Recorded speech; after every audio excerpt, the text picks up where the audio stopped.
Greetings, chess fans. The chess summer here in Switzerland continues as we are coming back live from Biel, the bilingual city in Switzerland. The 58th International Biel Chess Festival is at its full swing, and we have officially reached the final stage of the main event, the GMT Masters and Challengers. The entire festival is being played on Biel Congress Center, which is pretty much the heart of the city, hosting many open tournaments as well. So once again, your hosts for the event, as usual. I'm Graham Stratonaktions, together with Angelika Volkova. So let's tune in for some exciting action.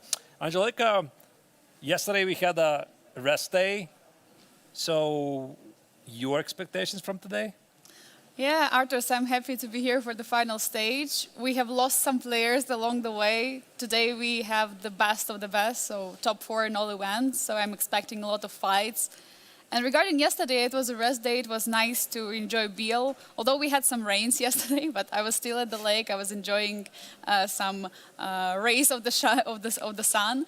And also the players, we've met a lot of players yesterday. They're focusing on today's round. I even saw that yesterday evening they were blitzing in the lobby of the hotel, so they were preparing for the game. So really excited about the first round of the final stage. And one of them is later going to join us. I hope he's going to come here for a very quick comment together with us. While we are starting, let's check the current standings of both GMT Masters and Challengers. After the Blitz tournament, which was held 2 days ago, we have 2 leaders in the Masters tournament. Salem had a very strong finish, and even though Vladimir Fedoseev won the Blitz event, now these 2 players are tied at 23 points each.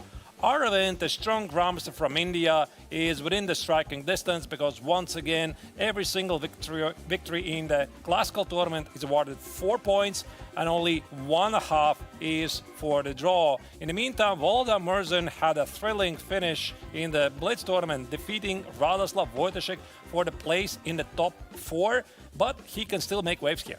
Meanwhile, in the challengers, we see that Theodorou from Greece is still leading the event with 26.5 points, 2.5 points in front of Hakobyan from Armenia, who, by the way, had a very good Blitz tournament, but towards the end he lost some points. Meanwhile, Jumabayev has 15.5 points, so I suggest that the fight is going to be between these two, the Hakobyan against Theodorou for the first place in the challengers. But here are the pairings of today. In the Masters, we see the reigning rapid champion Murzin with white pieces against Salem, and Aravind, the young superstar from India, is going to face Vladimir Fedoseev. So we'll see a lot of fights in the Masters. And in the challenges, we have Theodorou, the current leader, will face Navara, and Jumabayev will play against Hakobyan. It's going to be an exciting day, Arturs. Absolutely. And I think also we're going to have a little more time to focus on some details, some specifics of the opening phases, because this time we're going to have a bit less games to follow. That means maybe better ways to explain certain things to you. And here we can see, once again, the amazing view of the Biel Congress Center. The event is played on the grand stage. And in this hall, as you can see, there's the open tournaments, there's the Masters Open Tournament, Amateur Open Tournament, there's kids tournaments. So literally everything for every single chess fan. So the action is about to start in... I think it should be starting actually right now. Yeah, it should be starting. I see some players are still not at the board, although they are arriving. We see Jumabayev has just arrived with white pieces going to face Hakobyan. It's going to be a fine match to see. But looking, I mean, we've previously looked at the standings. I mean, these players are far behind each other. So we see Jumabayev has 15.5 points and Aram is far front. So if Rinat wants to get to the top in the leaderboard, he has to start scoring points. The same is for Navara. Yeah, and also every single player is going to be playing total 3 more classical games. So 4 players. This is once again a round-robin tournament between each of them.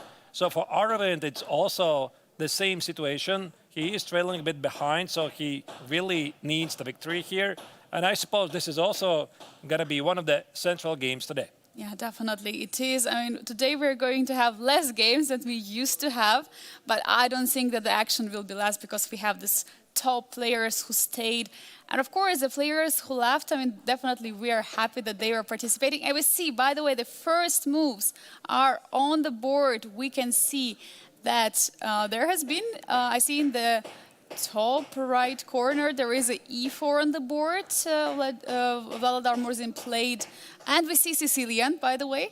And in the top left corner, we see knight f3, d5. So we'll most likely, I mean, not so clear which opening we're going to see, but David has not yet made a move. That's a bit surprising. Okay, maybe he was just contemplating his choices. You know, those times when players are spending on the first move, like 50 minutes or so, like in the past, some legendary players, they used to do that. I mean, nowadays, this is basically never happening. Players have plenty of time to prepare for the games at home, and the round is on the way. yeah, we see on the bottom left corner there is a new Indian bishop before was just played. Nicolas Theodorou allowed it by playing knight c3 earlier. So, and we see also in the bottom right corner Rinat Jumabayev against Aram Hakobyan. It is a Sicilian. Yeah, that's what it is, indeed. Yes. And Angelica, maybe we can pick one game and delve in a bit closer so that we can explain the specifics of the chosen moves. Maybe actually, you know, I'm seeing a move of Rinat Jumabayev against Aram Hakobyan. There's a rather unusual opening. Ooh, I love it. I love it. Let's dive in there because this looks like something special. I'm not an expert in Sicilian, but even I didn't see so many positions of this. So, Right. what is this opening? Yeah, bishop e7. I mean, this absolutely does not look like a mainstream opening to me. There must be some idea. So here, Aram is toying a bit with the move order. But actually, I just noticed another thing as well. By the way, Angelica, h3 was played. Okay, so here the players are playing cat and mouse. It's a pretty odd Sicilian-Rasalima position where white has committed to knight on c3, the pawn on h3. So maybe let's go back a bit and try to understand what's going on. Yeah, of course. Let's go move by move. Okay, so knight f3, 6. This is the Sicilian Paulsen, which can turn into the Khan or Taimanov, knight c3. The knight c3 move, there are some nuances. I think that white is toying with the idea to play d4. I mean, obviously, the main opening is to play d4 and switch to the open Sicilian. But for example, let's say if black plays a6, like I tried to play the Sicilian Khan, I reserve the opportunity to play the g3 setup. g3, bishop g2, short castle, and then maybe play d3 and d4. And even in these positions, when you play d3, that's the close Sicilian. Black perhaps has committed himself to a6, which is, you know, not really that precise. Yeah, so he went in this position for knight c6, allowing bishop b5 opportunity from white. So he didn't stop that bishop b5 idea. Yeah. Six. Knight c6. Now, okay, h3. Why not bishop b5 here? Yeah, I mean, bishop b5 is one of the main ideas here. And black, I think, typically plays knight e4. Let me just put it on the board. Knight e4 takes, c takes on d4, and the bishop on b5 is feeling a bit awkward. So that's why he didn't do it. But this h3 move, it's a bit puzzling. It's very tricky. Yeah, this must be some modern trend. I know that black could play knight f6, and sometimes after e5, black has knight g4. But that feels a pretty weird logic, if you ask me. And black could, of course, still play knight d5 with a pretty reasonable position. Yeah, but this bishop e7, bishop b5, I have never seen this before. Me neither. I'm surprised to see it on the board because this inclusion of this h3 prophylactical move. I also remember Rinat was playing this h3 or h6 move in the other opening. So, and I believe, wasn't Rinat here on the stream talking to you about this h3 idea? I actually, Angelique, I got the impression that he didn't really want to reveal all the details. Yeah? So he's like, I asked him, so what is the secret behind H3? And Renat like, there's nuances, etc. So I got it. I mean, your secrets. Yeah, definitely. They don't want to reveal all the preparation because the tournament is still ongoing. And yeah, we see one more time this H3 move has been played also by Fedoseev in the master tournaments. The H3 or H6 move, it was played a lot of times. So, Ardros, you're saying you have never had this position? No, like I have never seen it before. I mean, naturally, I have seen my fair share of Sicilian Rossolimo. I have seen close Sicilians, and this H3, it somehow rings a bell. There's some modern ideas.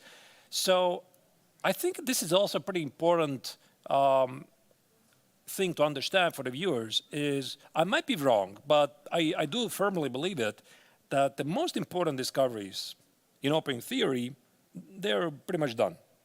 And now what people are doing, they're researching some slightly better versions, right? So they're looking for this particular setup, but let's say a slightly better piece placement or slightly better pawn, yeah? And that's why sometimes you see like it's a weird move, H3 here, A6 there, etc. But ultimately, like the picture of the position doesn't really change. And also it's very difficult for black to find the right way to respond.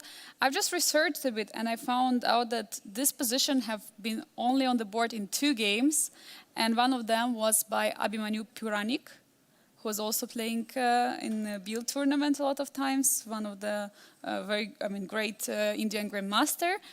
He was playing with white against his opponent, and here his opponent played knight d4. So it looks very logical. Yeah, knight d4 does make sense, and this is pretty much a common theme in many positions when either white or black with reverse color commits to the move knight c3 or knight c6 if we reverse the position. And then again, the big idea is after knight x on d4, c6 on d4, the knight is hit. You have to retreat, and also there's the big idea of knight x on b5. But that being said, so this is the actual position here. That being said, I'm pretty sure that black has some choices here, right? Yeah. You could play queen c7, you could play queen b6, you could play d6, maybe even knight f6 is working. So that's why here, I think also Hakobyan wants to spend a bit more time. Definitely, he does. And of course, I was just checking this H3 move. I was just interested. It was played only in 57 games. And okay, what I just said, the current position was just in the 2 games played. So this is some deep preparation from Rinat. And this is really exciting. And about this matchup, I would want to recall that they played in the rapid draw.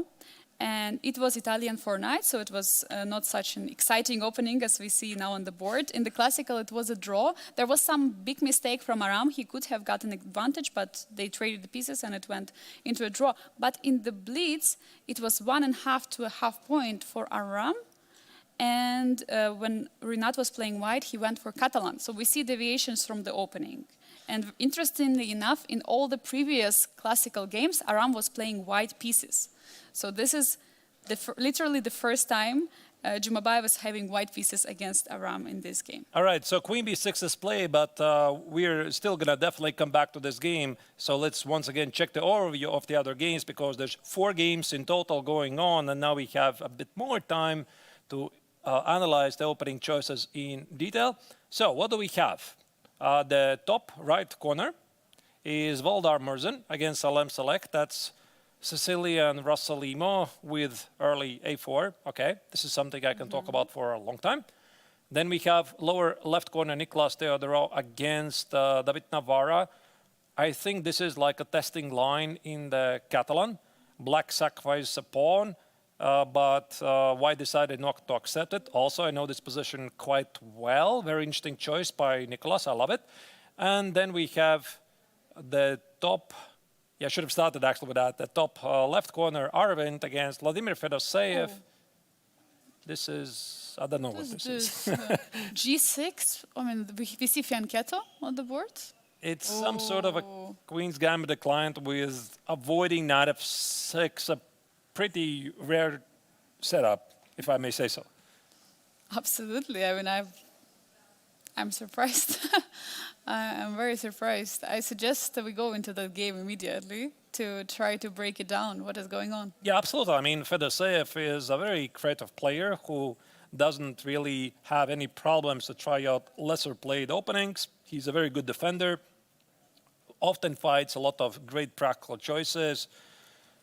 So for Aravind here, yeah, he's going to have to figure out what is this. I mean, it looks like some sort of a Grunfeld from the first sight. That's what I'm seeing here, except typically for the Grunfeld, we would have the pawn on e7 and the knight on f6, and the bishop on g7 suggests that black could pursue the typical Grunfeld idea to play c5, sometimes even temporarily sacrificing the pawn to have some dynamics. But is this the case here?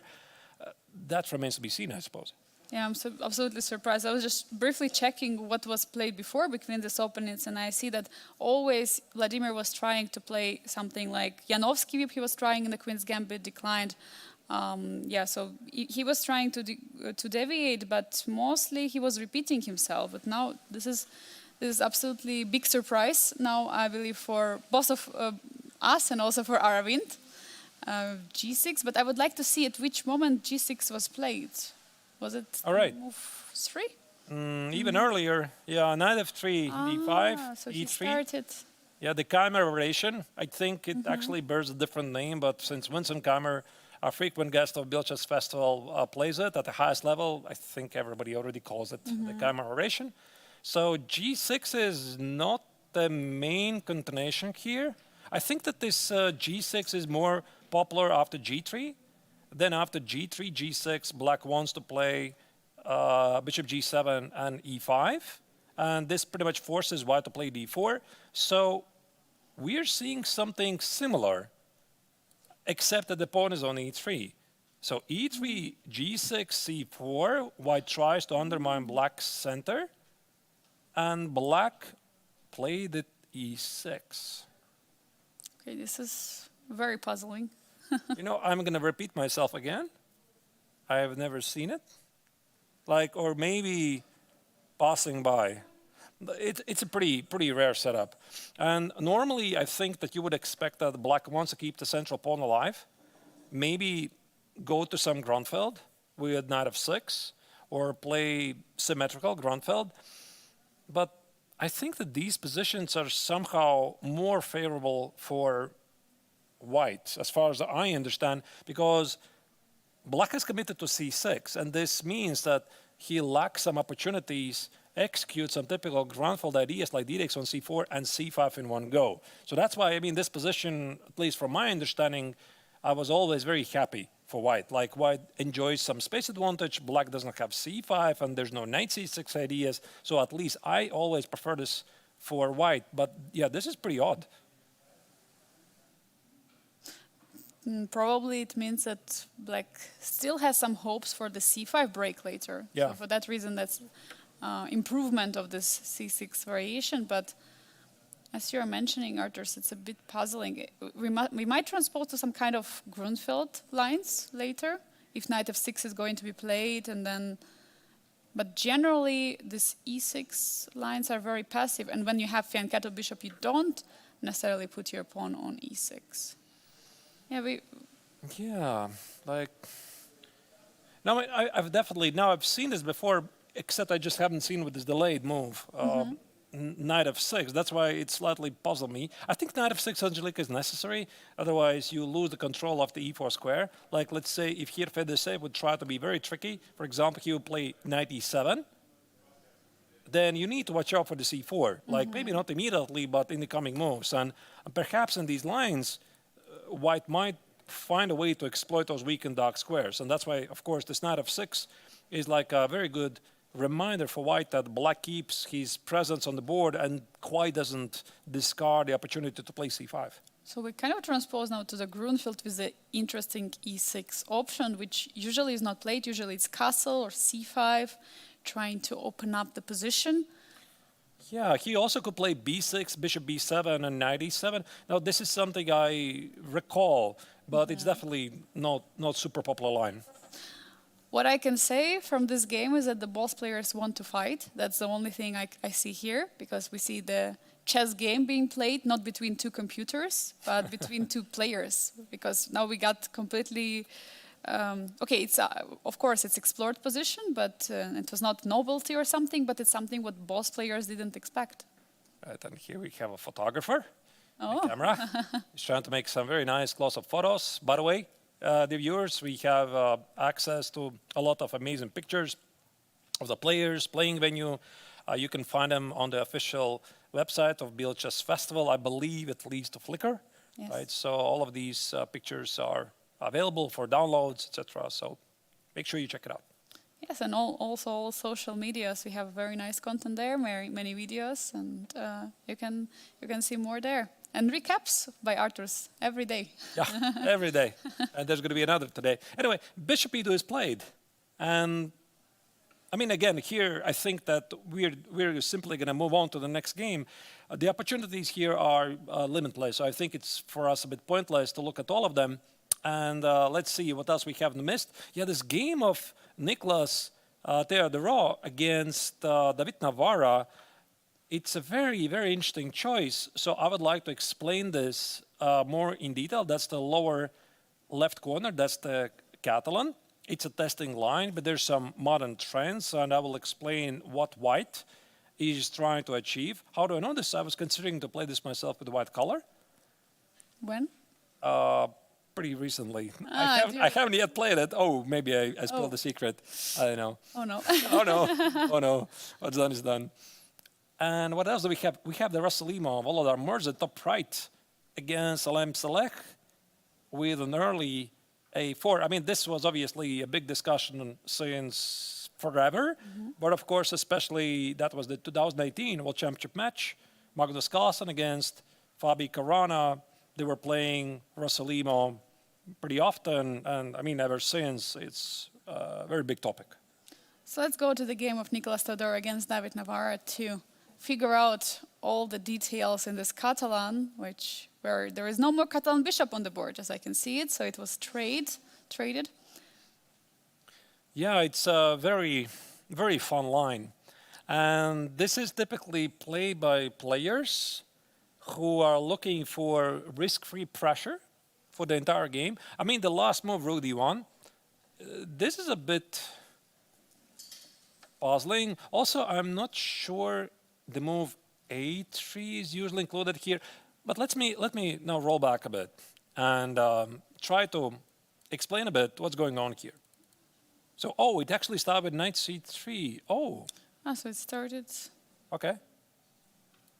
We were discussing it. It started like a Nimzo, and then. I thought it's Catalan, but it turned out from the Nimzo, but it's the same position.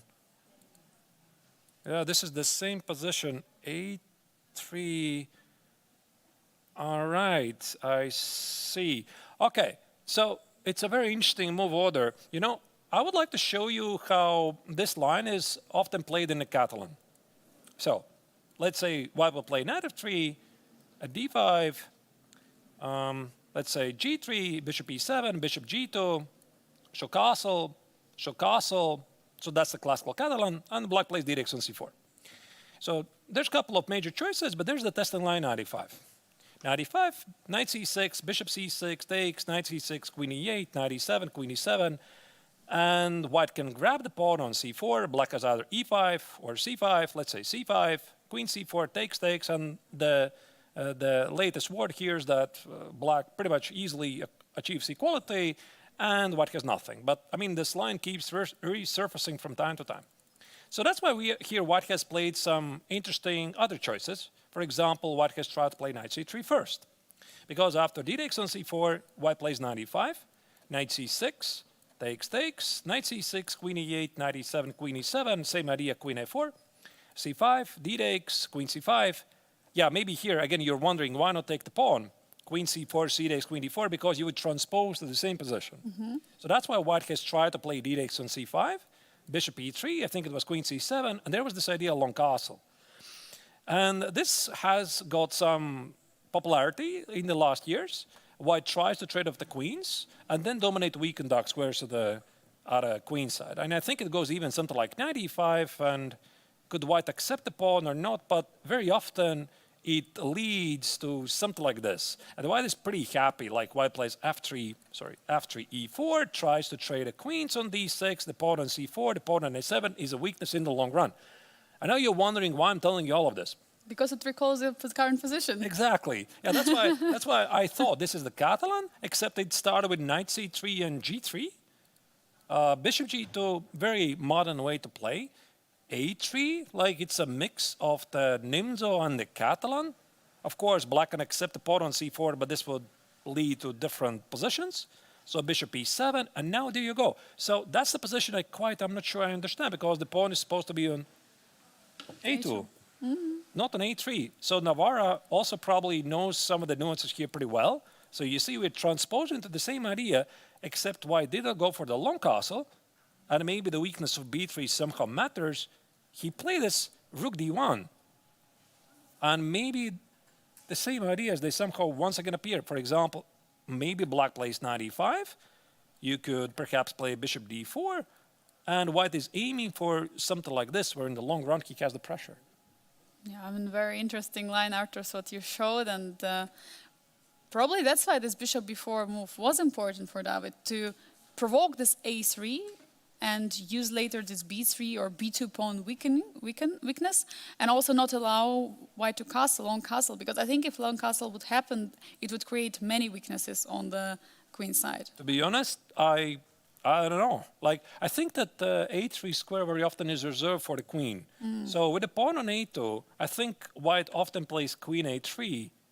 Yeah, I think it was like this, queen a3 and queen e6, that's a critical maneuver. So Navara, including bishop b4, bishop e7, he is like creating some unfavorable circumstances for white that he cannot go for a long castle. I mean, this is very, very high level chess here. Yeah, I mean, absolutely incredible preparation by both of the players. We see e5 is on the board, so white hasn't castled yet, and black is probably trying to develop the bishop, just bishop e6. That logic follows indeed. And yeah, but then I think if white is unable to castle the long side and trade the queens, then it's safe to assume that black is doing very good. Like, probably here the opening perhaps still continues for Nicolas. Like, maybe there's again something specific, like some bishop g5 take on f6, 5 to d5 square. Maybe he can still somehow get a queen on d6, but I mean, how do you do it? I mean, queen b4 is going to be rook b8. The pawn on b2 is under attack. So I feel this pawn on a2 and not on a3 here makes a major difference. Yeah, maybe you have to play rook d2 at some moment to defend the pawn, and then you can try to use this plan queen b4, queen c5 maybe. But yeah, it's very tough choice. Very interesting opening. Absolutely. I mean, both players are delivering, and both players also have had a very nice run here in Biel so far. They played together. They had a draw in the rapid, and in the blitz, Theodorou leads with 1.5 points for half point. Sorry, I'm really sorry. It was Theodorou who won in the rapid. If you remember that game, it was also, by the way, in the Catalan, and in the classical. It was an equal position. If you remember their game against each other, in the classical with reversed colors, it was Navara who tried to push on the king side. And because of this push, he lost the game. Oh, yeah, that's the King's Indian defense. Yes. Yeah, remember, Navara slightly overdid it. And, yeah, Nicolas capitalized on the Czech grandmaster's mistakes with no mercy. Yeah, so now it's going to be a very nice moment for David to try to strike back. Also considering the overall standings, he's currently on the 3rd and 4th place together with Rinat. So he has to do it all. He has to try it all to get into the top 2. Yeah, I mean, the position, I mean, according to the engine, it looks balanced, but I would say it's still super unclear. And while here, the tournament leader is considering his choices, so we are going to go once again to the overview and follow the remaining 2 games. We haven't yet checked a bit more closely, so that's the game in question. Voldar Murzin with a white collar in the top right corner against Salem Saleh. Also, by the way, one of the leaders of the Masters tournament. And we also haven't seen, we did actually. I think we saw Jumabayev against Aravind, but from the very beginning. Yeah, but definitely want to come back later. For now, let's go to the game of Voldar Murzin against Salem. This is a very crucial matchup. Also recalling their first classical game, Arturs. I remember that Voldar was pushing a lot against Saleh, and Salem was just survived He just had one idea and it worked. Volodar didn't see it, and it was a draw. So here I think that Salem, top Emirati Grandmaster, can be under pressure. Yeah, so this is a very double-edged game. Both players definitely have their pros and cons. Black has double pawns at the c-file, but he has two bishops. And I think it also suits the Emirati Grandmaster's playing style. He never likes these passive positions. He likes to have some counterplay. He likes rich dynamic game. And Volodar here is just grabbing the space at a queen side. So once again, we're going to go back from the beginning and explain why this is the choice of the reigning World Rapid champion. So knight c6, not really a big surprise. Saleh, I think he's a big fan of the Sicilian Sveshnikov, if my memory doesn't fail me. So the Sicilian Sveshnikov is a super popular choice. After e5, knight e5, d6. Once again, we have to thank to the big guys, Magnus Carlsen, Fabi Corona. I mean, literally everyone at the highest level plays it. And I think the word is that the Sicilian Rossolimo is one of the best attempts for white to fight for the advantage. And I had the opportunity to talk about the Sicilian Sveshnikov and Rossolimo with the father of the variation himself, Yevgeny Yelinovich Sveshnikov. Unfortunately, he passed away several years ago, but he was the founder of the variation, and he was representing Latvia for many, many years. So we were colleagues in Latvia. And yeah, he told me privately that he treats also the Sicilian Rossolimo as the strongest response against the Sveshnikov. And we also, it resembles to me the position of Renat Jumabayev against Hakobyan, because he went for the bishop b5, but he included this h3 option.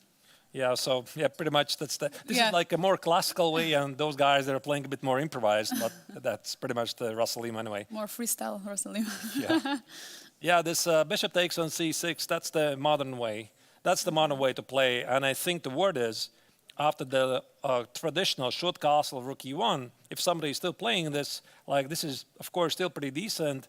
Black has a very good score after e5.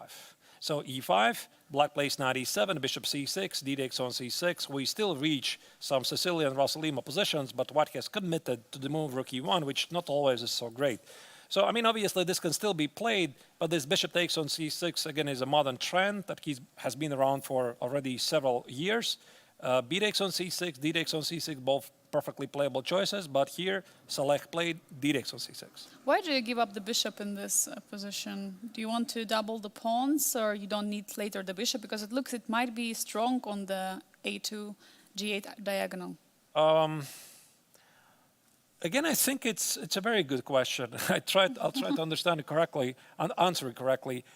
White wants to play normally in the spirit of the Re Lopez. So white wants to play short castle, bishop g7. White wants to play c3, d4.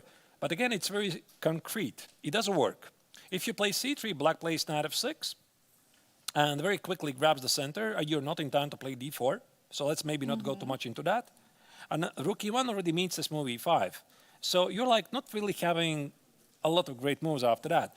And this bishop takes on c6 so early is a very nice move because white has not yet defined the setup at the very end. For example, after this b takes on c6, there's a very trendy move d4, which just literally makes no sense.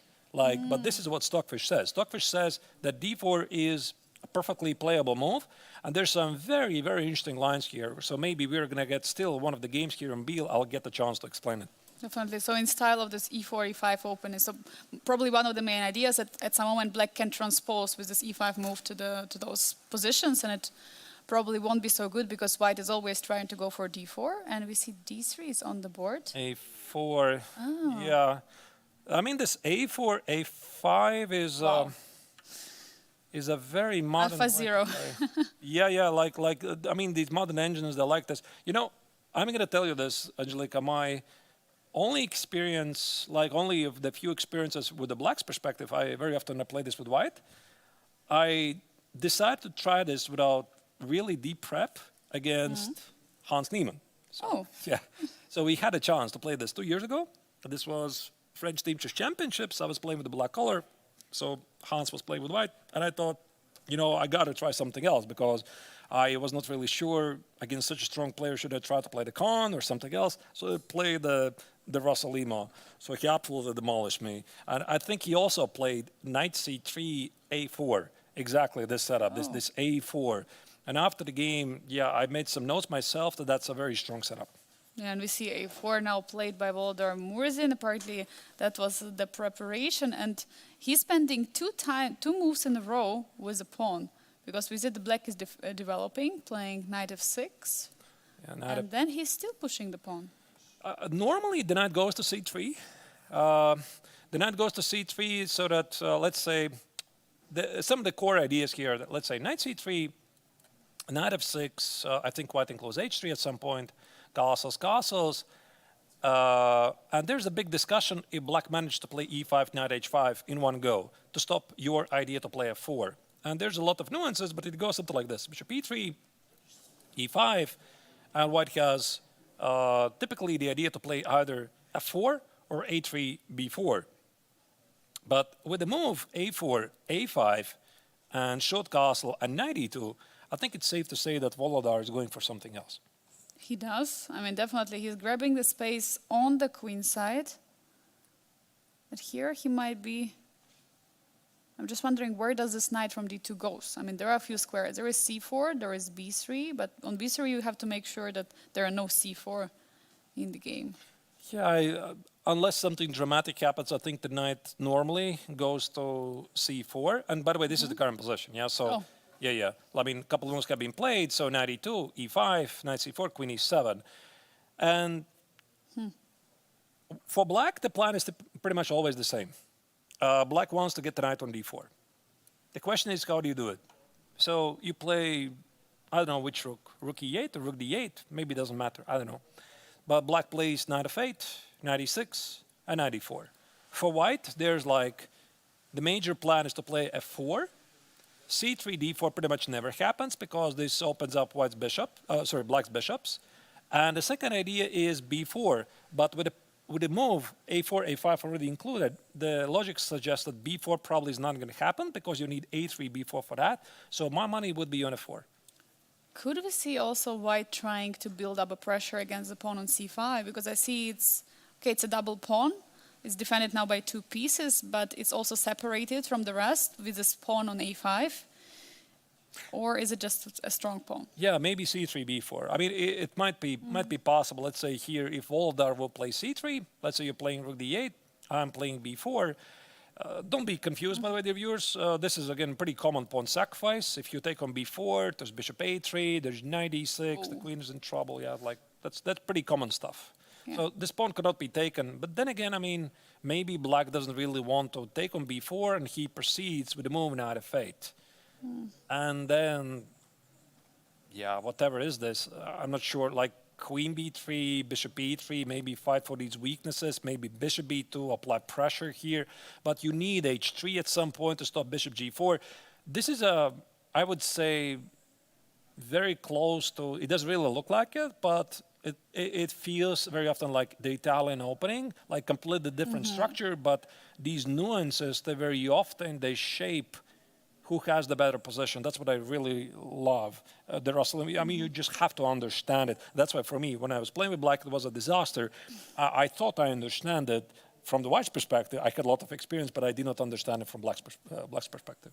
Yeah, Arturs, when you're saying like that it resembles kind of like, we can say like Italian, when I look at such positions, which I don't play myself from both sides, I try to find some similarities, and I find it with exchange Ruy Lopez, so when the bishop takes.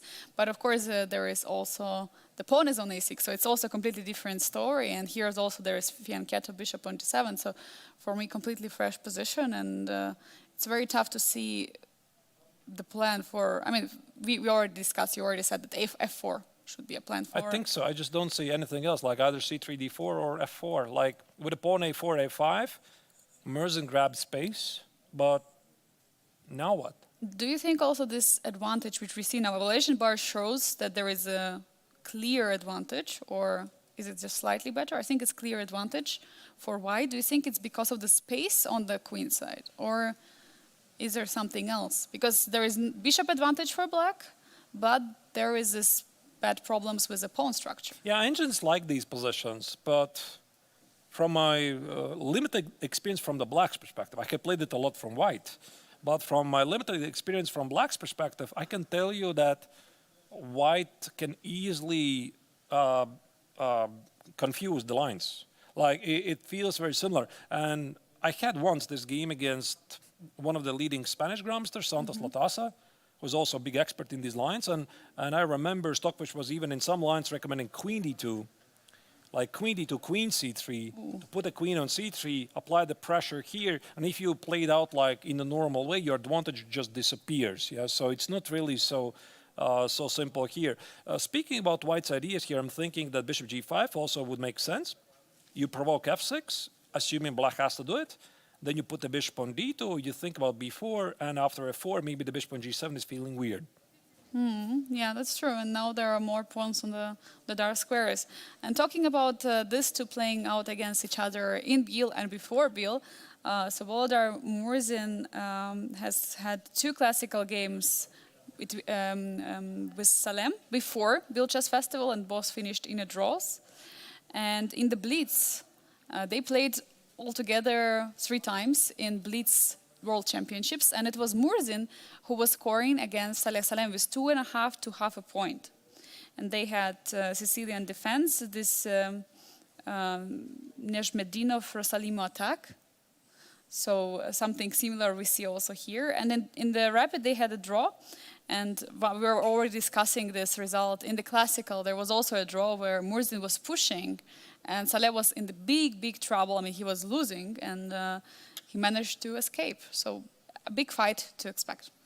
Yeah, another principal game. What? Bishop d2? So not bishop g5. That's a surprise.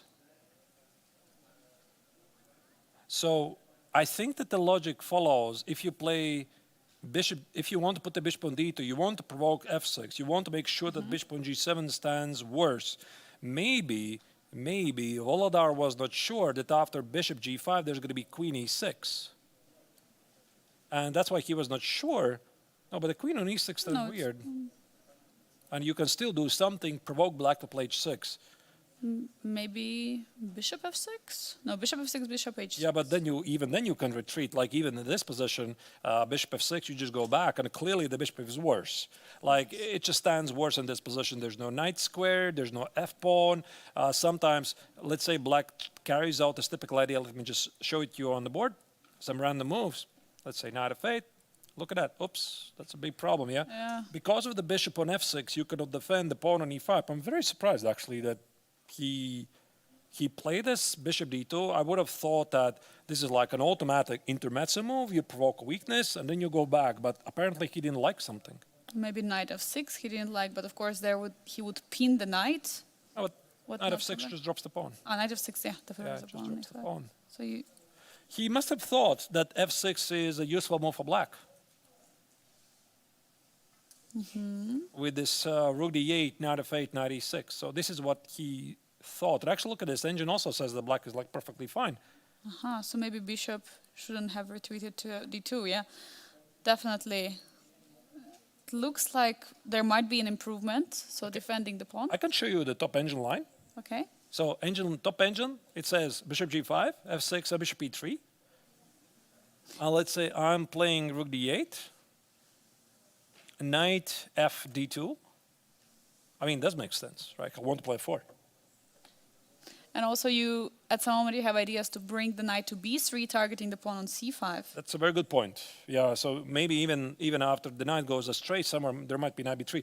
I think normally the knight on b3 feels weird, but I really like to always quote this famous quote of Vachier-Lagrave, which actually is not his quote anyway, that I don't care if it's weird, if it works, it works. So, yeah, but wait, that's surprising. We see knight b8 was played, the last move. Knight b8? Yeah. Oh. Okay. Okay, so we have interesting chess here. Black tries to remaneuver the knight somewhere.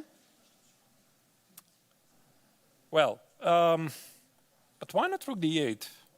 Rook d8, knight f8, yeah? Yeah, and I think that's the classical idea. Why not this? Maybe the idea of bishop d2 is to play queen b1 and play b4. So he does want to play b4, but why did he not include f6? That's what I don't understand. Why he felt that with the bishop on g7, that the pawn on f7 stands for him better than on f6. There's definitely a good reason. But anyway, maybe this doesn't really matter because knight b8 is played, which is normally you don't show to the kids. Like, don't show them this game. Like, they're not going to understand nothing. But black wants to play knight a6 and stop b4. Yeah, don't try it out at home for sure if you're a beginner. So, I mean, probably we should explain, right, Artos? I mean, of course, you don't play the moves, you don't move the knight forward, then you move it just back. You do it because you need it on the other square, of course. So now what Saleh is trying to do, he's trying to remaneuver it to the knight, to the a6 square, because he finds it more useful there to defend the pawn on c5 and also target the b4 square, stop all the b4 ideas, and at the same time bishop is getting opened from c8. But you could have done also the other maneuvers we were discussing, the rook d8, knight f8, and knight e6. But maybe I'm wrong. You know, Angelique, I'm thinking maybe I'm wrong. Because that could be my lack of understanding of the position. Because this idea of if I put back, this idea of rook d8, knight f8, knight e6, that's with the knight on c3. Oh. And then the knight goes on d4, and then after the trade, the knight is under attack. And maybe with the knight on c4, there's just different properties. Yeah, that's why, I mean, there's so many nuances here. I don't think that Saleh did it randomly. Mm-hmm. And it's entirely possible that he doesn't even know this particular position, but it looks very familiar to something similar where white has a pawn on a5, and perhaps he knows that the common way to play it out is with the knight on a6. Probably. But for sure, after the move bishop d2, there have been no moves played in this position. There were 3 games only before move bishop d2. And by the way, the moves were rook e1, b3, and queen e1. For some reason, bishop g5 was not played. And bishop d2, no one played. So after bishop d2, it's completely fresh position for everyone, basically. And knight b8 is even a fresher position, yeah. Yeah, because I was wondering if knight b8 brings us to the new position, but it was already bishop d2. Yeah, but very interesting. And also Salem went for it very fast, so I would suggest he's still somewhere in his prep, or at least he remembers such ideas in this position. But yeah, very, very nice opening. We're checking this very fresh opening, so let's go check the other fresh games we have here. We have 3 of them, so there's the 2 games in the Masters and Challengers. So, Aravind against Fedoseev, top left corner. This is the weird Grunfeld. So we have, what do we have actually? It's all kind of weirdness. Look at that. I think all the games are like having something interesting. We have a pretty weird Grunfeld, top left. We have a pretty weird Russell-Imo, top right. We have a bit strange Catalan Nimzo on the lower left. And we have a rather strange Russell-Imo once again.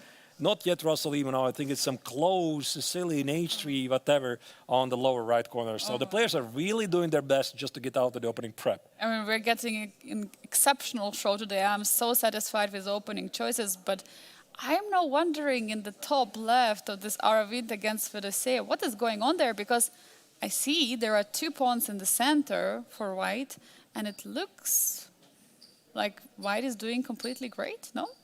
I mean, it looks terrible for black. The first feeling I'm having, Angelique, is just looks things gone completely wrong because white has the center, and contrary to the typical plans for the Grunfeld, black is quite slow to play c5. I'll just take it. The knight is under attack, and then I can just protect it. Like the pawn on e6 stops black from playing bishop g4. It doesn't feel good for Fedoseev. It does not. It also resembles to me some semi-Tarrasch without exchange on c3, where black is taking on d5 with the knight and then you push it. But there you at least have some kind of a target on d4. Okay, that's what Fedoseev is trying to do. He's trying to create a target on d4, but it's all defended. This is trouble.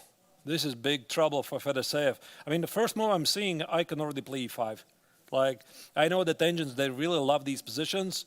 It may feel that White weakens the d5 square, but I think this is also a very common, easy move for the positions. Like, I know I played too many kings in attack positions, but the idea is to play knight e4, bishop g5, h4. For the kings in and attack lovers, this is like the perfect setup, except for the variation at the queen side, the situation is a bit different here. But so that we have the vibes of the kings in and attack. The pawn is on g3, the bishop is on g2, and black's supposed to have a pawn march at the queen side. So he doesn't have it here. White's bishop is not stuck on g2, doing nothing, and maybe it actually stands better here doing some attack at the potentially at the king side. So I think this is a opening gone wrong. And we also have Indian who is playing the king's Indian attack, so I think that's also making it much stronger. And this is a battle of the top two seeds, Aravind and Vladimir. So they are top two seeds in the event. Vladimir is the top seed, Aravind is on the second. But, I mean, Ardos, it reminds me, I mean, this game, not about the opening, but it reminds me the game of Fedoseev with black pieces against Salem. Psychologically, there was some mistake what he played, and he was just worse the whole game. And looks like we might see the same position. I mean, not the same position. Yeah, but in that position, he miscalculated. He just lost a pawn. Yeah, so here at least he is worse. But I mean, Fedoseev is definitely not going to give up easily. But I mean, the opening looks terrible. But probably let's take a look what happened, because the last position we checked. We should. Was quite some I think it was here. So we were surprised with the outcome. It was an interesting Grunfeld with the e6. So short castle, d takes on c4. That's a pretty strange combination of the moves. Okay, I think he was trying to recreate some Grunfeld. And after e4, he did not take on c3, which is the common idea from the Grunfeld. Yes. He went here and here. Okay, he's putting pressure on the d4, but you have easy move bishop e3 or e5. I think I think it's like a signature move for these positions. And of course, you can play bishop e3, but e5 is just looks too good. Like these weaknesses are here, and this d5 square, normally it doesn't matter. These grandmasters, they know this. Like, they have studied very similar positions before, and if black plays f6, it weakens the king. So again, without a lot of analysis, I think I can just take it. The black is like having a weaker king. The bishop on c8 is weird, so it just doesn't look good. I think here Aravind is like pleasantly surprised. I mean, look at that. I have bishop e3, I have the pawn on e5. I have all of these great choices. But I was quite surprised about Fedoseev playing this d takes on c4 and knight e5. I thought he wants to do this, like b6, bishop b7, knight e7, and then think about d takes on c4 and c5. Maybe he just mixed up something.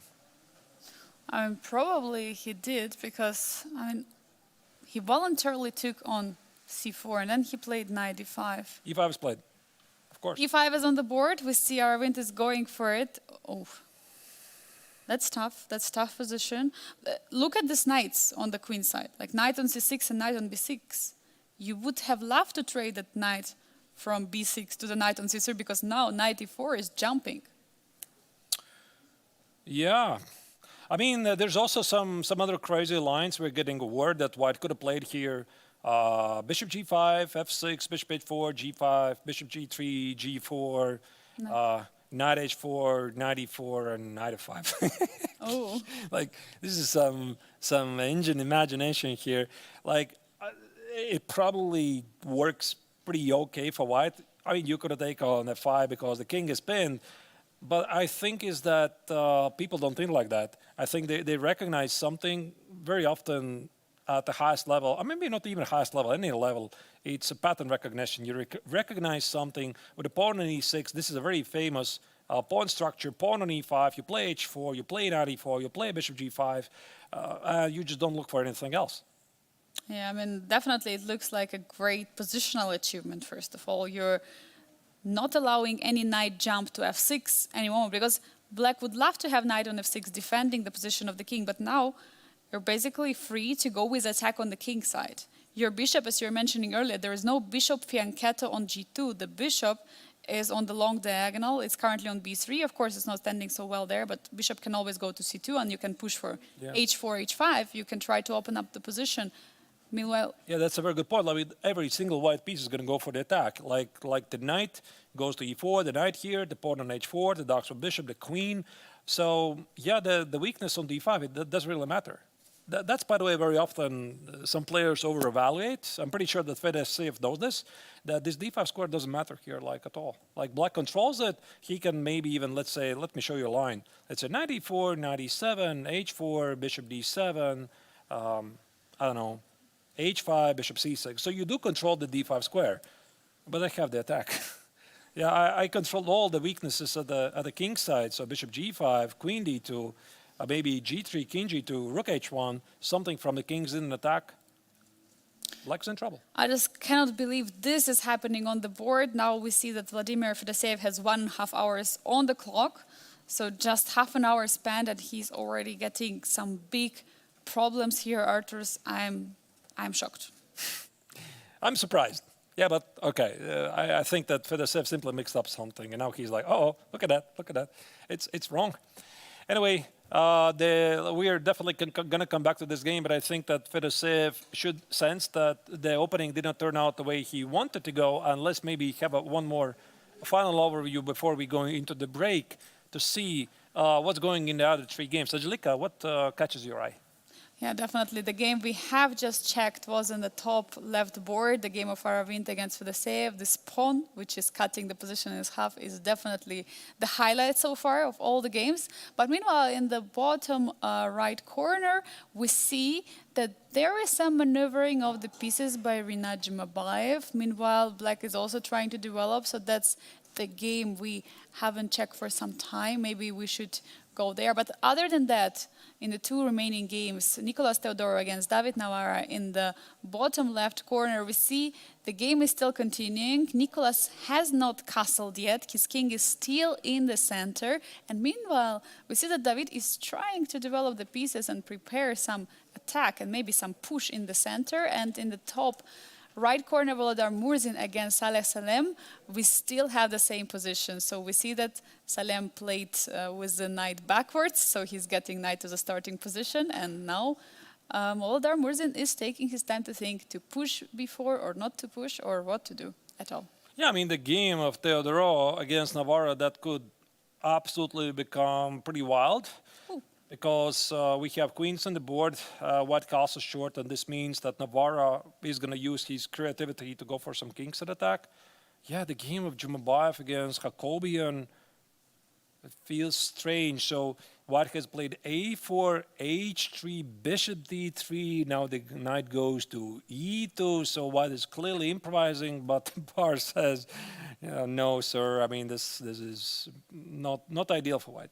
Yeah, definitely it doesn't look so. So, Arturs, do you think we check briefly that game, or you? Yeah, maybe let's have a look at this game just to see what were the last couple of moves. So this is the current position. Here, by the way, the evaluation bar slightly adjusted. As you can see, knight e2 was played. I think this is part of the rerouting pieces like c3, bishop c2, d4. This is one of the anti-Najdorf ideas. I'm a bit surprised to see it in the Rasalimo. The knight goes to g3, and then white tries to play d4. But I think that we are definitely going to come back here more in detail after the break. So the viewers, hope you're enjoying the coverage of the 58th International Biel Chess Festival. This is the very first day of the final stage. Classical chess is back on the table. So see you shortly after the break.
We're coming back to you live from Biel, Switzerland, here in Biel Congress Center, following the action of the 58th International Biel Chess Festival.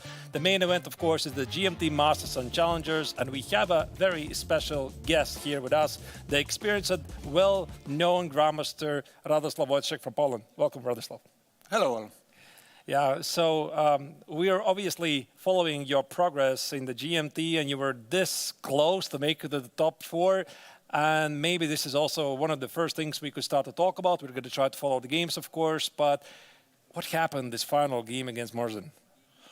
Well, okay, I mean, we have to maybe go back to classical as well, because I think classical I was really out of shape, actually. We started with rapid. There I think I've played really well. I think I scored +1 or something like that. So it was a good start for me. And but then in classical somehow it went.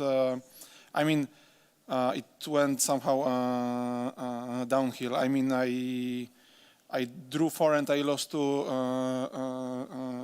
1 game to Vladimir Fedoseev, which was also unnecessary in a sense that, I mean, it was very close to a draw.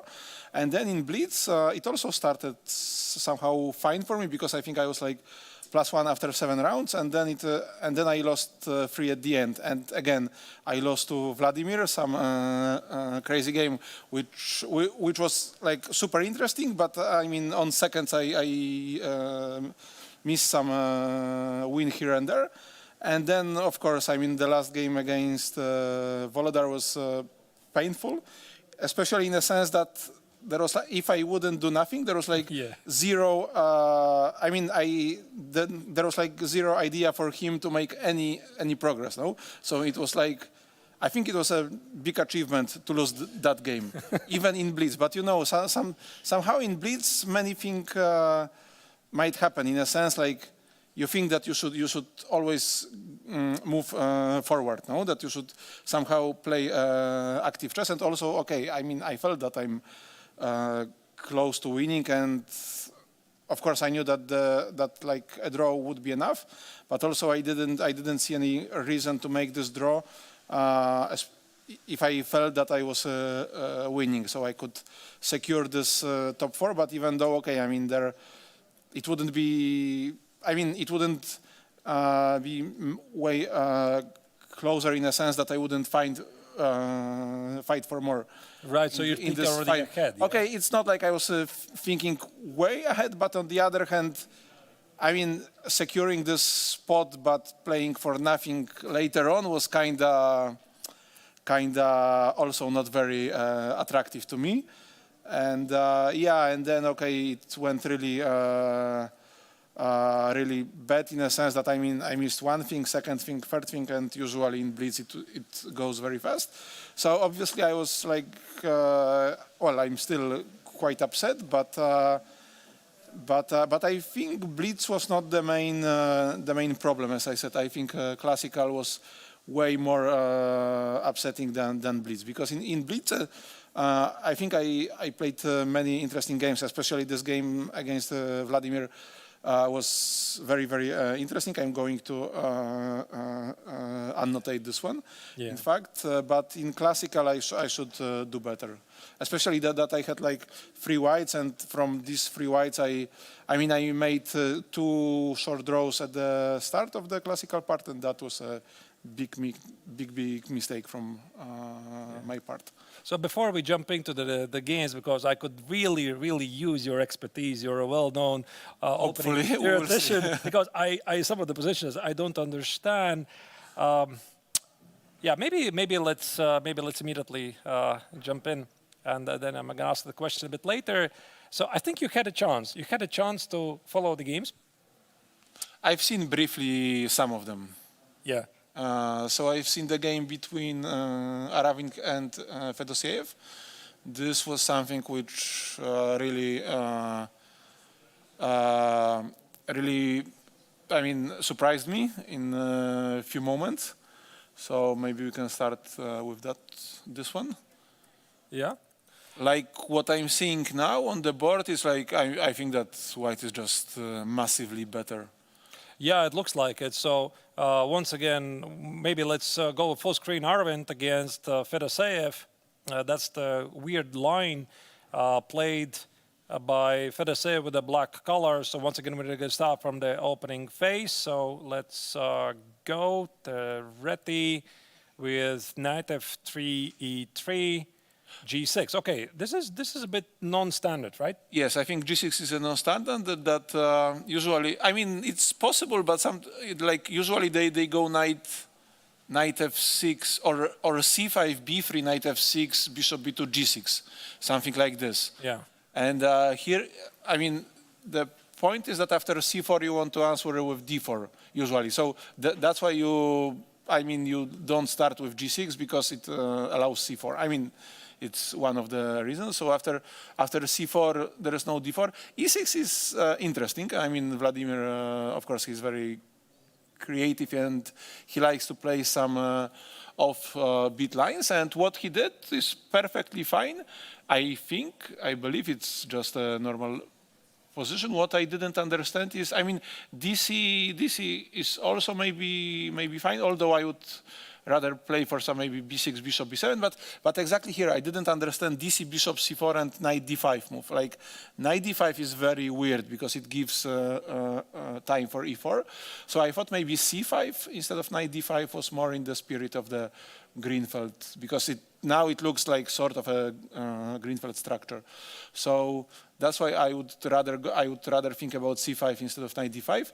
Knight d5 is again again very off-beat idea, but then after e4 I don't really know what to recommend, because if you go knight c3 bc like in the Greenfeld, then this e6 move is kind of stupid, and after c5 like many moves like bishop a3 looks very interesting. Bishop g5 is also something which some h4 h5 is usual nowadays. So yeah, so maybe Vladimir just thought that knight d5 and knight b6 is his idea, but then like after bishop b3, knight c6, this is what happened, I think, in the game. Yeah, I mean, e5. And after e5, and I mean, he gave away a lot of space, no? And okay, like h6, I don't really, I mean, obviously he has this nice d5 and f5, these squares, but I think it's not enough to think about something, because like now as white, I would think about h4, or you can just play normal moves like bishop e3, queen d2, rook a d1. I mean, some knight e4 jumps to c5 sometimes. I mean, this is like, I think this is just much better, but it's also very easy to play. I think he went h4, yeah. Yeah, h4 is played, and it also looks like some kings in an attack to me, except it's much better than kings in an attack. Yes. No, I mean, and also you have like so many ideas with like bishop f4, queen d2 is very interesting, and then if you defend this h6 with king h7, then you have to watch out for some h5 or even bishop c2 and h5. Yeah, and it's really hard to actually that's recommend something. Yeah? Huh? That's very straightforward. Yes. And okay, you can think about, I don't know, I mean, knight e7 would be like natural, like bishop f4, knight f5, maybe this, f5 maybe. Okay, knight d5 is also there, but where are you going next after, let's say? You want to target the pawn, yeah? I mean, at least. So I could play g3 and like this. Yeah, g3. But even this looks really good, like takes. Yes, of course, and yeah, this is. No, but like the problem for black is that I mean, like white has a very decent choice of moves, so. Yeah. But all right, yeah, that's I completely with you there, Radek. Like this looks pretty great for Aravind. Shall we check the next one? Sure. So this is the first game. Then we have the game. Maybe let's just start with the next game we have from the Masters. That's the Boldar Murzin playing against Salem Saleh. The Sicilian Rossalimo, top right corner. We already were discussing this briefly in the opening phase. I already pretty much explained to the audience. I think I understand the nuances of this line, but maybe you could provide a bit deeper insight why plays a4, a5, and knight e2, knight c4, or why not the more traditional knight c3? Actually, I don't know because I'm not playing this line with neither side. But okay, I think it's something which is like very modern debate. Like I think the idea is just okay that like usually you want to get some space on this queen side, and especially after you got the space with a4, a5, you want to bring your knight on c4 because I mean on c3. Where is it going next? I mean, I think the general consensus is something like that. If he can go to c4, it's just a better square in general. So if you have a chance to go there, you should go there. I mean, Okay. That's how I understand it. I mean, of course, you can claim that to c4 this knight from f3 can go, but my understanding is that this knight on c3 is just not doing much. But, Yeah. I always thought that they go knight c3 to stop something like c4, because let's say if knight f6 happens, then c4 sometimes is an idea to go cd-cd. Yeah? I mean, even this is of course unclear, but I think that's kind of a point of playing knight c3. But since here black has no chance to go c4, then maybe he can go with a4. Of course, the question is why black didn't react with a5 as black. I mean himself. Here, yeah? No? Yes, I don't know, but maybe there is some reason. Like sometimes, for instance, there is this like funny idea like knight a3, knight c4, bishop e3, and if you go some b6, then some b4 happens, or c3, b4. I mean, Yeah. so Maybe let me just put it on board. Let's say here, here, here, I don't know. some random moves. Castle, bishop, yeah. Bishop e3. Let's say I don't know. I don't know exactly what, Well, but maybe not knight d7. knight d7 is actually quite good. But I'm not saying here, but maybe after like c3 and b4, and then this whole setup of black pawns, it collapses. But Yeah. obviously, it's just an idea, and details have to be worked out. Yeah. But Yeah, and this is the current position. okay, like my understanding is also that if I mean black's point is that even if you give whites this a4, a5 setup, which is of course very attractive, I think this is what Magnus was doing at some point. Like he gave, because of course, like giving a4, a5, and knight d2, knight c4, it's also like saying that okay, that I lost the battle on the queen side, but I will be faster on the king side. So let's say either this plan with knight f8 and bishop e6 or something. I think this is what happened in the game. No, actually, he played knight b8. That was a bit. Oh, knight b8. Yeah. Or sometimes they are doing this f6, knight f8, knight e6, bringing this knight there. Or sometimes they are even trying to play for direct f5, Yeah. and just to open everything. But for instance, I think that knight on c4 is pretty good here because let's say if I want to go this plan with knight f8, knight e6, then you still have to spend time for f6. Yeah. Because the pawn is under. e5 is hanging. So I would say that here white got quite a lot, I think, So if I could, opening-wise. yeah, if I could ask you the question, we're a bit puzzled here because Volder played bishop d2, which I think signals some b4 idea, and we're discussing why not bishop g5, because one would have thought that you include bishop g5, f6, and bishop d2, that because of the bishop on g7, this is somehow better. But now that you just explained, maybe Volodar thought that this simply improves black's idea to play knight e6. I think so. I mean, it's always a big question if you should include moves like bishop g5 or not.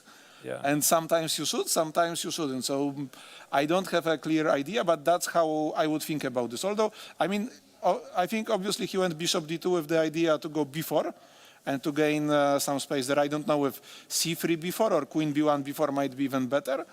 Although, yeah, I mean, it looks very very promising, but since here I think okay we have this bar and bishop d2 is given a red sign, so Yeah, engine doesn't like it. there is something better, and I think the engine line was I would think I don't know. this with f4.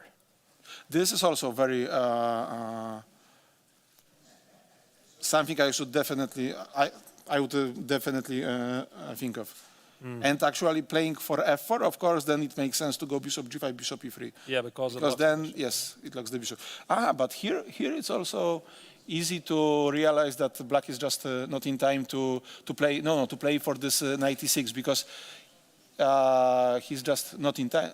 Not in time, like knight d2, and after knight f8, f4 comes. Yeah, white is faster. If he would play knight e6, then of course, then f4 wouldn't be so strong, of course. But here, if he would get this f4, I think this is very unpleasant for black because there is like no play on on the king side. Yeah. So okay, let's now transpose to the current position. So here he did play bishop e3, But now it's a little bit different because first of all he lost time, and then I don't really I mean, the rook e1 is just a move. No, it's like showing that I don't have anything better than just wait, because I think f4 he was a little bit he was worried about he must have been worried about f5. opening up the bishop. Yes. And okay, and that's why this plan actually, as you can see here, it's like battle of plans because he went bishop d2 trying to go for b4, and then Salem went for this very clever knight b8 and playing against b4, because I don't like after queen b1. I think bishop g4 is actually quite strong. Even this. Yeah. Even this, but like in general, he's sort of threatening knight a6. And it might look stupid at first, but you just stop this before, and you play for the king side. And also, if you want to bring this knight back, you can do this via c7, e6. Yeah. You always have this. So this is like battle of many plans, and that's why he moved to this bishop g5. But now this is not very effective because this bishop e6, knight d7 is fast. So we can summarize. He played bishop d2. Now bishop g5 and bishop e3, he changed his mind because of knight b8. Yeah, I think so, but well, I think so because he just realized that after knight b8, this plan which he intended to play with before is just simply not working. So he went for another one, but now okay, after bishop e6, knight d7, black is actually sort of ready for the action in the center, like especially this f4, f5. Yeah. Like, can you also go back to this moment where he went bishop d2? Let's try to play d2, f6, bishop e3. For instance, now this knight f5 I would consider, but I was thinking this knight b8, knight b8 is simply slow. Like, I think knight d2 and after bishop e6, f4. And now there is no f5. So it's like one tempi difference. Yes. Yeah. I mean, we know that chess is all about one tempi. No? Yeah. And now this is a big difference because now you don't have this f5 and you have to give the center. And also after ef bishop f4, there's bishop d6 threat. So and now this is and also we were discussing this plan with knight f8, knight e6.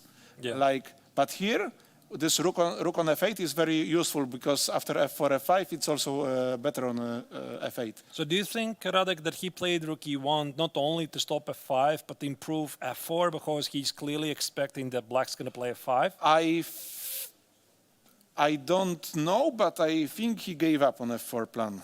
Okay. In a sense, like, I mean, if you want to go f4, you should do that with rook on f1 because it's on the same line. At least that would be my logic. But of course, I just think that maybe he thought f4 runs to f5 and black is very fine. So he just didn't see any clear options, and that's why I think he's just waiting. He's just saying like something like, okay, if you go f5, then I can try ef5, gf5, or f5, yeah, ef5, and I don't know if gf5 or something because like I think gf5, but then you can think about, let's say, f4, no, and or maybe f3. I mean, playing against this e5 pawn. Yeah. Like I think Volodar, he's just trying to be solid, and he's just saying that okay, that black doesn't have any active way of progressing, so he will also just wait. I mean, it makes sense because he got this queen side. Although now I am thinking that you have to watch out for some b5, no? Mm-hmm. Yeah. Also, I just noticed. So b5 tonight. Yeah. That is under attack. Takes. b5 is a threat. And now the knight d2 takes away the. No, I think that black is just very fine. Yeah. I mean, it also shows how complex this structure is. Like one mistake and it's already big difference. Yeah, So. we talked with Angelique earlier about this. Like that's why very often Angel likes these positions from the white's perspective in the opening, but you easily get confused. Like some Italian game. Also, there's some nuances, and there's no. No, I exactly. It's what I said as well. That Magnus, for instance, he allowed this a4 a5 plan, even though Engine was not saying that this is the best. But then, of course, he quickly went for some play on the king side with f5. Yeah. And then, okay, it's not very easy to react. So you give something, but on the other hand, if you have some clear plan, it doesn't really bother you what Engine is saying. It's like with, let's say, with some opening like King's India. No, it's like Engine always gives some plus for white, but okay, but you are just attacking and. Okay, like over the board is way different than with Engines. Yeah. All right, so the game, of course, still continues. It appears that black is fine if he does play b5. I think b5 is a very straightforward idea, and definitely Saleh is thinking about it. We are going to now check the games of the challengers section. So we are going to start perhaps with a game of Nicholas Theodorou. Now, this is something definitely, Radek, you know, because you are a big d4 player.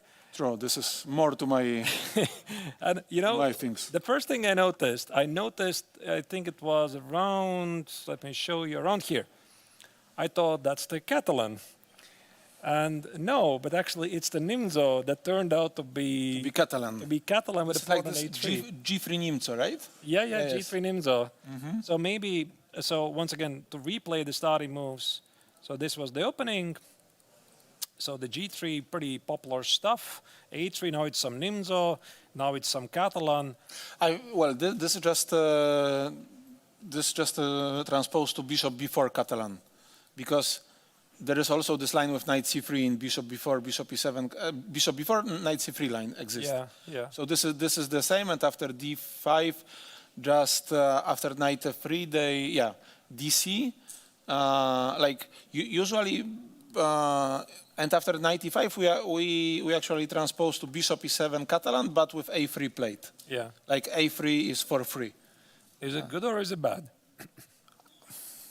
I think it shouldn't be bad, but I don't know how much of a difference this is. I know that David is playing this line as black, this bishop e7.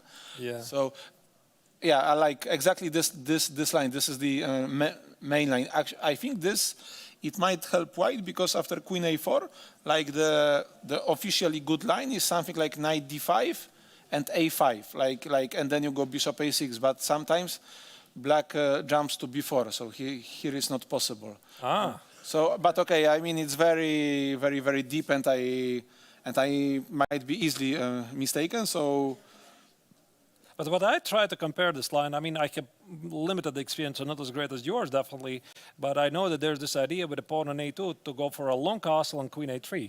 Yes, and here it's okay. I mean, a3. I don't know how helpful it is. It's probably not helpful at all. No? Yeah, I don't know. It doesn't look like it's a lot. So maybe. Yes, actually, this rook. I mean, this is the officially known line without a3, but. I don't think it makes a lot of difference. I was never a big fan of this line with white, because somehow, like, I understand that that white has some trumps here, but this diagonal, I mean, for me as a player with this g2 bishop, it's very difficult to handle this, that you can actually play play like this. No, like fe4, you are giving the whole diagonal. You are, I don't know, you are. I would be a little bit worried to get mated there. Yeah. Like, So what would you recommend? Let's say we have a big audience watching, and what would you say? What is the trendy continuation in the Catalan that is really popular right now? for whom? Yeah. For whom? For white? For white or for black? I don't know. Probably for white. I don't know. There are. I think Catalan is something which is very interesting for both sides, but in a sense that as white it can teach you many new structures, many motifs, but on a high level it's quite difficult to handle as white because black has like many lines and they are very different. Like this bishop e7 line, there is bishop b4, bishop e7, which are huge lines, but also d takes c4. This is something which they are doing, and I think black players, they are trying kinda to. I mean, depends whom you face, but there are some players, especially these who are more aggressive. They are trying to find something interesting against Catalan. They just don't want to go for this like solid lines like bishop e7 or bishop b4, bishop e7. They are just trying to go dc and then I don't know c6, b5. So maybe I put it on the board, yeah, so that people know what we're talking about. Knight f3, d5, g3. So you're talking about early directions. Yeah, like of course there are like many normal lines like which were played 100 years ago with bishop, especially bishop e7. But sometimes nowadays they are trying to go for dc and try to have this extra pawn.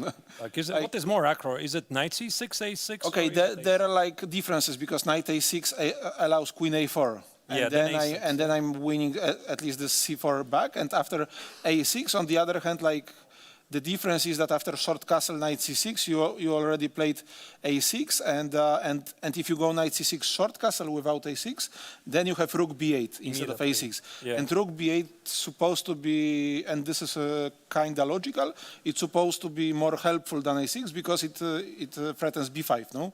And b5 with rook on a8 sometimes it's not possible because of knight e5, and this rook on a8 is hanging. So that's why rook b8 is supposed to be more helpful than this. Yeah, for instance, knight d2, I think b5 you can go and protect the c4 pawn already. I tried to recall one of the sharp lines. Okay, maybe it doesn't really matter. I wanted this to like super sharp line. I wanted to ask what's the reputation of I the think line? this knight d2, e5, bishop c6, bc, e5, some knight g4, knight c4, h5 or something like this. Yeah. Reputation is like super interesting, and if you like with engine, it's, I mean.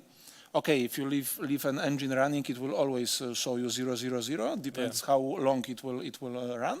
But here it starts from some higher evaluation. So this line, but I mean, as black is super interesting because if you manage to surprise white, good luck as white finding best moves. Yeah. And I think recently there was I saw some game. I don't remember exactly. But I like black's player managed to play a new move, and of course he won easily. So yeah, I mean, like I think practically speaking, as black, this is super interesting. Yeah. So d takes on c4, you would say it's pretty trendy. Yeah. Yeah. I mean, again, it all depends who is playing and against whom, I would say. But okay. All right. Okay, that's fair. Yeah, so let's go to the current position here. That's what we have here on the board. So we see that Nicholas has according to the engine, slightly better position, but I definitely also share your feelings about the position. The king feels a bit exposed with the queens on the board. I also would be feeling quite scared. No, I mean, obviously, I understand that white can be better. I mean, but you really have to be precise here. For instance, now after knight takes c4, I don't know. I wouldn't be surprised if the move would be something like knight d5.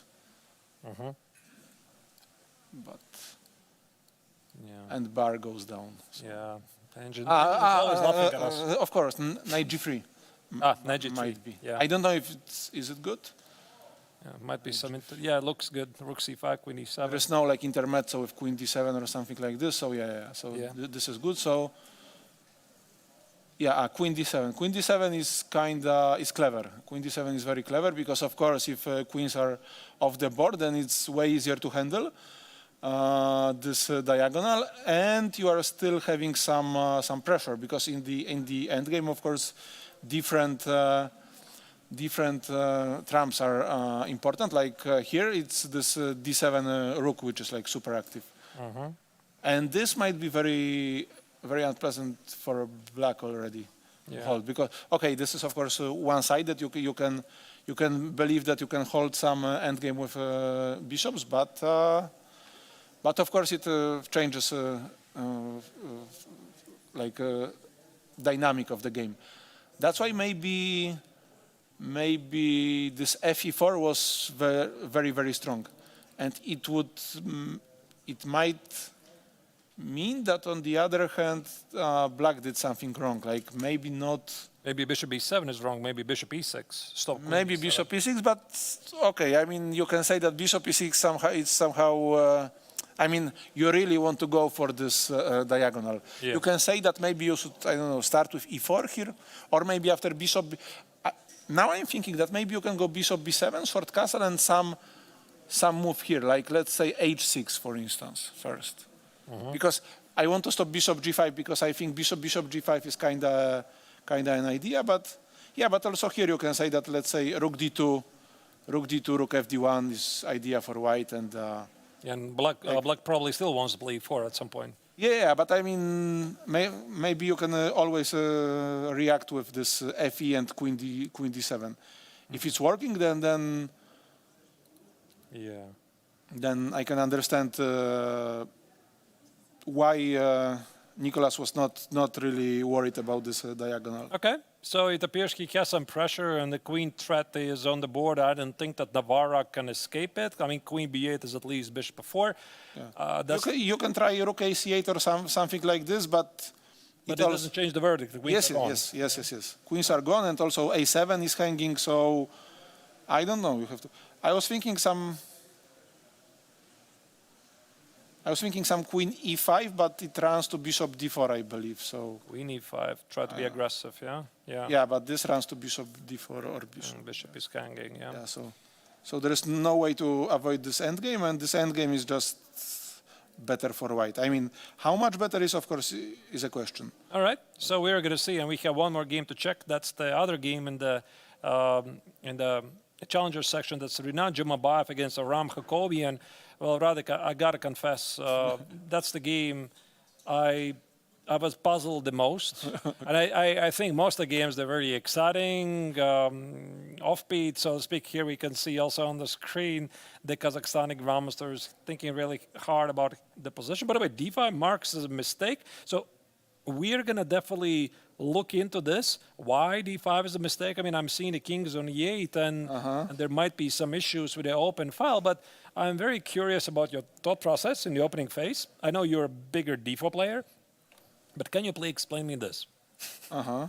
So, why do you play h3 here? Okay, I mean, because engine say so, and you want to and you want to surprise the opponent. Actually, it's funny because I had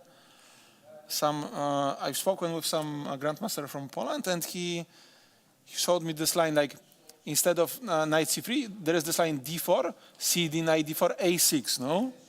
You mean here, yeah? Yeah. This is the like instead of knight c6, knight c3. Like if you go d4, it's I mean it's this well-known line a6. No. Yeah. a6, and there are like many like normal moves which you understand. That's my Khan. That's my beloved Khan. Yes, yeah. I mean, like c4, a3 moves which you knew for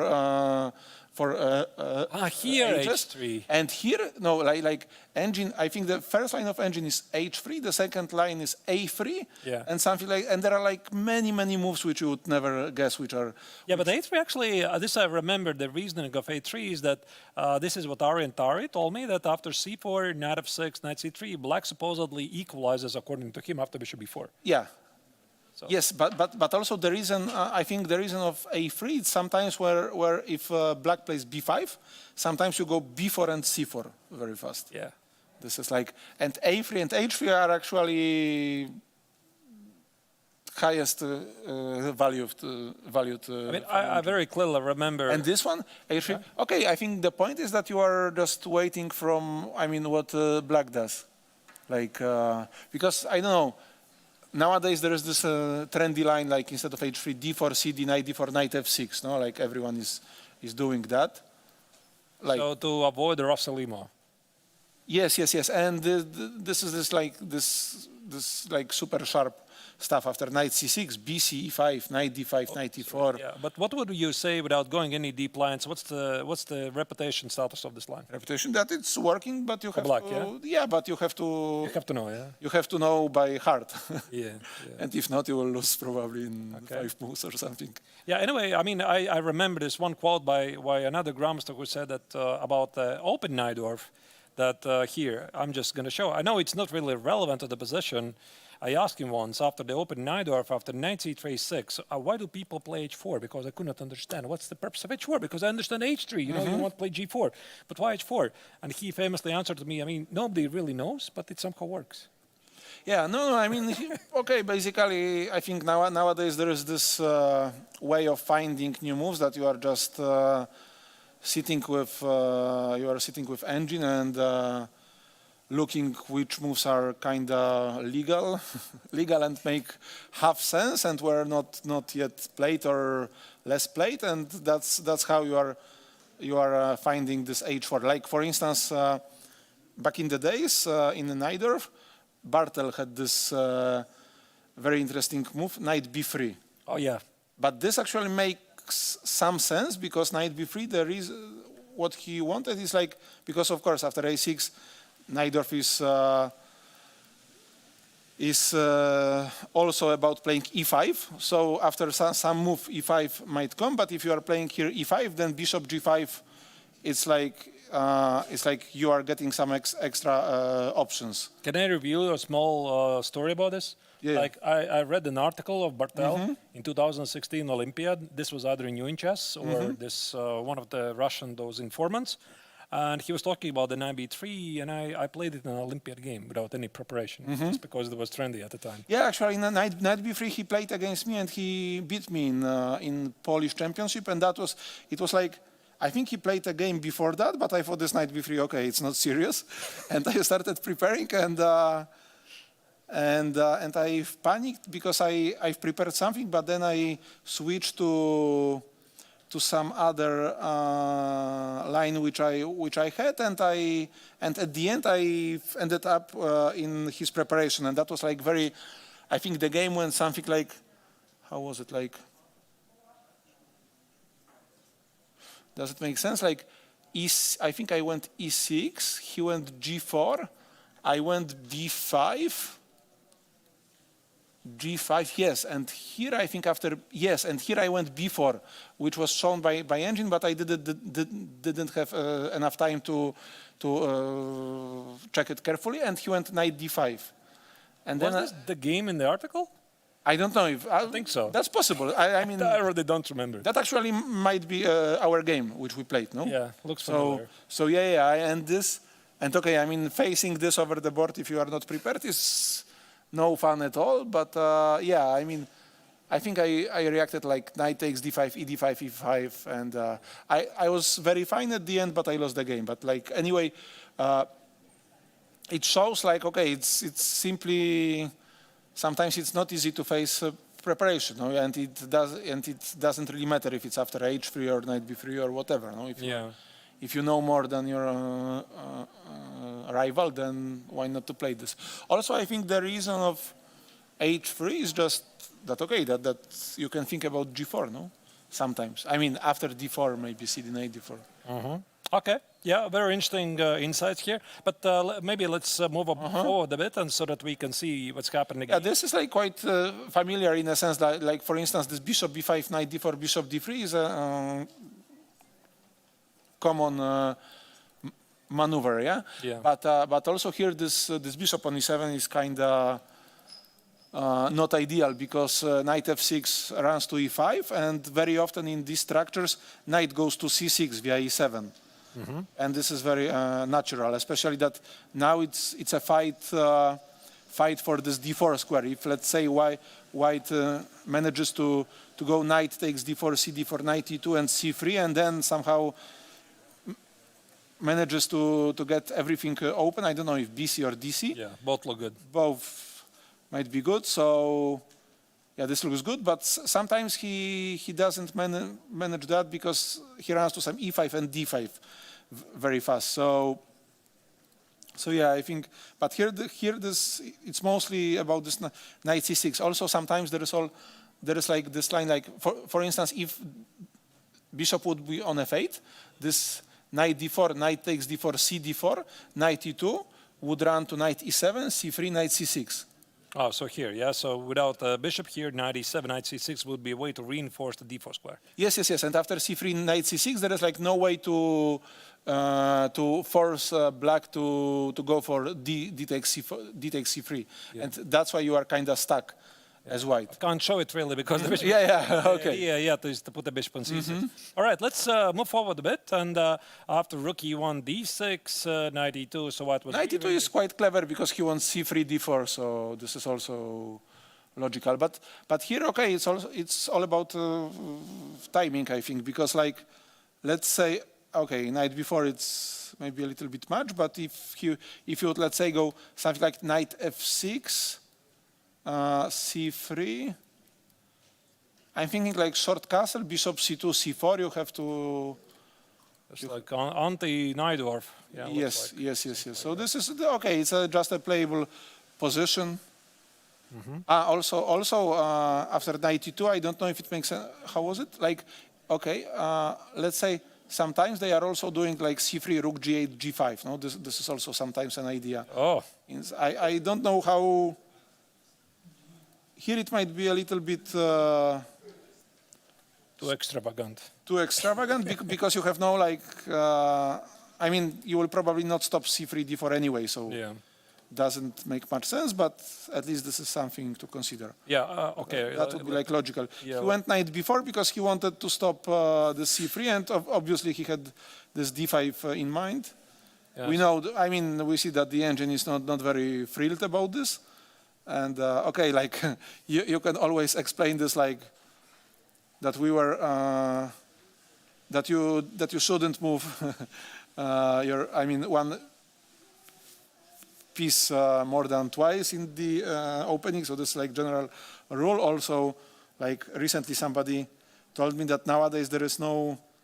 I mean, on the high level there is no something like rules because that.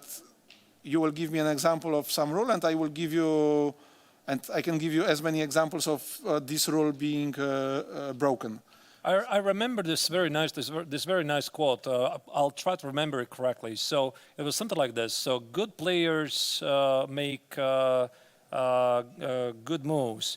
Strong players make weird moves that make exceptions to the rules. Yes. And very strong players make exceptions to rules that become a new rule, something like that. So that was essentially the idea. Yes, that makes actually a lot of sense, and that's why it's very difficult to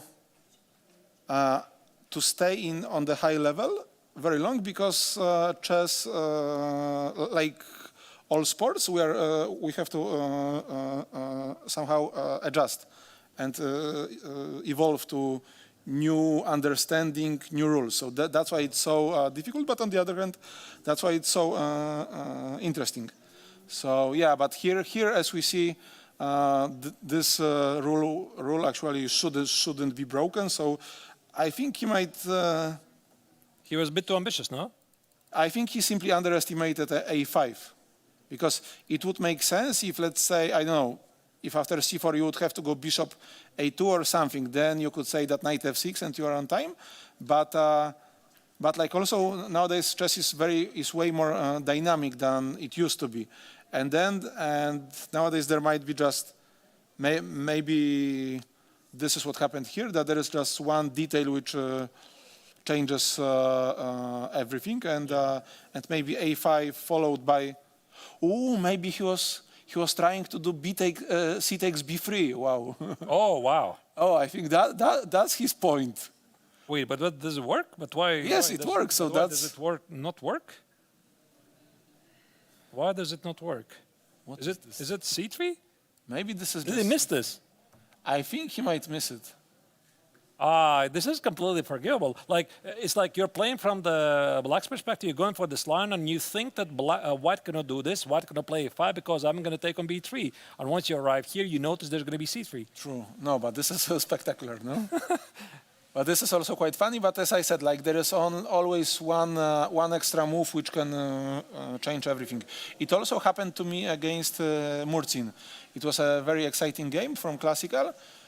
And there was like one line where everything was working based on one very specific detail. And I haven't seen this detail, that's why I didn't enter this line. And if I mean, okay, it's not like I went for something worse than that, but if I would see that detail, I could play that. So nowadays it's very normal that the line really it's hanging on one very specific detail. And this is what happened here, like CB, C3, it's something which you can easily miss, and as you can see, this is what he missed. But now of course, it's very scary for black, because what do? I think if you go back with the queen, then bishop a4 is... Then your entire approach just makes no sense.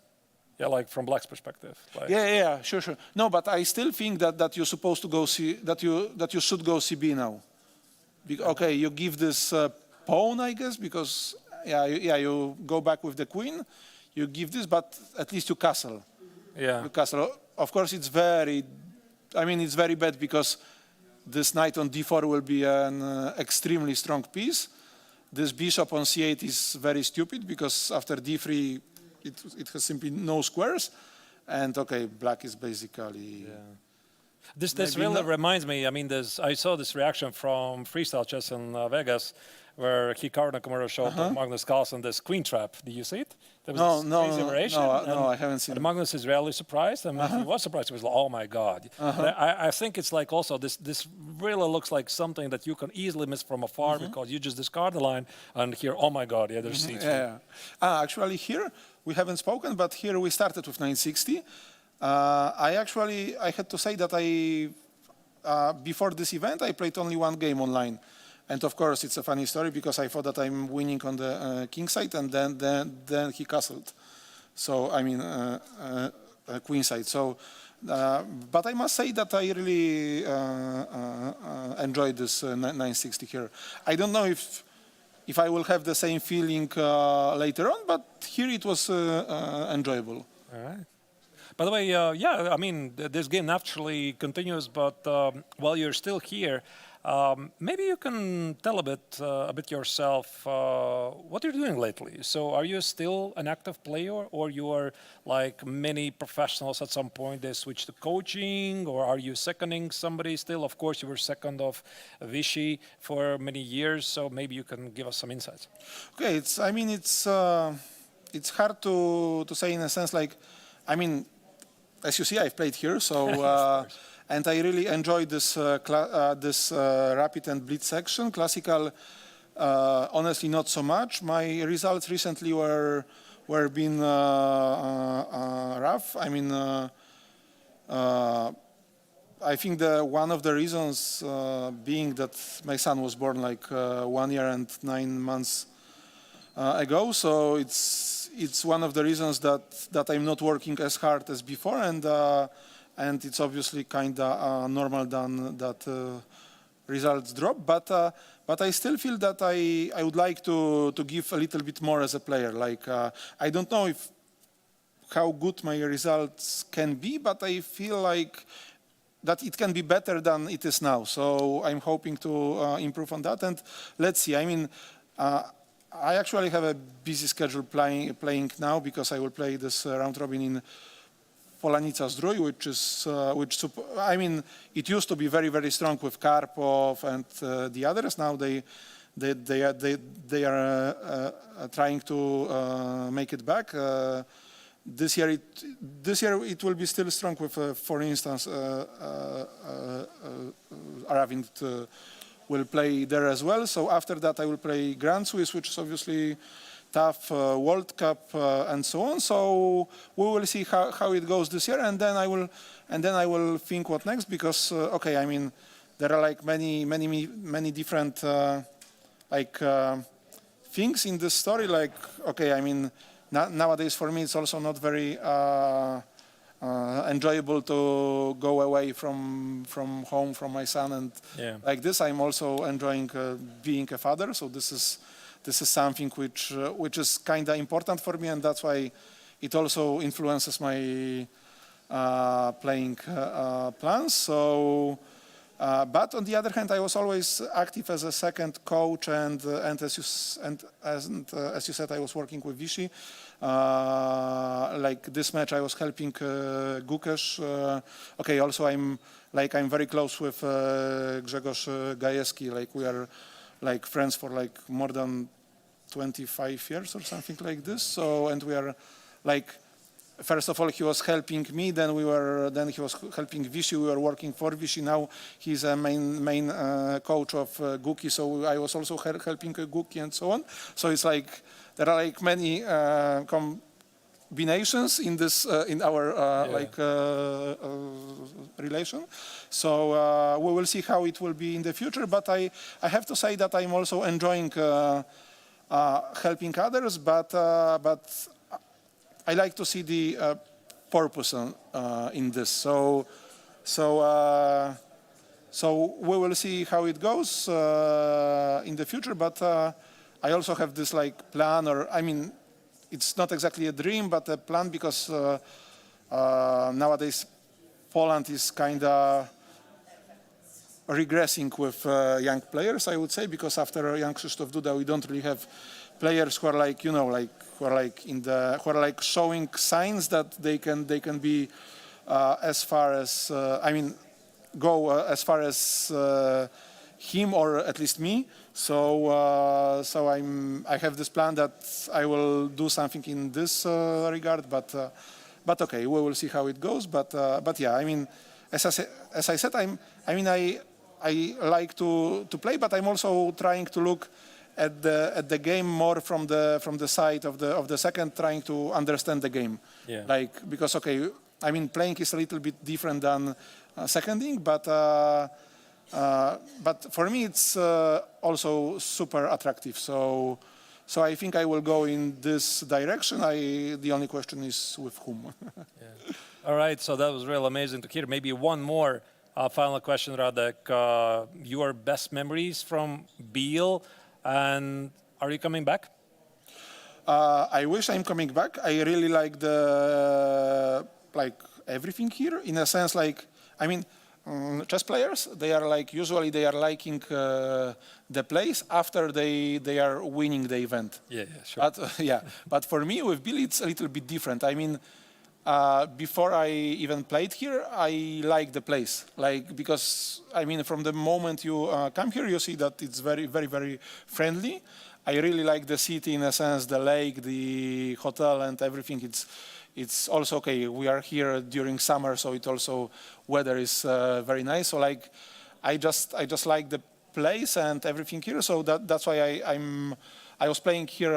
It's my fourth time. Last time was 2020, but after that I thought that I will play here before this year, but somehow it didn't work out, because, for instance, once it clashed with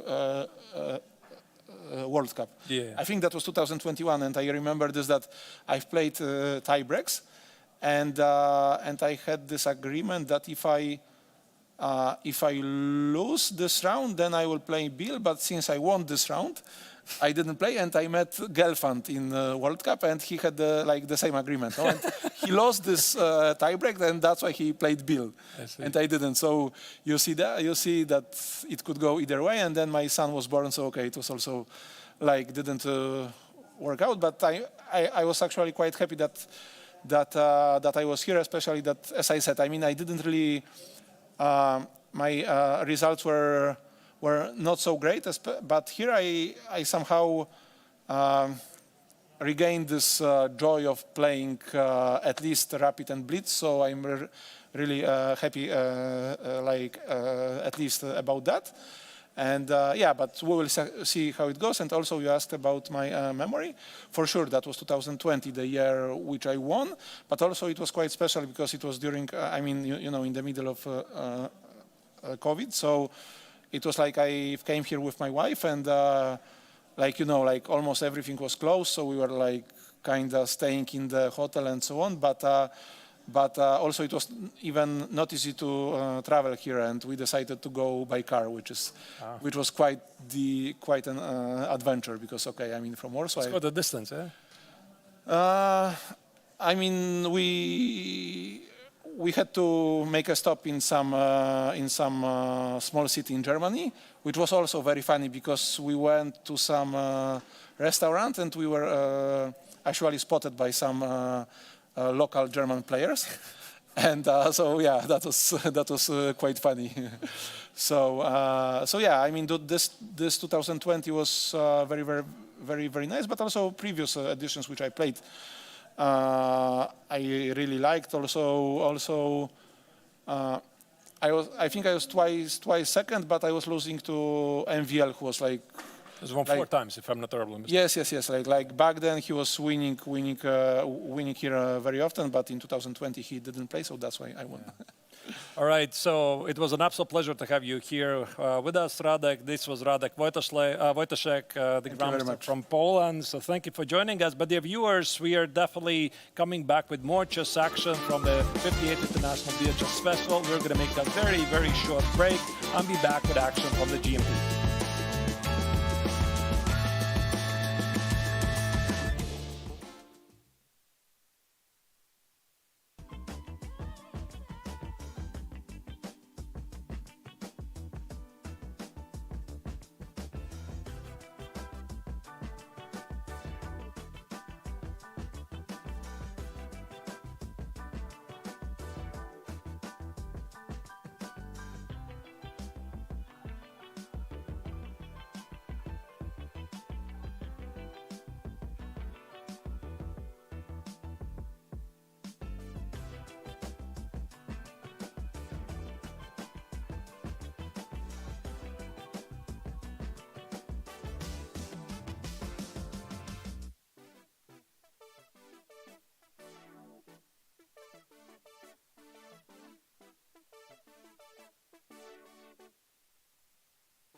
The action continues here in the Biel Congress Center, where the Biel Chess Festival is being organized.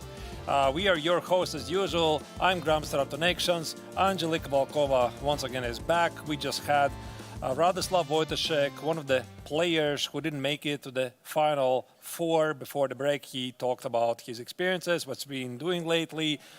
We discussed some of the games, but Angelika, I think it's time for us to continue following what's going in the games. Definitely, let's dive into it right away. I mean, it's always a pleasure to have a familiar face here, especially after a tough result, not getting into the finals. But again, the field is super strong for everyone. It was very, very tough to get into it. It was either him or Murzin, and we have Murzin now playing the final stage. By the way, how is he doing?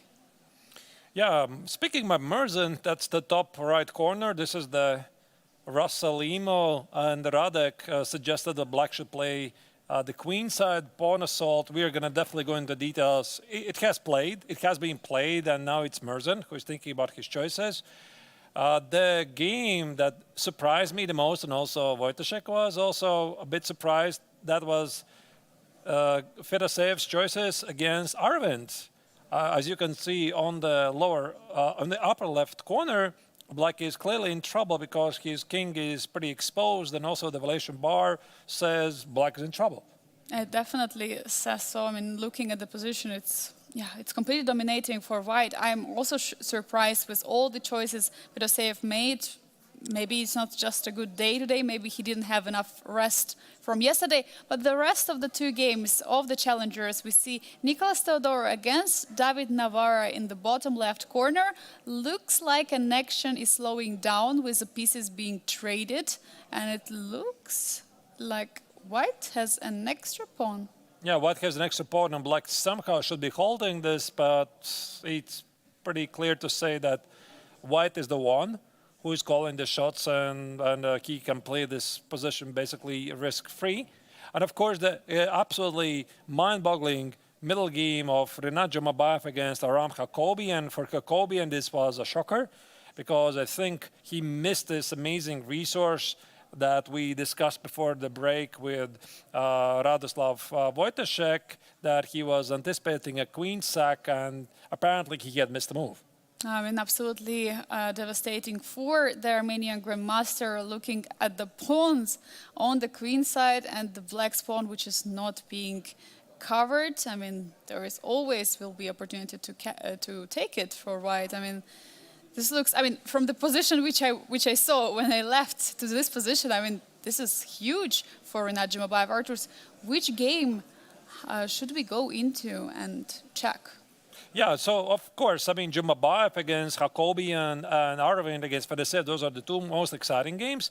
So we could start with Aravind, see what were his last moves against Fedoseev, and then gradually see where the pace of the game takes us. By the way, this is the current position, move number 15. The evaluation bar says Black is in a big trouble. What a knight on e5. I mean, I immediately look at the knight in the center of the board. It's just a perfect piece. First of all, it blocks the pawn, so the bishop from c8 cannot get developed. Also, it targets the square on g6. Now there are many weaknesses. Yes, the bishop cannot get out. There is weaknesses on the king side. There is always some h5 idea in there, or g4, h5. And the bishop, that was what we were discussing earlier. This bishop c2 maneuver later on, I mean, it can be even played right now? Yeah, that's what I'm looking at. I'm looking at why don't you play bishop c2 right now? Knight e7, probably the only way to defend the pawn. But that's going to cost you big time. The problem is not h5, it's queen h5, and Black loses the piece for nothing. So I am not even sure what's the move here. I mean, the pawn on g6 is under attack, you got to take it. Yeah, probably you got to trade, but then this pawn on e5, what? And do you trade the queens here? Maybe he wants to do it like this. Trade and play knight g4. But look at the queen side. I mean, he's completely underdeveloped. So I'm seeing bishop c5, h5. And if somebody has all the pleasant choices, it's only White. Yeah, definitely. I mean, White is completely in the lead in this position. But Arturs, can we go back a couple of moves? I mean, from the position, from the position you discussed with Radoslav. I mean, it just escalated very quickly. I just don't like how Fedoseev plays this game. I don't like it. Once again, look at this. So the opening choice also, when Radek was here, he was really surprised about this d takes on c4, knight e5, suggesting that Fedoseev wanted to get some ground fill, but he got like a terrible version of the king's in attack. And the next move that I really don't like is the move h6. Look at this. So he played h6. Now I played h4, and now he plays f6. So why? I mean, if you want to play f6, I think you want to play f6 right now. You don't weaken the king. You don't weaken the g6 square, because after h6, g6 is weak. And if you say, okay, I play h6 in order to stop bishop g5, but f6 right now is stopping bishop g5. It's very strange. Yeah, it's really strange. Yeah, really strange indeed. I think that I was looking at this position briefly, like f6, maybe, I don't know, queen f6, and I felt, okay, black is worse, but at least the king is safer. But here you can see it's essentially the same position, and h4, h6, it favors definitely white, because the pawn on g6 is a weakness. So, Such a weakness. yeah, these are the last moves. Yeah, and after trade on f6, knight e5, king h7 has been played, trying to defend and hold on to this g6 pawn, but looking at the clock situation, Vladimir has played pretty quickly, I would say. I mean, considering the position that he got into, pretty bad one, he played not only badly, but also quickly. I mean, how can we describe it other than that? It actually does make sense, because when you have a terrible position, you try to play a bit faster, at least apply some pressure. This is what some people do, and I think it's a pretty bad combination. You have a bad position, you have no time. Yeah, and where's exactly your hope? And I think that, again, for Fedoseev, this is no news. He knows he misplayed it, and maybe, like, there's some factors that contribute him playing poorly. There's, like, a million reasons. What could it be? Like, he could have had a bad sleep or something is distracting him. You never know. There's like million reasons why this could be happening. But either way, that's the position he has here, and that's the position he has to play. So I think that here Aravind is very tempted to play bishop c2, but also, of course, something else like knight x on c6, but knight c6 feels less. No, I would just play bishop c2, to be honest here. He's just choosing. What about queen c2? The idea is not to trade the queens, to keep the queens on the board, and then after trade on e5, you have h5. I see that computer doesn't really like it, but just a suggestion. Yeah. What could be an alternative? I mean, I don't mind queen c2. The problem with queen c2 is the bishop on b3 is stuck. So maybe I would improve a bit your idea, if I may. Maybe queen b1. Oh. Yeah, That's so a bit to keep the better. bishop c2. Yeah, it's like the same idea, but I keep the pressure here and target the pawn on g6. And as you can see also, the engine is like my suggestion. And maybe there's something very concrete. Maybe actually after knight e5, d takes on e5, the problem is you no longer control the h5 square. So this was one of the core ideas, like bishop c2, knight e5, d takes on e5. You're going to play knight h5 because the queen hits the h5 square, and this is a pin. And also h4, h5 becomes a very, very serious threat. To be honest, after bishop c2, I think it's just borderline losing for black. But you know, looking at this position, an opportunity for black to trade the queens, I recall the game of Aravind against Salem, where he did trade the queens when he was attacking. And that costed him a whole point. I mean, to be honest, 4 points, because Saleh got 4 points in the classical portion. Do you think here he's considering that this queen trade, like basically hunting him after the game against Salem, that he shouldn't go for the queen trade? But I think every single position is a bit different. But in that position, of course, it's a very valid point that you're bringing up there. The queen trade just made no sense, to be honest. Like, I don't know what happened there. Like, it felt like there were two different games, move 30, up to move 30, and then everything after that. But this is, again, a different position. If he gets to the pawn on g6, with or without the queens on the board, he should be either winning or having a very, very large advantage. So, knight c6. And he goes for it. Knight c6 has been played, so probably it means that he didn't want to go into the position with a queen straight. He wanted to weaken the structure of the black on the queen side, and still h5 is on the board. Like, it can be played. h5 is a threat. Yeah, I mean, it's a decent move. I would have thought that the muted bishop c2 looks better, but he does keep taking chances. Yeah, so, I mean, like you said, yeah, this h5 is a move. But this also might give black a bit hope to organize some sort of a counterplay, some counterattack somehow. For example, after h5, maybe I just ignore the pawn on g6, because that's the rule. I mean, when you are in trouble, you always complicate matters, and when you are doing better, you clarify things. So for Fedoseev, if I'm sitting here with black, I'm thinking, how do I make things for white more difficult? So I'm thinking some c5, e5. Yeah, so for example, I could play maybe e5, open up the g4 square, and after d takes on e5, play knight g4, hit the bishop on e3, hit a pawn on e5.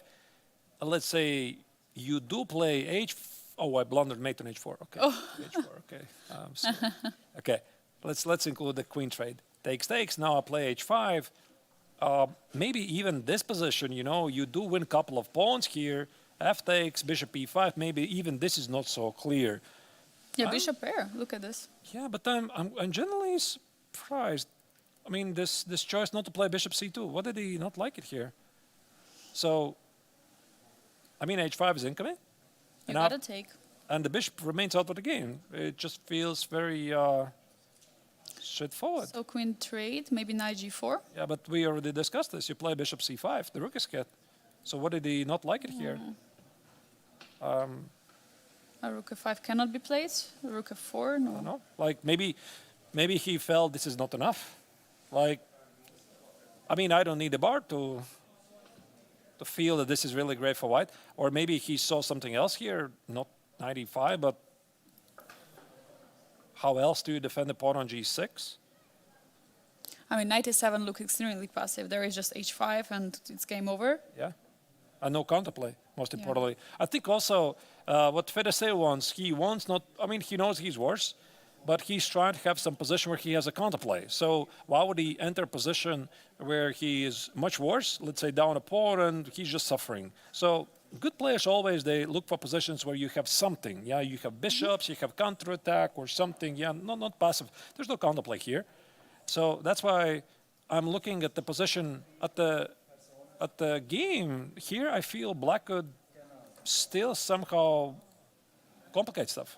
Definitely, because knight on e5 was blocking all these ideas, and black's knight on c6 was blocking c5 ideas. Now there might be a break in the center. I mean, like e5 or c5, both moves look very legit. Like both moves looks really great.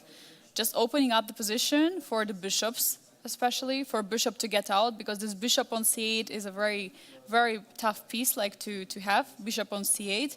So for that reason, like e5 move is definitely something you consider, or c5. You sacrifice a pawn, but it's just temporarily because it's the moment you're going to take it back.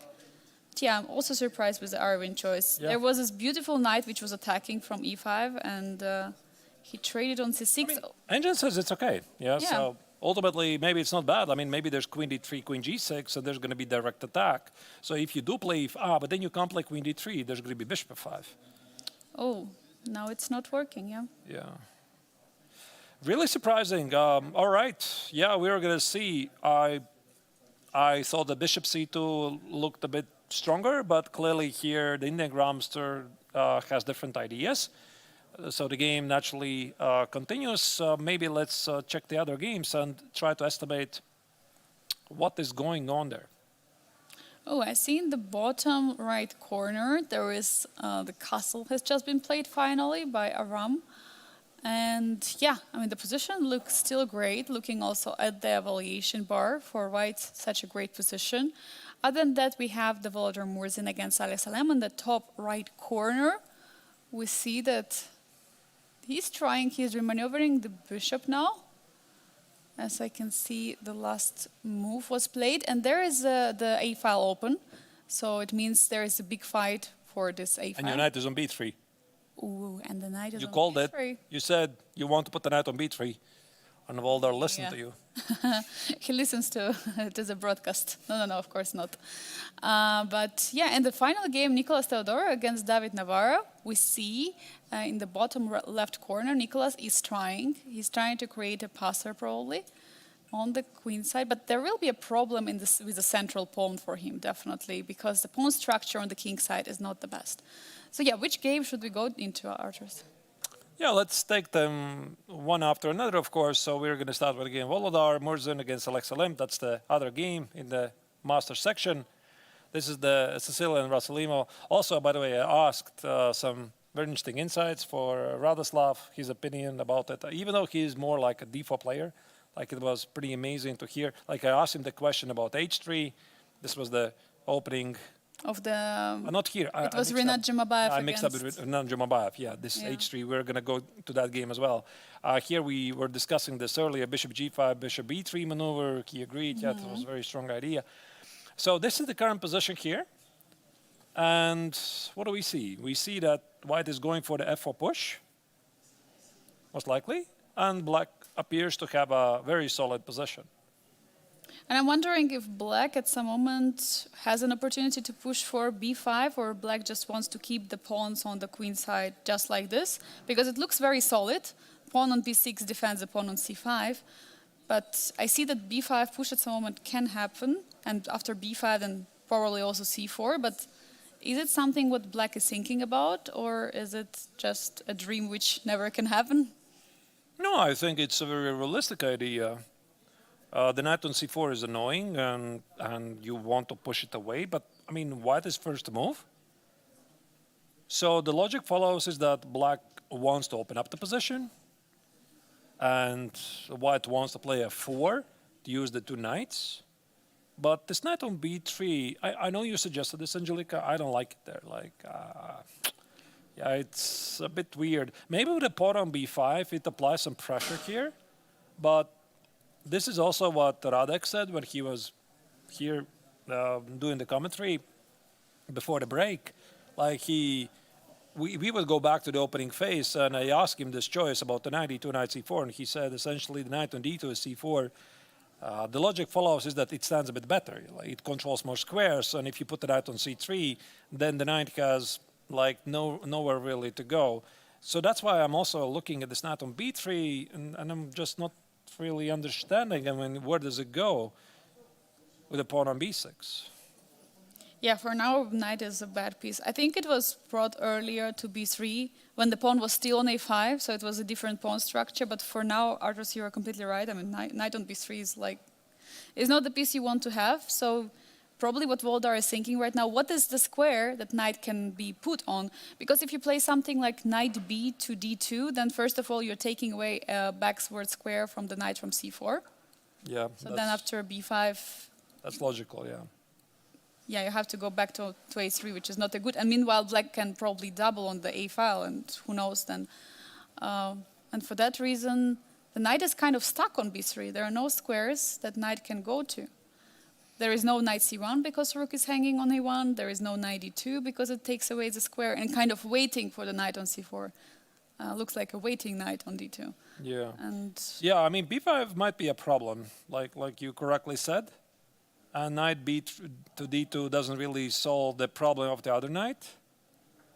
I would say that the opening did not really go Volodar's way. Like, it doesn't feel he achieved a lot. And this is also what Wojciech said, that these positions are very tricky.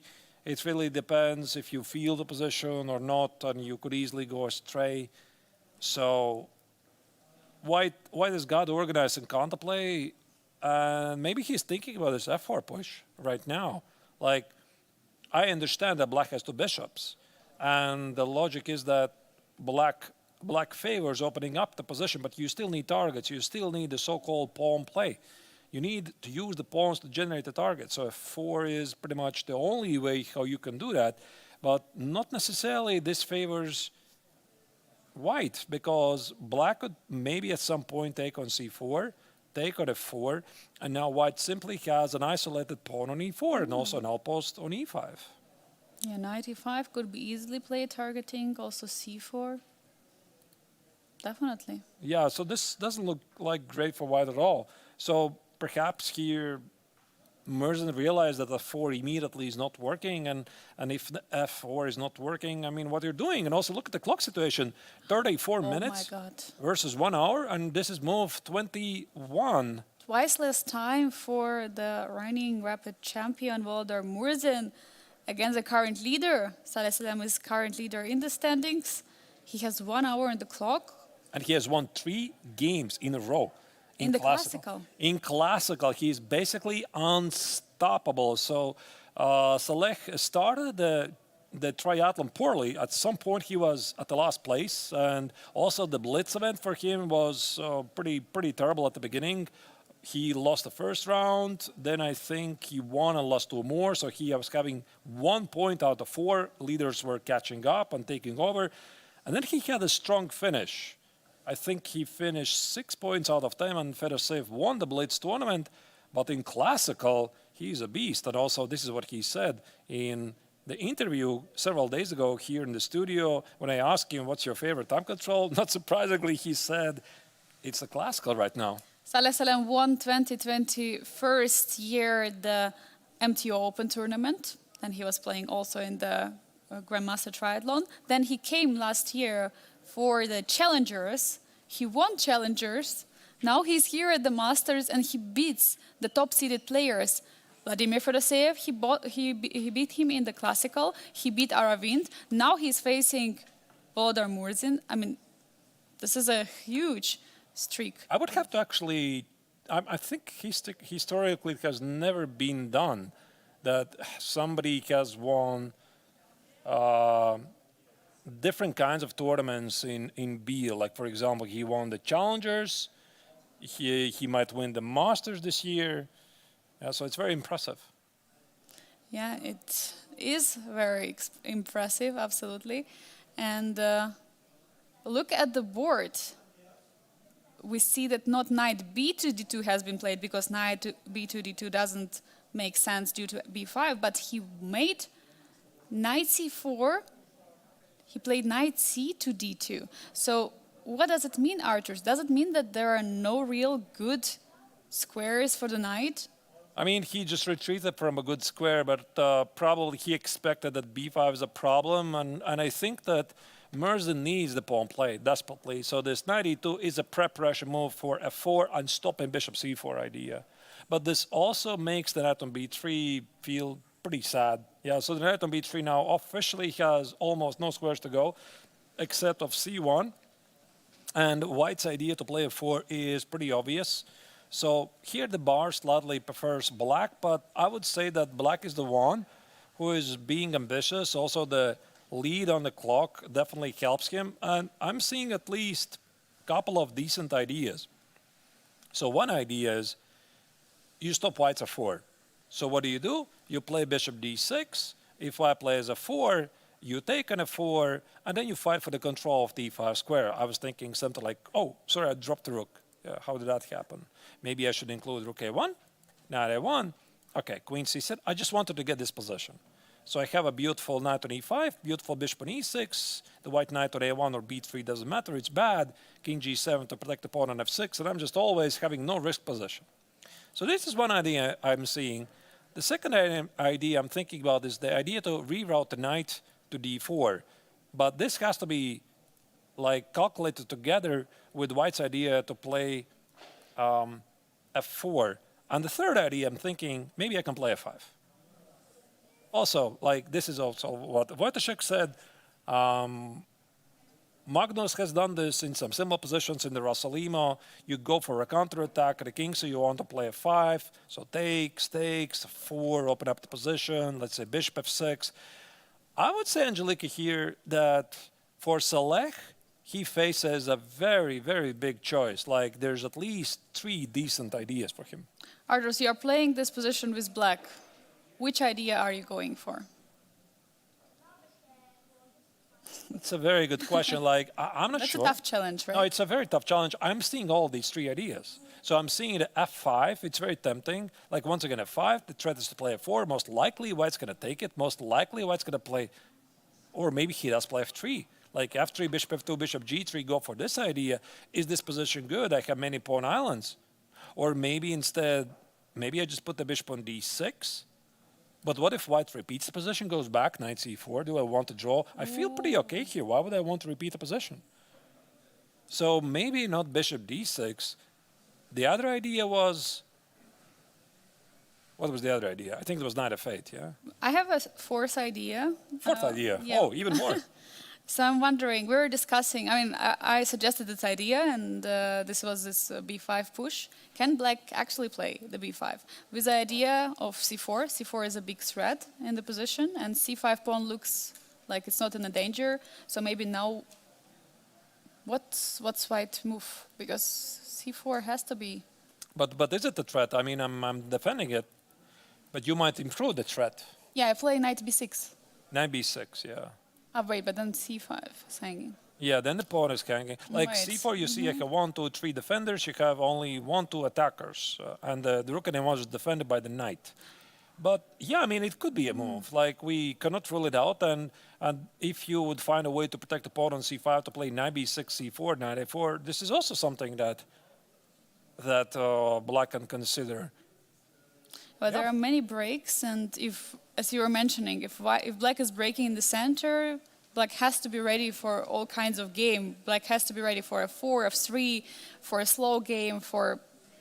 Of course, there is a space advantage for black in the position, but there might be some weak squares. Like if you push f5, suddenly e5 is getting weak. So maybe Yeah. he will remaneuver the pieces. You were mentioning bishop d6 looks like very decent move if you don't want yet to make decision. And you just want to improve your position. Bishop d6 looks like I think that. he's going to play a5. It would more suit his playing style. Yes. Like he is a bit more aggressive player than I am. So maybe takes a 4 and some dynamic choice here.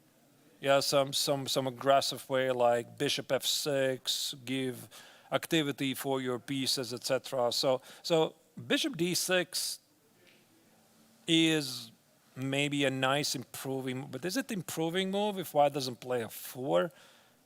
I think he's going to play 5. Yeah, it looks like this. And we were mentioning already, Artus, you've said already a couple of times, computer says, according to evaluation, it's just slightly more comfortable for black. But looking at this position, I mean, I would pick black any time of the day of the week. So definitely. All right, let's proceed with the other games because we have 2 more of them. That's obviously the game you're seeing in the lower part, the Challengers Tournament. Nicholas Theodorou has an extra pawn against David Navara. A pair of rooks have been traded, and Navara is very active. So the logic is possibly for white it's going to be very difficult to capitalize on it. And I think the Czech Grandmaster is leading a very good defense. But the exciting game is Jumabayev against Hakobyan, where we are witnessing some pretty amazing moves recently. Ooh, he took a pawn on b3. All right, let's dive in. I mean, what is going on? Is white just up a full pawn? Yep. Did you see this maneuver, Angelica? There was this moment after the opening, which was pretty weird. Like with a pawn on h3, knight on e2. There was also, sorry, I'm going to roll back a bit like this, yeah? Yes, it's knight e2, yeah. That's pretty interesting. And black got a bit ambitious, and he blundered the idea that after a5 he thought he could take on b3, because after a takes on b6, b takes on c2, he traps the white queen. And from afar, I think he blundered the move c3. Oh yeah, that I saw briefly. What an incredible way to go, and yeah, definitely tough blunder for Armenian Grandmaster. So he played queen d6, c takes on b4. Now he decided not to take the pawn on b4 because, I mean, he's underdeveloped. Like, if he takes the pawn on b4, what about a king? You're supposed to develop the pieces. For example, white could play, I'm not really sure what, let's say knight c3, knight f6, and for example, queen e2. And black might have some problems with the development. Bishop e6, I'm talking about knight g5. Maybe this is not the most accurate thing, but you get a point. And he decided to continue development. Yeah, looks logical, of course. You don't go for a pawn, you continue the development. And now he gave up the pawn. So could he take the pawn instead of castle? Yeah, I'm just going to show Because- this is current position. So, I'm could just- he have taken the pawn? Because now he's ready to castle any move. That would be my thinking process. So now that knight is on f6, castle is happening, and he doesn't have time for this knight maneuver, knight c3, or in queen e2. Or knight d4, I don't know what you want to play here. I think he didn't like something. So, if black castles short, I think he was pretty happy. So there's got to be some forcing moves, attacking either the queen or exploiting the pin. So what about bishop d2? Queen d6. Queen d6, and I was thinking, can I make bishop b4 work? Somehow. Rook a4. Yeah, I was looking at this. Like I saw this, and I had a feeling maybe after the show castle, maybe there's something here. But actually, I'm not seeing anything really There might be terrible. Even queen d7 there might be. Targeting Ah. the rook. But I'm not sure it works. But this looks also good. Yeah, I mean, of course, you can play queen d7, but your rook is also under attack. So. So you anyway have to take on e7 back. Yeah. Wait, that's a puzzle, actually. Wait. So why not? Why not queen b4? So queen b4. What did he see?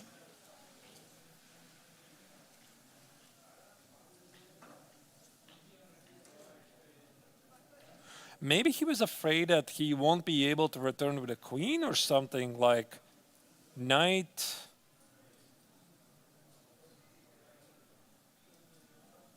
Knight d4 and some bishop f4, and he felt the queen is really, weird. It has no squares almost. Oh, Like have maybe no this is what he saw, or he saw something like knight c3 and rook a4, but I just go back to d6. So what's so special about this? That's maybe here bishop and here bishop f4. yeah, but queen d8. So what about it?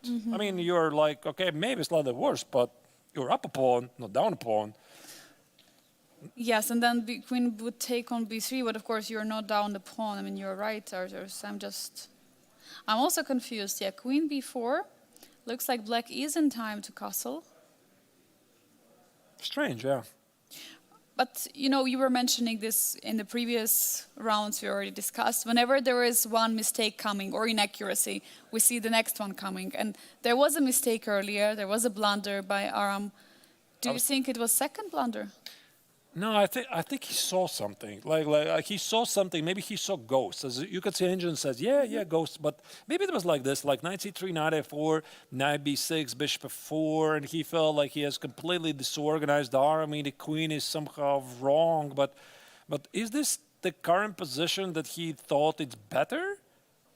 Or maybe he forgot that white can include bishop d2 before grabbing the pawn, because now it's pretty clear that he's much worse. Now this is very, very clear. So white just enjoys the extra pawn, he has a beautiful knight, controls the dark square, so it can't be that he would favor this position over that position. Absolutely not, yeah. And here b5 already played. And what I wanted to say, even this position, probably without the b5 right now, even if there was no extra pawn for white, I would still prefer white. If there would be no pawn on b2, let's say, Yeah. it would be still preferable for white. But now with extra pawn, it's even better. And now b5 is being played, so he's getting rid of his doubled pawns now. Now, what do? Do you take or you allow b6 push? Or I mean, it's a tough. I mean, obviously the game continues. Black is not lost. Maybe he takes, maybe he ignores, but white just enjoys the extra pawn. I would like to show one little move, which is maybe not always super obvious for the chess fans. Right here. So, no, I think it was here. So very often there's like the logic is if you have the central pawns, you have to push them for two squares. Like that's a very, very common mistake. People do it all the time. They think I can play d2, d4, I can play e2, e4, and I'm doing great. But as you can see here in this position, this d3 move is much, much better because it does open up the bishop, but it doesn't give up the e4 and c4 squares. Even more, he's thinking, I'm giving up the d4 square for the knight. Like I secure the d4 square for the knight. So that's why this is also one of those small nuances I really love about positional chess. is that not always those pawns have to march forward to make a great effect. Yeah, it was a very nicely explained, Arthurs. This d3 move was extremely important for the position. Also considering the bishop is on dark square, so if you put the pawn on the dark square, it's going to be a pretty much limited situation. But now, instead of this, imagine you would have a pawn on d4. Now, of course, it would be a completely different story, but the knight on d4 is such a perfect piece. I mean, this is a perfect collaboration of the pieces we can see in this position. And now, b5 push. I mean, how do you react here with black? Do you take? Try to survive somehow. I don't know. Yeah, maybe the logic would follow is that you try to trade off as many pawns as you can. And I think that b6 is white's kind of a threat. But let's maybe step back a bit and try to understand how bad is it. So white has an extra pawn. Great. White has a beautiful knight on d4, fantastic. So black has a pretty bad bishop on d7. And I think what white would want to trade the dark for bishops, maybe trade pair of knights, have the good knight against the bad bishop. So the logic follows is you want to trade off this bishop. But then again, on the contrary, black does the bishop pair. So do you follow this rule that your bishop on d7 potentially might not have any scope in the longer run, or you treat it as a bad bishop and take on b5? You see, yeah, the bar says that's a pretty bad idea. Yeah, the bar does it, but of course the players don't know. So of course this is one of the ideas which Aram is for sure considering. But as you're mentioning, this bishop pair. In order to get a bishop pair active, you need to open up the diagonals. We see the bishop on a fade is standing. I mean, we can say it's not the worst piece in the position, but it's not doing anything. Like it's not targeting. There are no targets, and it has to be activated. It will be perfectly standing on the d6 square or c5. We would love to have the bishop there. So you have to open up the diagonal somehow. Maybe see counterplay. I was thinking about that, like when you're doing badly, you try to complicate matters. So where's your counterplay? Where is it? I mean, maybe at the king side. Because the bishop on d7 is looking at the pawn on h3. Perhaps this is a hook. So I'm thinking I could play h6, which takes care of the g5 square, and maybe combine it with some g5, bishop g7, and perhaps even g4. Oh, I love it, Arthurs. Yeah, I love to find the square, because I was looking at this bishop on the fade for some time. When you said that the bishop on d7 was not a good piece, I was thinking that I don't think that bishop on f8 is a better piece. But yeah, this idea of making this advanced fianchetto and placing it on g7 is something which makes a lot of sense for black. You got to do something anyway. I think that's the last thing that any player wants to do. You don't want to sit passively and just watch your position crumble slowly, your opponent having all the fun. And the last move has been played. It was h6. So Arthurs, you called it. h6 is on the board. We might see the g5. We might see this hook idea with g5, g4. I think so. It makes perfect sense, because also the h6 move, after you play g5, for white it's quite difficult to exploit weakness on f5. The queen on d3 cannot get to the 5. If the pawn on d3 would be gone, yeah, we could talk about some queen c2 or queen d3 and try to exploit f5 square. Here, g5, at least g5, then we're going to talk about g4. I think is going to happen here. Yeah, this queen on b3 is definitely a piece which is not helping protection of the king. So that would be what we will see it all about. Yeah, so the game is slowly heating up. Here, Jumabayev is doing fantastic. He had some experiments in the opening phase. Hakobyan felt that he can afford to be ambitious, but it backfired after the Kazakhstani player played a fantastic sequence and clearly gained an upper hand. I don't know the reason why Hakobyan decided not to take the pawn on b4. Maybe we're going to find it out later. But dear viewers, in the meantime, we are going to make a very short break and several minutes come back with the action from the 58th International Biel Chessville. Stay tuned and see you soon.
Ladies and gentlemen, we are coming back with the live action from the 58th International Biel Chess Festival. As you can see here in the Biel Congress Center, we're following the action from the main event of the festival, the GMT Masters and Challengers round-robin tournaments, where the players are battling it out. Essentially a triathlon, rapid classical blitz. Today, this is the day of the final stage. Classical chess once again is being played. A couple of players in both tournaments have been eliminated, and here we are having two games in both categories well underway. Yeah, we have obviously the best of the best remaining in the Grandmaster Triathlon. Absolutely exciting matchups for today. As we can see in the top left corner, Aravind against Vladimir Fedoseev. Vladimir with some odd opening choices. He got pretty bad position and still looks like this. Even though the queen trade has happened, there is obviously a big advantage for white, which computer also confirms. And the other game, which was also very exciting, we checked it just before going into the break on the bottom right corner, Jumabayev against Hakobyan. We see that there is an extra pawn for white, and white is pushing forwards after mistake of Hakobyan also in the opening. And the rest two games, I mean, definitely the Theodorou against David Navara in the bottom left corner. There is an extra pawn, there is extra material for white. White is still trying to push, but we see the endgame, the rook endgame with opposite colored bishop. It looks like it's going to be a peaceful outcome, but anything can happen. And this game of Volodar Murzin against Salem, where nothing is clear for now, it's in the top right corner. Looks like the rook trade has been happened, and the queen trade is on the way. Arturs, I mean, what game shall we take a look next, or maybe just quickly your thoughts about what is going on? Yeah, I think we can make our predictions where the games are heading. So my money would be that Theodorou against David Navara is heading for a peaceful outcome, and sooner than later, because Navara has figured out pretty active defense. I mean, I see the relation bar somehow gives the position slight plus for white, but objectively, I think at this level, it's going to be very difficult for the Greek Grams to try to capitalize on it. Murzin against Salem, that's the game we just saw. I think that with all the heavy pieces disappearing, it's safe to assume it also might be heading to something peaceful. Might be too early to tell. And the other two games, I think they look more in favor for white naturally, right? So Aravind definitely has the edge. Fedoseev has gotten some counterplay, so maybe he's going to somehow save the game, but Jumabayev is clearly having an upper hand against Hakobyan. We have absolutely brilliant matchups for today, but maybe let's shortly take a look at the game of Theodorou against David Navara, since Nicolas is a current leader of the standings, and any positive result would be very good for him, and he would already be probably, if he's playing a draw, if I'm not mistaken, he might even already not be able to be caught by David or Rinat. So very important, definitely a result for Theodorou here. But the tournament system and the format, it's forcing you to get and push for more. Because if you play two draws, which is 1.5, 1.5, it's going to be only 3 points. And for victory, you get 4 points. So for that reason, he still might try, but definitely looking at the position, feels like David Navara has figured it all out, but maybe for our viewers, what has he figured out? Yeah, I mean, Navara has a very active defense, but speaking about what you mentioned, Angelica, that he's fighting with Navara, I would actually say he's even fighting against Aram, because they're like the two players who are significantly in the lead of the rankings, so that's why Nicolas is... I mean, he's pretty sure he is going to be ahead of David, because David is like very far behind him to the overall rankings. I think it was 11 points. Yes. Yeah, so that's basically impossible distance to regain. And Hakobyan like is within the striking distance, so that's why for him it's also very important to try to score try to win as many games as possible, because he already treats that it's going to be a race with Hakobyan. So that's why also for him, he's got to feel good, right? That he sees that Hakobyan is struggling against his opponent, and that's maybe is also having some effect on his decision making against Navara. And he's like, okay, listen, it just quite did not work. Let me still try something here. But to be honest, if Black's going to put the rook on the second rank, somewhere rook c2, rook b2, and make a window for the king, I just don't see how do you make a progress here. Yeah, definitely, because the biggest problem there is this pawn on e2, and I think that's what David Navara is going to try to use. He's going to try to target that pawn on the e2 square, which is going to be very difficult to defend, because imagine if you had a pawn on the f file, then maybe it would be a bit easier, I don't know, but still would be probably just equal. But with a pawn on e2, it's just extra weakness, it's extra isolated pawn, which you can always attack. Yeah, I mean, there's one thing that White can never do. I mean, if White wants to be ambitious, he cannot trade the rooks. If the rook's being traded, it's going to be a pretty easy setup. h5, g6, the king is going to go to the queen side, hold on this pawn, the bishop is going to take care of the king's pawns. It's just a draw. Here, again, I'm not really sure how White is planning to change something. Maybe here Navara is just being a bit careful. After rook c2, what did I blunder? Rook d1. Okay, that's why. Okay. So there's a back rank issue. So ideally, he would want to put the rook on the second rank and target the pawn on e2 and play rook b2, but because of the back rank issues, he cannot do that. So some accuracy is still required. So let's say if he plays probably h5 or h6. Okay, let's be accurate. Let's play h6. White plays b5. Probably tries to advance the pawn. Rook c2. Hit the pawn on e2. I don't think you have the time for b6. I mean, what do you do? And after you play king f2, there is bishop c4? Yeah, king f2 is going to be bishop c4 indeed. Maybe you give up the pawn. b6. But even after rook b1, there is bishop b7 will be able to... But you can never win this, basically. I mean, the b pawn is going nowhere. Look at this. I mean, it's like double defended. So I don't know what you need to do. Like, I'm seeing the tension somehow favors this for White. Maybe I'm not super accurate. But to be honest, I'm not seeing the move. Maybe it's some smart move order, like rook d1. Okay, I can check the engine, of course. What does it say? But I don't believe it. Rook e1. Rook e1 and rook b2. Oh, or was it bishop c4? I'm sorry, I think it was bishop c4. Bishop c4, then play b6, and you could take on e2, because then the b pawn is advancing. Okay, all right. Okay. So here the question is, can White make a progress here? I mean, you can play this for a while, but ultimately the b pawn is going nowhere. Also, you can always target the e2 pawn. Like you can play bishop c4 and king and rook will have to defend it. Meanwhile, you can just improve maybe the king, maybe just bring the king. Yeah, like f6, king f7, king e6. I think normally this should be a draw, I mean, without too much problems, but as you can see, Navara is spending a bit of time. He's thinking about the nuances, and according to the engine, it's still on. I just checked. Bishop c4 apparently is the accurate move. I mean, of course, it makes sense. Why do you allow the b pawn to go forward? You just block it. You want to put the bishop here, target the pawn on e2, then play rook c2. And if White trades the rooks, this, unfortunately, it's just not going to work. Again, White puts the pawn on b6, but let me just once again put a position for you.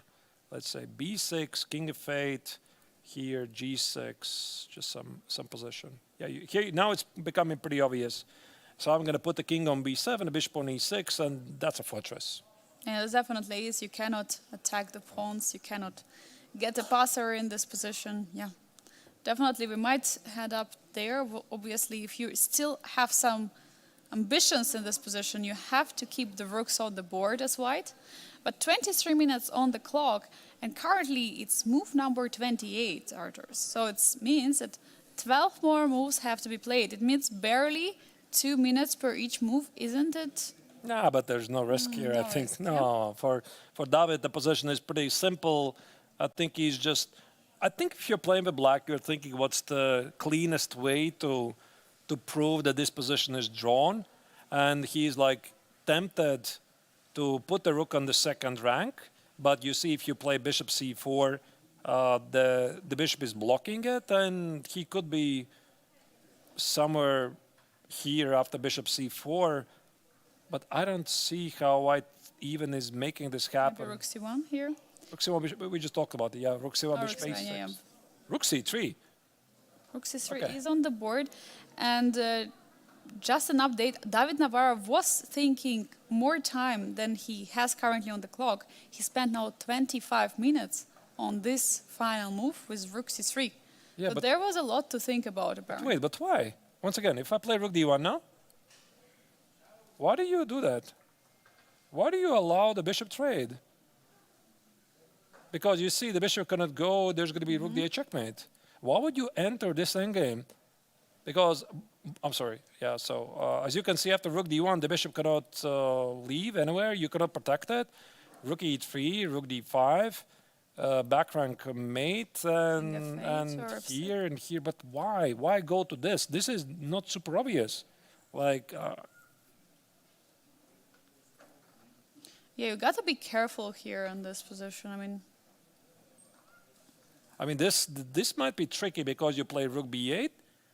You push forward. You push forward the pawn on b6, and at some point you march with a king.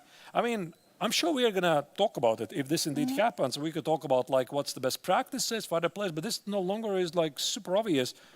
This rook c3 is, in my opinion, totally uncalled for. So unless I'm like blundering some very easy move here, I might be, you know, but where is it? Can we say now that white's chances just went up slightly? Absolutely. Like, I mean, are you seeing something? Because I'm not seeing how do you defend against rook d5 or rook d8. Am I missing something? There's no rook c5. You can't defend the bishop. You can't walk away with the bishop, right? Yes. You that's gotta correct. take. You gotta take. I mean, you could start with some h6 or king if it doesn't really change anything. So takes. You couldn't take the pawn on e2. There's a back rank mate. So the logic suggests you want to bring the king closer, or maybe make some h5? No, h5 is not. I mean, you Actually. can do it, like make a window for the king, aggressively push those pawns, but this is like the best case scenario for white in the position, considering that here in this position, black had a bishop c4. Maybe David didn't see bishop c4, and he was looking only at rook c2, rook b2, and the white pawn was going to b6, and he feels he's confident about the rook endgame. Oh my God. I'm not having the same confidence, but he's then again a stronger player. Definitely, we're going to see what is going to happen because rook d1 looks very tempting move. You go for the bishop trade, you go into this rook endgame, and you just try and you just push, and that's what Nicolas needs, considering the current situation also on the rest of the boards, because we see that Hakobyan is in the trouble against Rinat Jumabayev. So if he's going to lose and Nicolas will be able to get extra points, that's going to be huge for him. It might even secure the first place. Okay. Yeah. So the game continues. Now we're back to the overview. As you can see, Fedoseev against Aravind has managed to get some counterplay. The e5 move, we discussed, it's on the board. Also, you can see black is getting really active. And Aravind has 17 minutes for a better position where black has a lot of activity. So once again, we would go back to this position. It was after the opening, after this absolute disaster opening for Fedoseev. So he has weakness on g6, so we're discussing. There was a move bishop c2, targeting the pawn, and we did not really see any arguments that Fedoseev might have. And yet white took on c6, played bishop c2 instead, followed by e5. That's the move we are suggesting, that of course Fedoseev is going to attempt to complicate. Also knight g4, we saw this line. I think we're suggesting h5, right? Yeah, we're considering the h5 move in this position. Bishop f4 was played instead, allowing black to play rook b8. Rook e1. Allowing a rook b2, coming with a tempo. Okay, what's going on here? Yeah, It just feels deja vu. Yeah. It just feels exactly like Aravind Salem Saleh. No? Yes, yes, absolutely. Yeah, like he had this amazing game against Salem Saleh. Like he had the perfect Benoni-like position. There was an attack going on. Move 30. He was doing fantastic. Then he traded queens and like in the next couple of moves, Black just captured several pawns in a row. Like that's what I'm seeing here. So you see. Okay, obviously the position is very sharp. There's a move h5. The bishop on e3 and the bishop on e5 is under attack. Black plays rook b8. Doesn't take the pawn on e5, and white doesn't defend the pawn.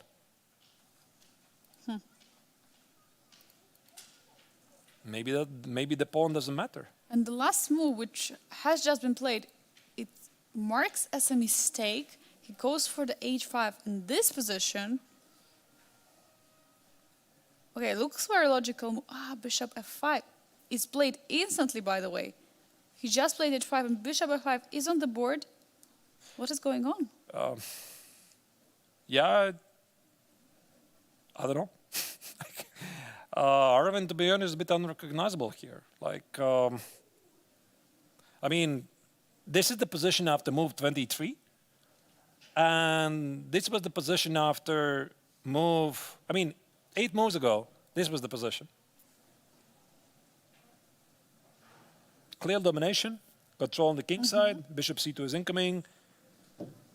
8 moves later, we have this.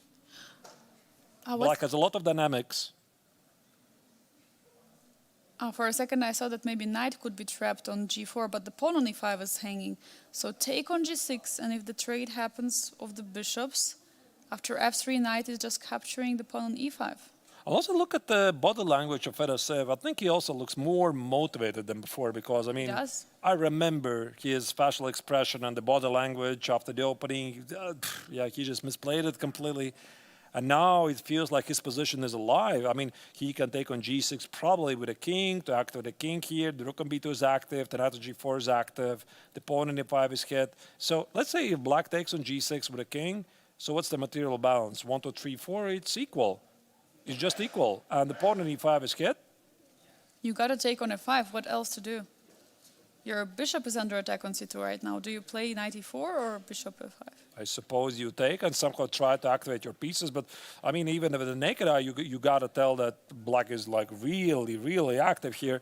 The bishop e4 is under attack. I'm a bit surprised how here the engine says that white is even somehow better because black is, like, Black is well-positioned. Black is targeting the pawn on f2, on e5. There are 2 pawns under attack. Bishop on f4 as well. Maybe there is something with this knight on. So what if we play bishop g3 here? Knight cannot take on e5 because there will be f4. Is it? You mean the pin, yeah? But I'm not so sure you could do that. Like f4 is going to be bishop d4 check. Watch out. So the rook is pinned, but maybe white cannot exploit it.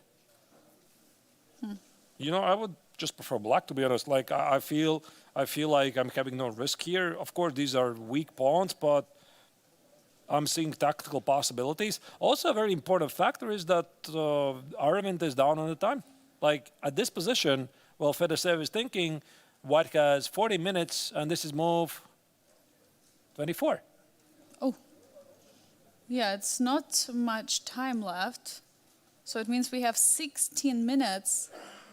16 minutes for almost 15 moves, which means it's barely one move for 1 minute.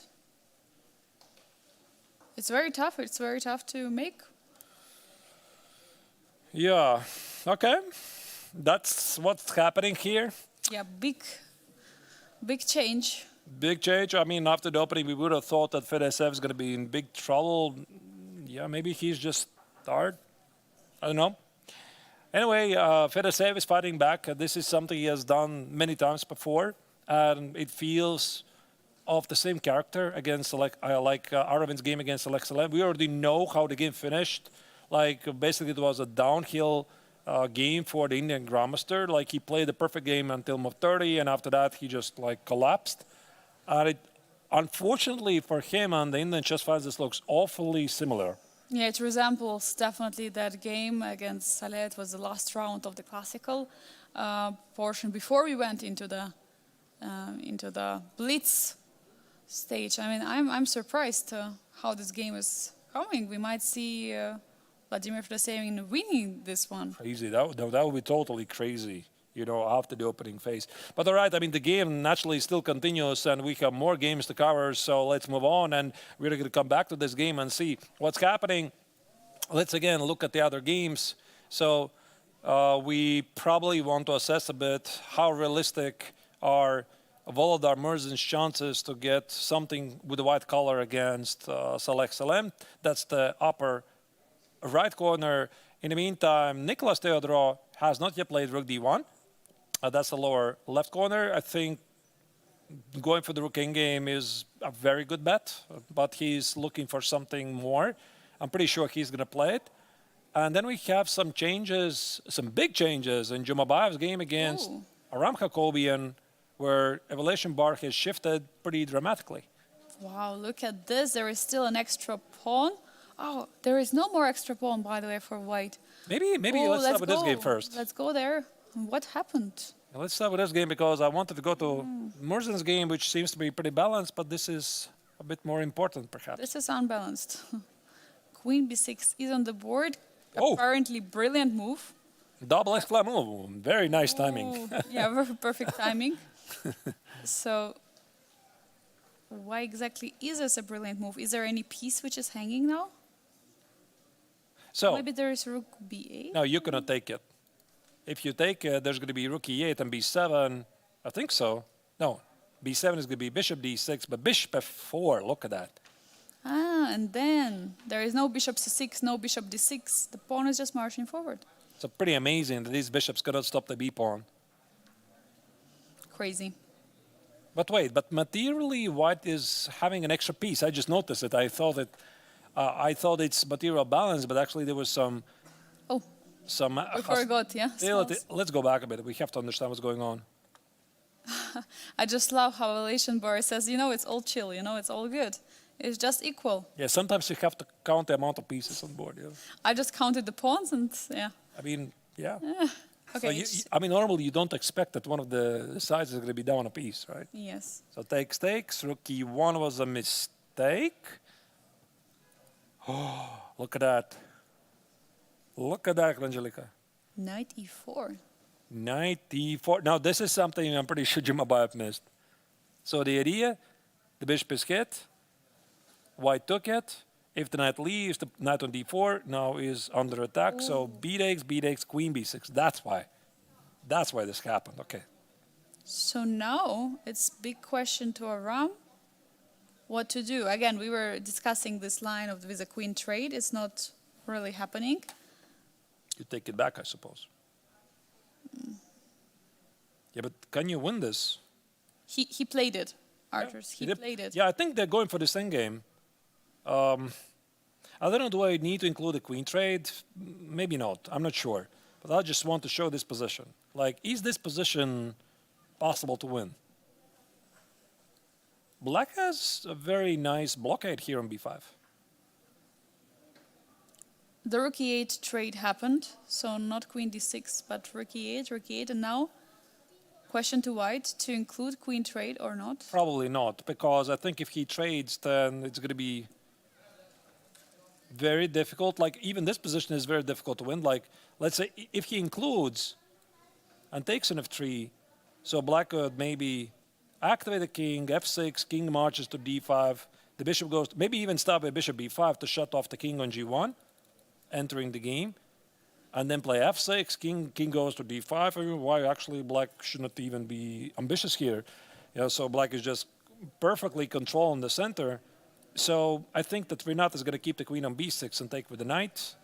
But I think the evaluation dramatically changed after this amazing shot knight e4. What a turnaround in the game. I mean, we're not expecting that for sure. White was clearly better in this game, was pushing for a win. But yeah, suddenly this sacrifice of the knight, I'm just wondering why it was not a brilliant move. Yeah, it was saying it's a great move, but it was definitely a brilliant move, sacrificing a knight. And bishop e8 was the last move. In This is a position. 3-result game.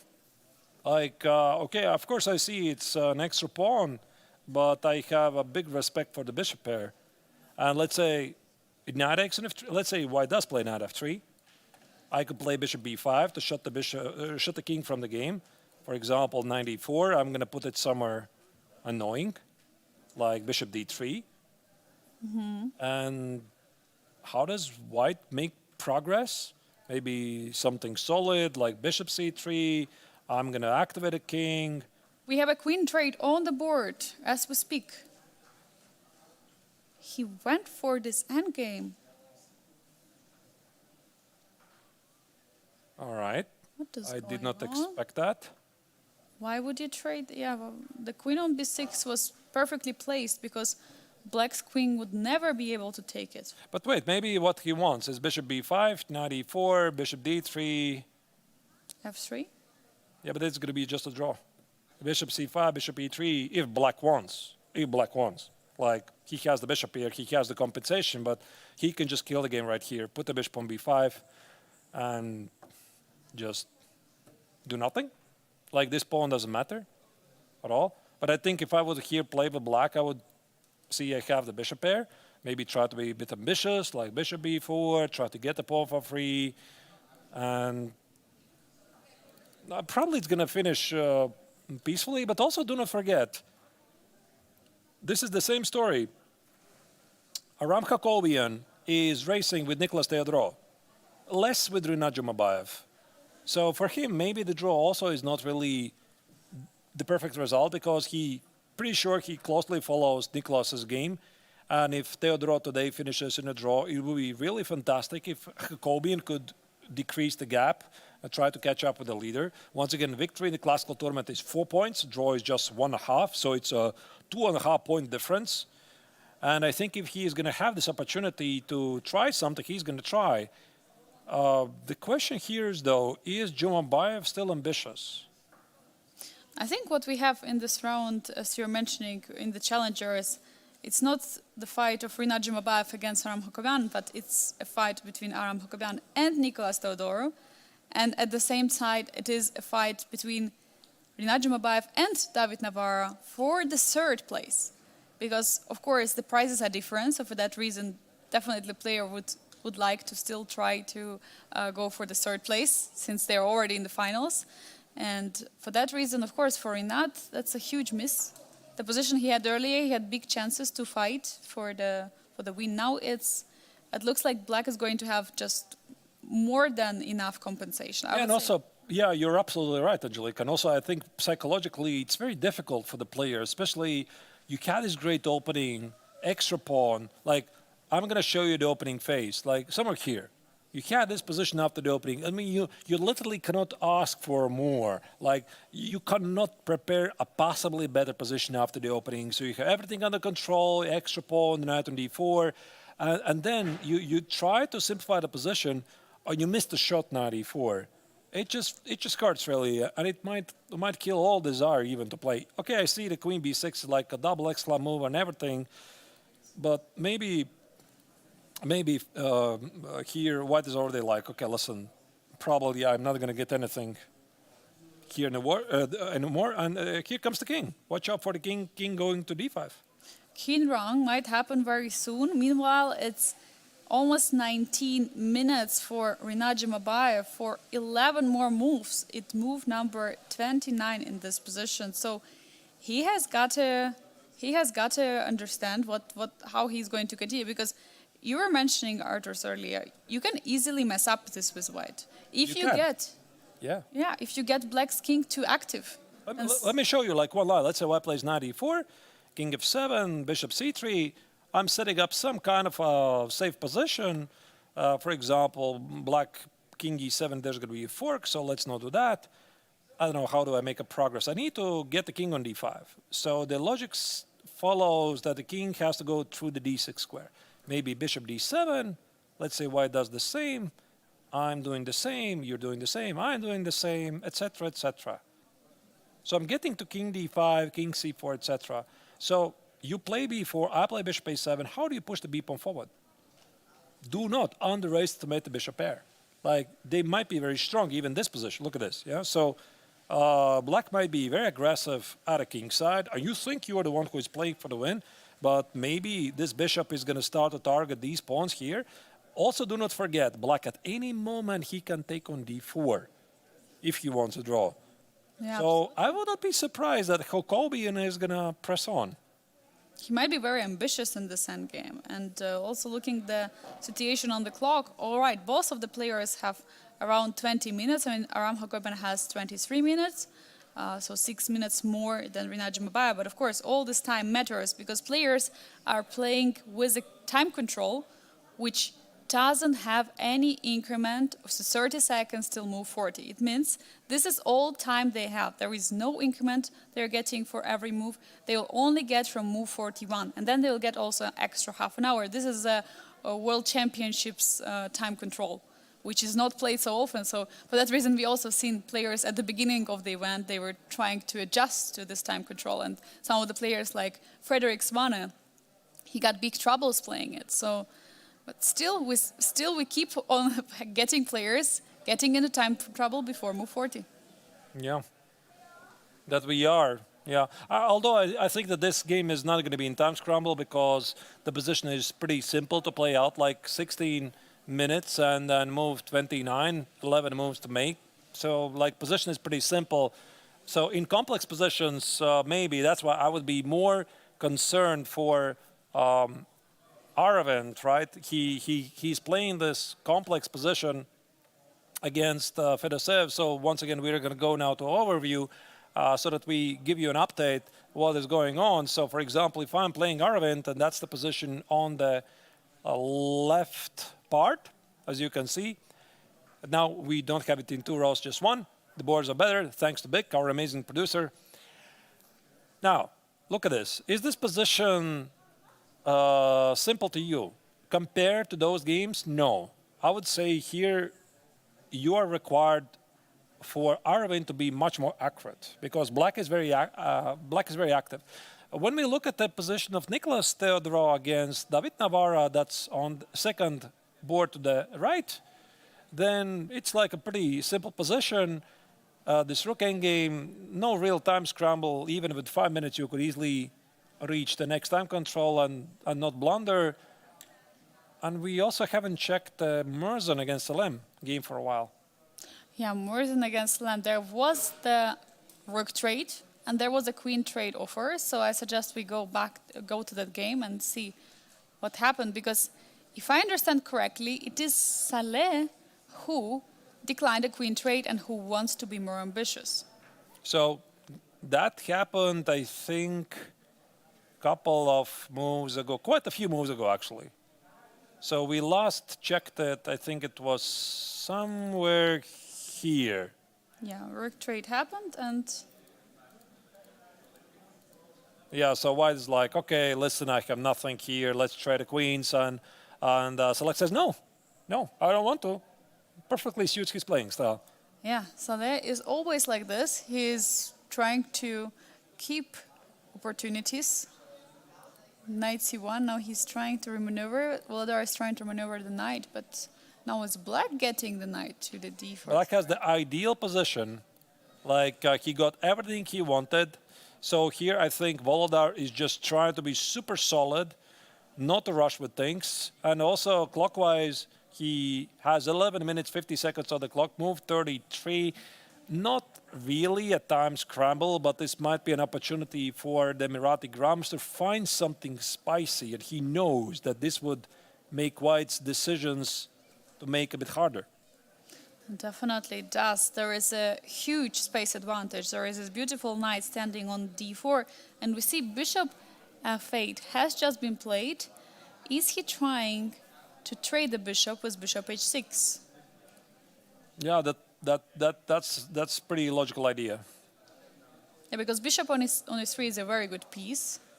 And for black, bishop was just looking at the pawns on the e5 and c5. But also do not underestimate Murzin's position, right? Because this is a skill. When your openings do not work, like in this time, it just didn't work and black solved all the opening problems, maybe even can be ambitious. Look at how Volodar plays. He set up a very safe position, and he's waiting for some kind of a mistake. Maybe black is going to overdo it. This is also something that very often the players do. When you cannot beat the player yourself outright, maybe you just wait for a while, just set up a solid position, see what happens.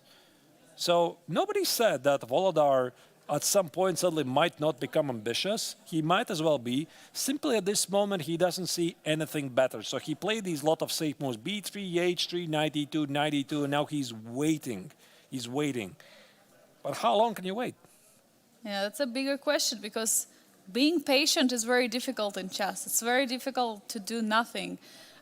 Personally, for me, I'm like so bad at the passive defense in the endgame, like just standing and doing nothing. You know, You can't do that. I cannot do it. I'm just trying to do something, and I just weaken my position, and that's all. But that's a true mastery. Like what these top players are having is this ability to find the way to wait, because we've seen what I recall instantly is the game of Murzin against Radoslav Wojciech, our guest today in the studio, who was eliminated by Murzin in the game where he literally could do nothing, where he literally could have a draw while Murzin was doing nothing, but it was Radoslav who pushed. You know why it's so hard?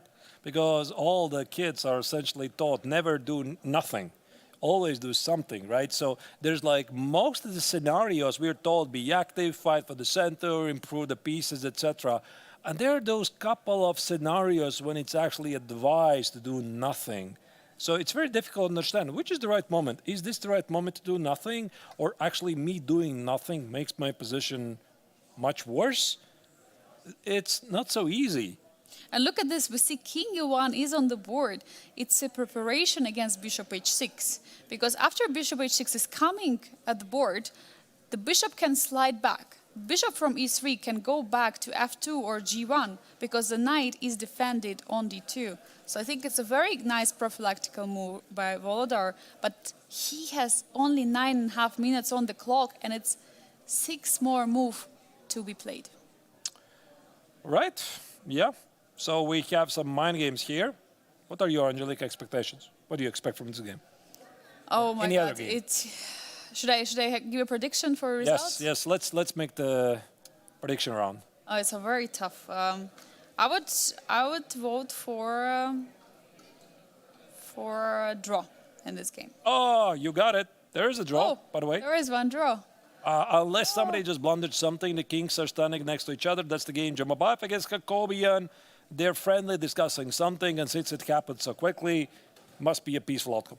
Definitely, it looks like, and also there is a confirmation. Both players are smiling, right? So that's about this peace sacrifice, I think. Yes, I think about two moves, 2 points in the game. First one when Aram missed the C3, incredible resource which we not found, and then second, this brilliant knight E4 move. I mean, this was definitely a deserved result for both of the players. Both of them had 2 misses. Both of them had these 2 brilliant moves, and now they're coming home with a. We're going to not home, but to the hotel with a draw, and it's great. I still think that Hakobyan should have continued to play a bit. Yes. Like, I mean, he is obviously happy with the result, but I thought at the final position there was like no risk, and maybe he could have played on. But then again, I mean, it's been a very long tournament. They have still very important 2 games to go, so yeah, he was just happy. We have more games ongoing, naturally. Now let's check the overview, what's going on in the remaining 3 games, because some time has passed. I'm seeing that the evaluation bar suddenly likes Aravind's position a bit more. So here the Indian Grandmaster has activated his pieces. There's a pin. The knight on e5 for black is pinned. Black has, 2 extra pawns actually.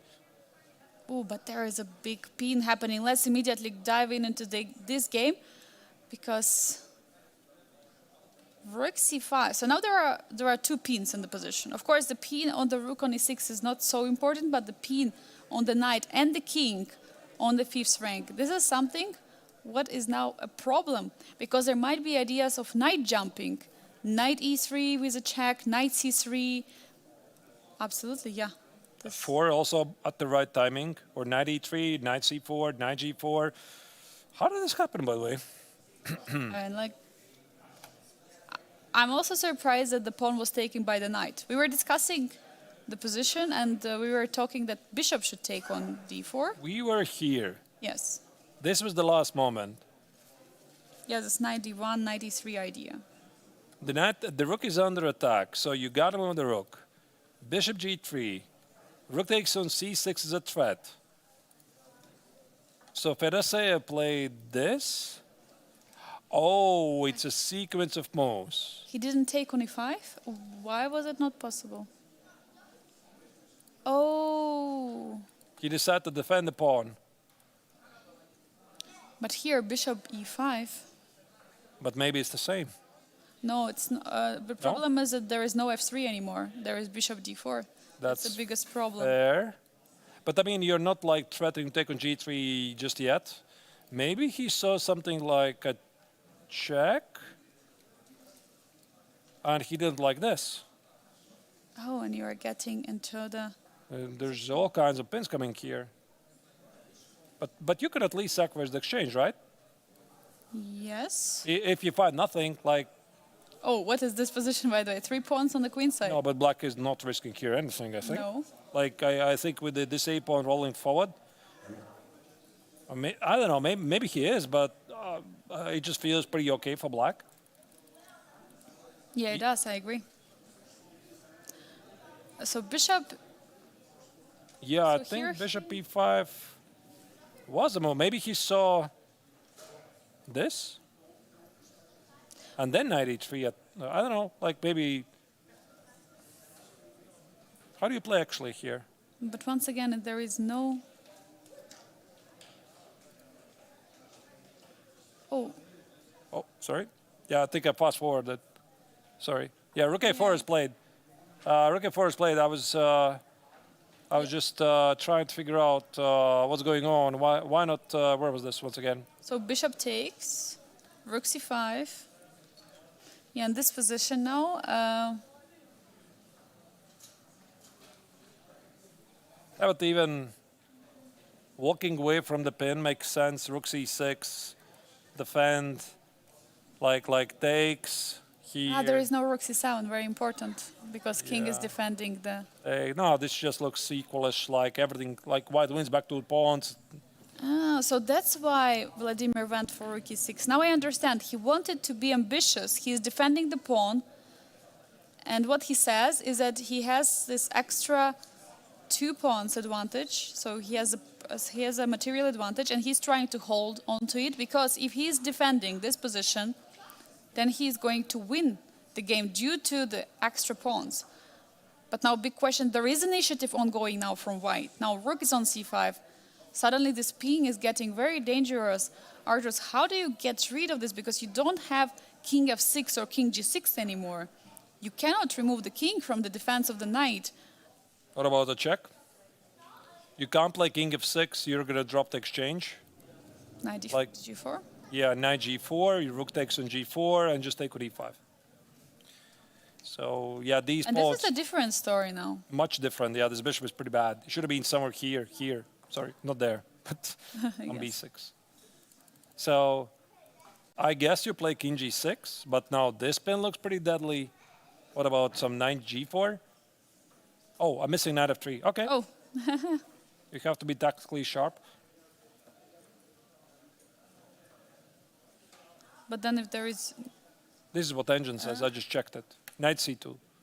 Protect the rook. of course. Now there Hit is no the knight knight. c3. And if king goes back, then there is bishop h4. No, then I just take with e5. Oh, you of course, obviously. Yeah, and King has to go back to f5. it just feels so fishy. Like, Is there a 4? f4, maybe there's king g4. No, but I mean, black's position feels so risky because, like, this is such a deadly pin. One pin and second pin, and black could play rook c4. There's going to be a fork on e3, and white could make some quiet move. Is there actually king h2 just defending the bishop with a threat of f4?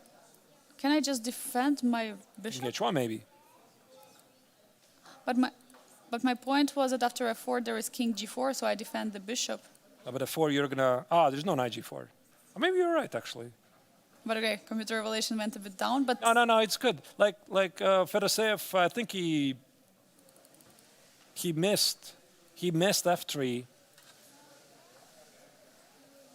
and rook a4. Okay, yeah.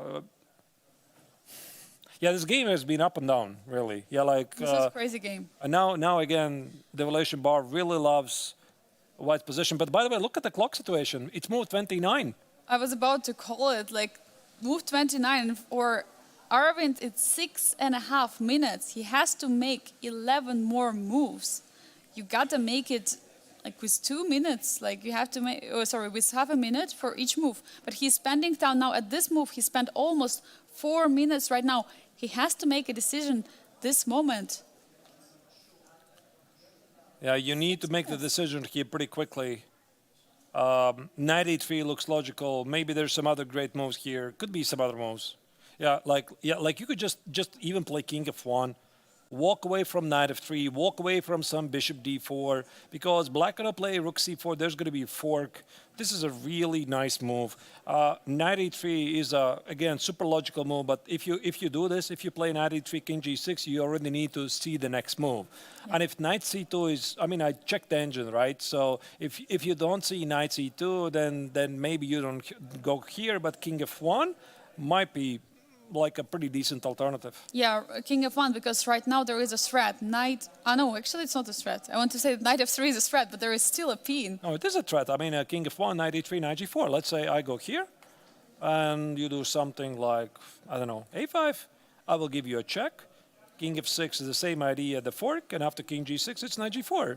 So I do think it's a threat, unless black has some way to escape with some rook g4, rook f6, and your king f1 actually is not where it's supposed to be. So maybe king h1. No, king h2. Okay, I like that. 5 minutes for Aravind. He has just made a move. He plays king h2. Just as soon as I said it, engine marked it as a mistake. No, but I think it's a good move. Yeah, he goes for what? Yeah, there is no knight f3. I'm again hallucinating with something. So this was the idea which I was suggesting in the other position, to defend the bishop on g3 and to threaten the f4 push. So now f4 is a big threat in the position because there is no king g4 targeting the bishop. Probably this was his idea, just to defend the bishop on g3. But only 5 minutes for 10 moves. Super logical. Which, of course, brings the question, king f6 drops the knight again, king g6, again you take it. How on earth do you defend against a 4? Do you sacrifice the exchange? But that, again, feels fishy. So let's say I play a5. f4. f4. Or knight e3, yeah. f4 looks reasonable. And if you take it, I might give you some nasty intermezzo checks. Engine, again, doesn't like it. How is it? King g5, takes. And we have h5 on the board. h5. h5. So the idea is after f4, there is h4. Yeah. Let's put it on the board. So f4, there's going to be h4. If you take it, I take it. You cannot take the rook with a check because there's a bishop. And if you take it, I eliminate the pawn, and knight and e5 is safe. And is there bishop d3 now? Then you just go here somewhere. Meanwhile, we have a result on the board of Volodar Murzin against Salem. They agreed on a draw. Apparently, there was a move repetition. And yeah, the players agreed on a draw before getting into time trouble. But probably let's go back to the game of Aravind against Vladimir Fedoseev, because it looks like the position is spicing up, considering also the clock situation. 4.5 minutes for Aravind in the position. Yeah, I mean, it's not really a big surprise. We expected that game probably is going to get to a peaceful outcome. We thought that maybe Salek is going to be a bit more ambitious because he rejected the queen trade. He wanted to try something, but White wouldn't make any big decisions. So, yeah, it's a draw. Now here, yeah, the big question is what's going to do? King h3, yeah. King h3 is on the board. So now it stops the h4 idea. But does it? Because there is no threat from white now. There is no f4. But Move 31. but at the same time, Arthurs, look, black is stuck in the position. There is no way black can continue. Like rook on e6 is stuck, is defending e5, is defending the c6 pawn. King on e5 cannot go backwards or forwards. It's also stuck. At the same time, rook on e4 is stuck, and the pawns cannot march forward. Can white try to find a way to use this position? Because it feels like it might be a Zugzwang at some moment for black. Yeah, you're right. Assuming that white has a way to make a progress, like, yeah, I mean, if f4 is a threat. Is f4 a threat? Because, again, I can sacrifice exchange. And if f4 is not a threat, maybe I just play something like a5, and you still need to find a way to punish. Maybe after a5, you obviously need to include the knight. The knight is going to be the key piece. You have the bishop on g3, the rook on c5, rook on e1, but how do you include the knight? Like, which is the square? You have to place it. d3, I suppose. Like, d3 applies pressure against the knight. Maybe knight f2, like this. And I could try to maybe block it somehow with some rook d4. So I'm stopping you. And f4 again is rook f4. So again, f4, rook f4, take such a weird position. Like, it feels like it's this close, but quite far at the same time. Can we just briefly go back into position where he played king h2 and see if knight f2 was possible there in this position? So instead of king f2, king h2? Here. Here. Because knight f2 coming with two threats, knight d3 and knight g4. Oh, look at this engine idea. That's engine idea. Rook c4 and c5. Cut off the rook. That's why you need the knight on d1. That's why you need it here. Otherwise, now we understand. Now we understand Aravind's thought process. I mean, I didn't understand. I just copied engines. I know. Like, no, I mean, with the knight on d1, that's a very critical idea. So black cannot play rook c4 as soon as the knight is gone. That becomes a defensive idea. So this is also something you have to formulate yourself. But Aravind is a bit in time trouble here. This is also not a position that you could easily play. Like, maybe the pin is not going to go anywhere, but I don't know. And bishop f6 has just been played, insisting that if f4 is on the board, there will be h4.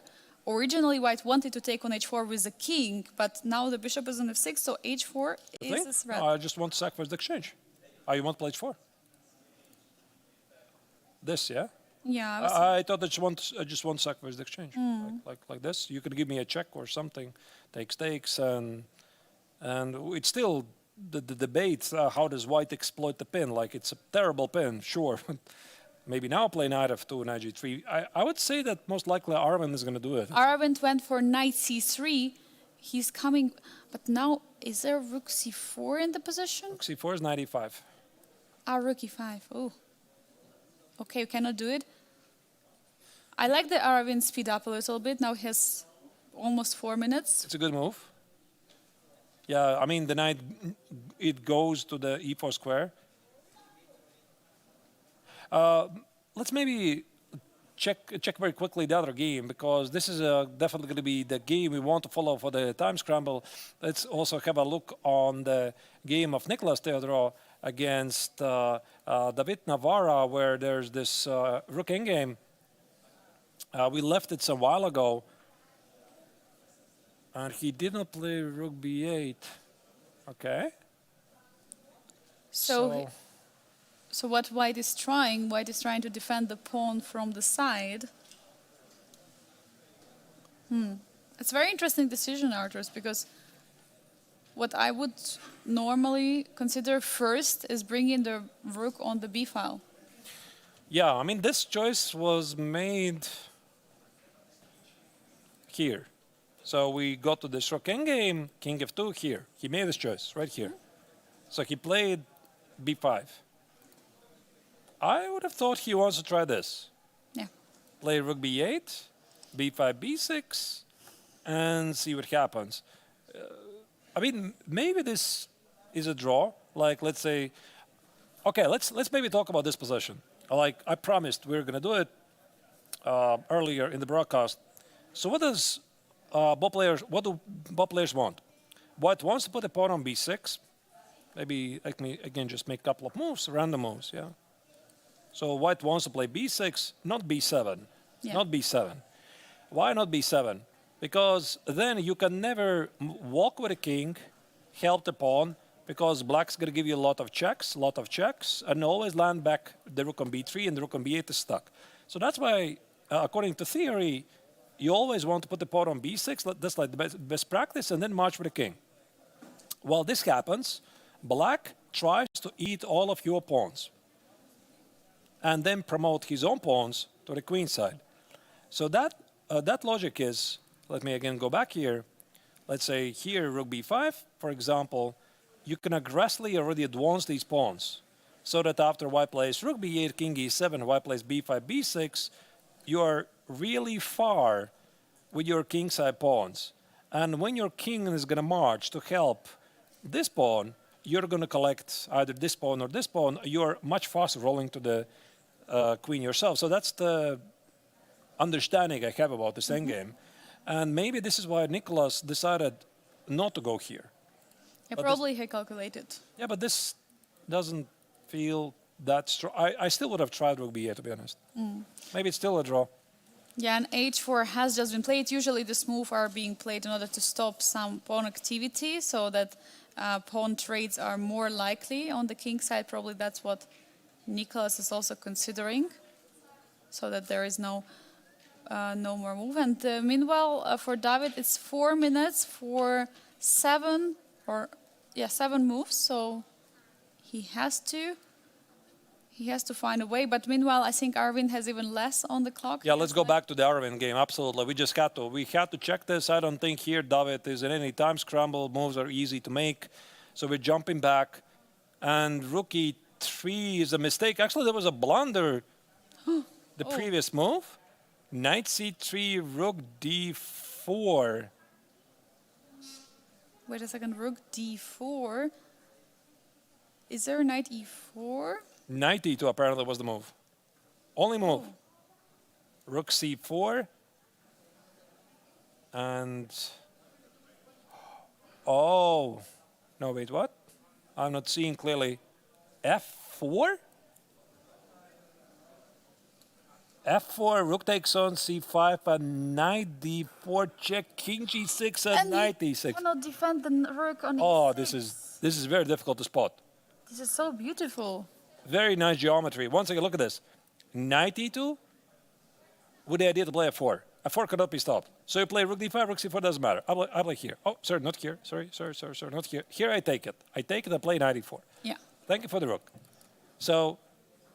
rook c4. Rook c4, f4, just leave the rook hanging. And the most important, at the end of the line, rook takes c5, knight d4, knight takes c6. The rook is under attack, and the knight is under attack. Both pieces and... So the game continues, and we just saw a couple of moves incoming, and Aravind did push f4, but when we look at the clock situation, move 35, only 2 minutes for Aravind. Wait a second, what's going on? There has been a sacrifice on exchange. f4 has been pushed, rook took on f4, the bishop takes, so that now black is down an exchange for 3 pawns. 3 pawns. 3 pawns, but they're looking pretty weak on the queen side. 5 moves to make with 1 minute and 40 seconds on the clock. The position is not simple. I mean, white definitely has some advantage, but those 3 pawns, they're 3 pawns after all. Just seconds ago, Aravind missed a major opportunity to clinch the game. Absolutely. Very unusual tactics. Even the highest level grandmasters, they miss all the time unusual tactics. Like, Definitely. we're trained to recognize standard tactics, but unusual ones, they just don't pop in your mind simply. And Fedoseev taking time right now. Meanwhile, we see that Aravind is trying to figure out what is going to be his next response, because this is move number 36. So this is black's move. It means that we'll still have to see 3 more moves for Aravind to be played. 4.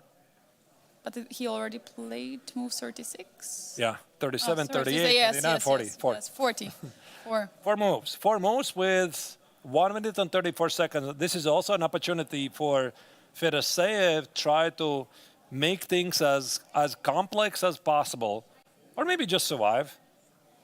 Like if he manages to trade a pair of rooks, then maybe these pawns start to roll forward. Also notice White has only one pawn left. So if Fedoseev goes defensive and he managed to trade off this pawn, then this extra exchange, maybe it doesn't even matter. Absolutely, it will not matter. But I think it's very tough right now for Aravind with only 1.5 minutes on the clock. Black can be even ambitious in this endgame because there is going to be some trade in the bishop pair. But okay, for now, of course, the problem is the spin. It's a bit uncomfortable. He's reaching for the move. He's reaching for the move. Which one is it? If I'm playing with black, I want to get rid of the pin. Some rook move, maybe rook d7, walk away from the pin, but don't blunder the knight on e5. The position is so tricky. Once again, you play rook d7, there's going to be a check, and knight e4 is incoming. So I want to get rid of this. But how? I mean, there's a couple of moves. There's knight e3, there's knight g4, there's knight g6, there's rook d7. Oh, there is a problem because rook f2 is a threat. King g5, knight e4. That's a big threat in the position. Maybe knight g4. Knight g4 defending the bishop on f6 and rook is on e7 also defended. But then pawn on h5 suddenly is hanging after trade. So you have to be careful. Well, he's thinking, I'm going to put it on the board, maybe. So let me try this. This is not yet played. I'm just having some fun here. Oh, I blundered something. What did I blunder? Is there a mate? Oh, look at this. Oh my god. Oh, it's a mate. You can miss that, actually. I just missed it. Ooh. Because I thought that after knight g4, rook e7, We have bishop bishop e7 is this endgame. g7. We have bishop g7 on the board. Now Aravind with 1.5 minutes has to figure out, has to play fast in this position. What is going to be his move? That's also a move you quite don't expect. And 4 moves, no easy moves to make. Do you want to grab the pawns? How do you grab them? You want to capitalize on the pin?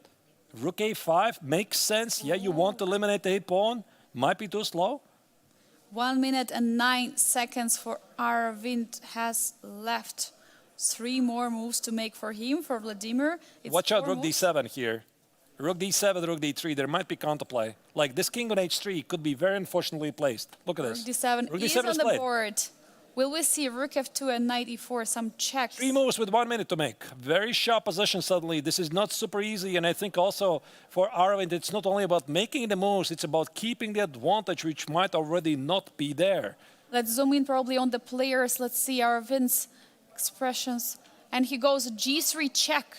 That's a safe move. Yeah, stopping rook d3 just in case. King f5 immediately responded by Fedoseev. No need to think. Still, the pin is on the board. The knight is pinned to the king. 40 seconds for Aravind.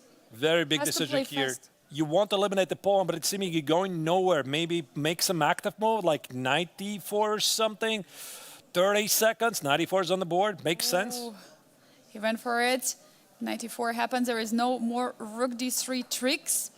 And now it's just balanced. Just like that, it's balanced. So this pin remains, but black seems to be quite safe. White can take the pawn on a7, but these pawns still remain. It's 3 pawns for the exchange, let's not forget. Yeah, but pawn on a7 is hanging. Definitely it's going to be easy to pick up. But you have to be careful with all of the ideas black has. Black can get active very easily. Rook d3 is the move you have to watch out. Rook d4, targeting the knight as well. I mean, Yeah, rook d4, I would definitely consider this. And I think also Fedoseev, what he wants to do, he wants to play this so-called series of moves. And this is move 39, so White needs just to make 1 move with 28 seconds on the clock. So pretty sure that Aravind's going to make it. Maybe Fedoseev already is thinking about the next time control. Okay, I'm not going to flag my opponent because, again, there's no increment here.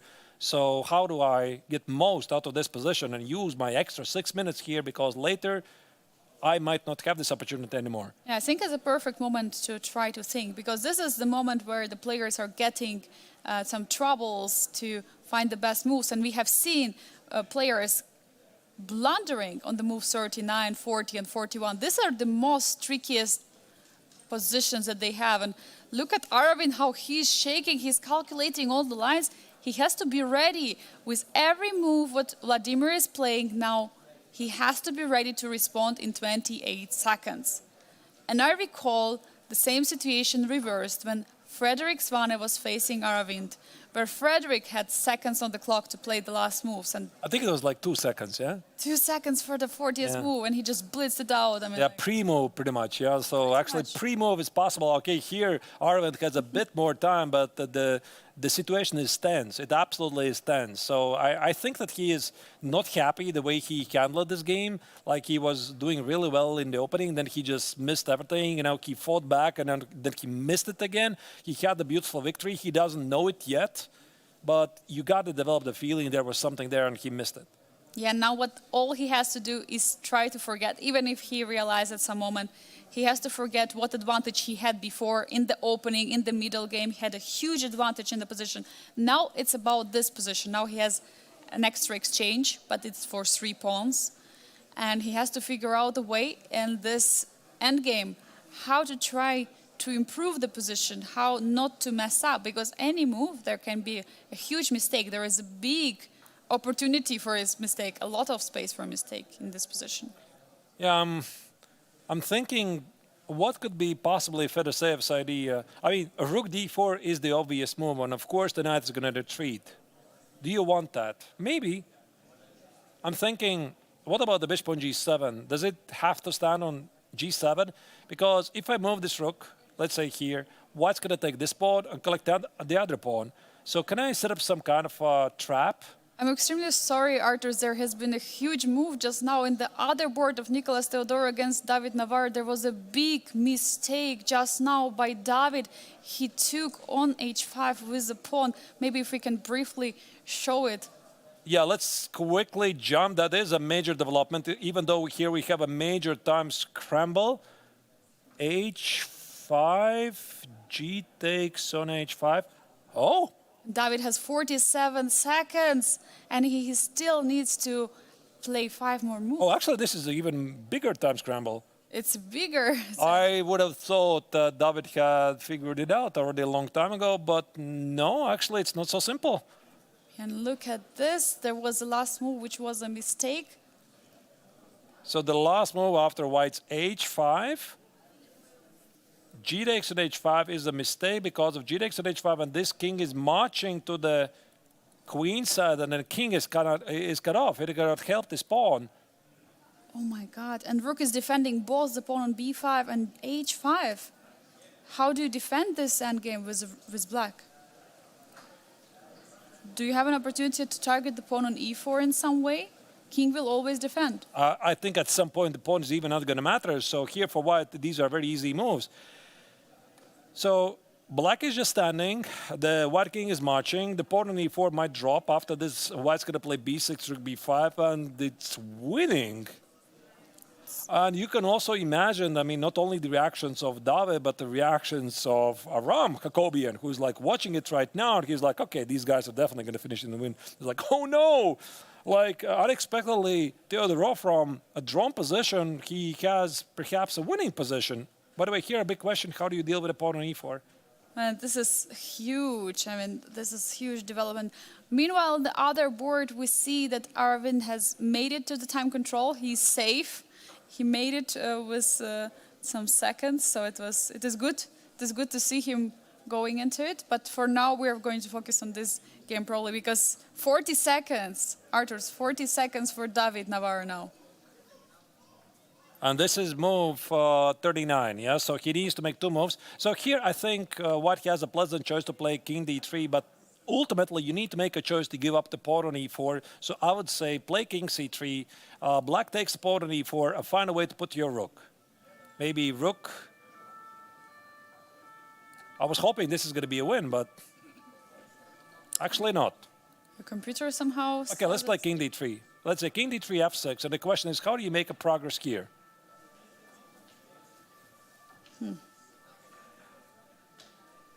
Maybe rook c5? You have to defend. All right, we'll see. We'll see. Let's follow the live action. So rook b4 is on the board. Now it's big question for Nicolas how to defend the pawn on e4, or what to do in this position? It feels very close. 1 minute only on the clock. So one move to make, big decision. I mean, king d3 is the safe move. Doesn't really spoil anything. And this is also the moment when many players are making mistakes. Move 40, the infamous move 40. But now it's move 39. So it's 2 more moves. No, now it's move 40, king d3. Ah, now he played. Now he King went. d3, f6, and the players have safely made it to the next time control. So, yeah, now you get plenty of time to think about things. I think David is incredibly unhappy about this because he's got to suspect that the position is lost, and we have a confirmation for him. He doesn't know it yet. It is lost, so he managed to misplay this endgame. Very, very unfortunate. But anyway, dear viewers, the action continues. All the players remaining games have made it safely to the next time control. In the meantime, we are going to make a short break, so hope you're enjoying the coverage so far. This is the 58th International Biel Chess Festival, and we'll be seeing you right after the break.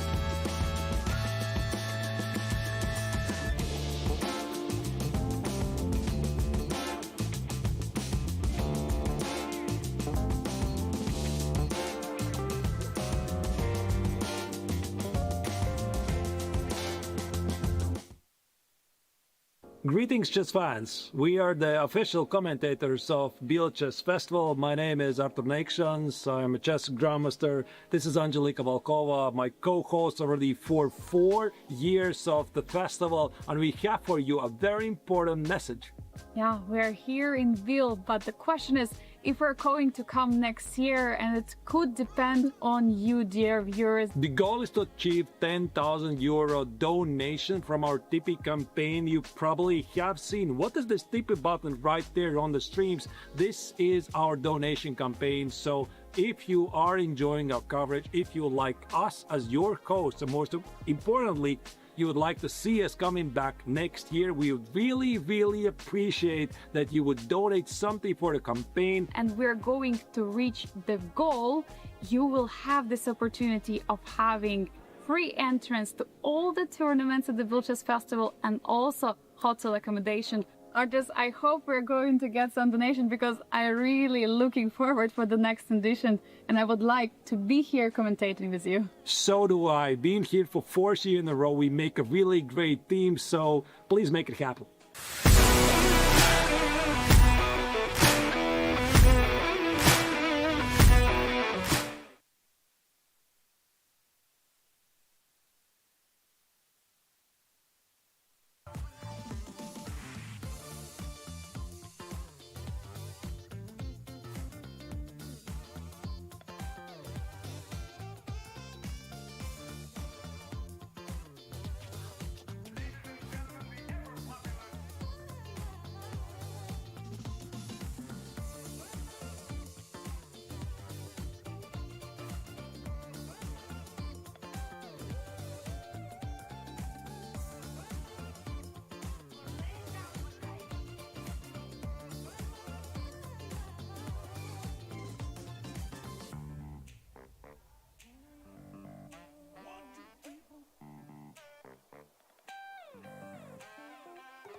The chess summer in Switzerland continues with the amazing action from the 58th International Biel Chess Festival.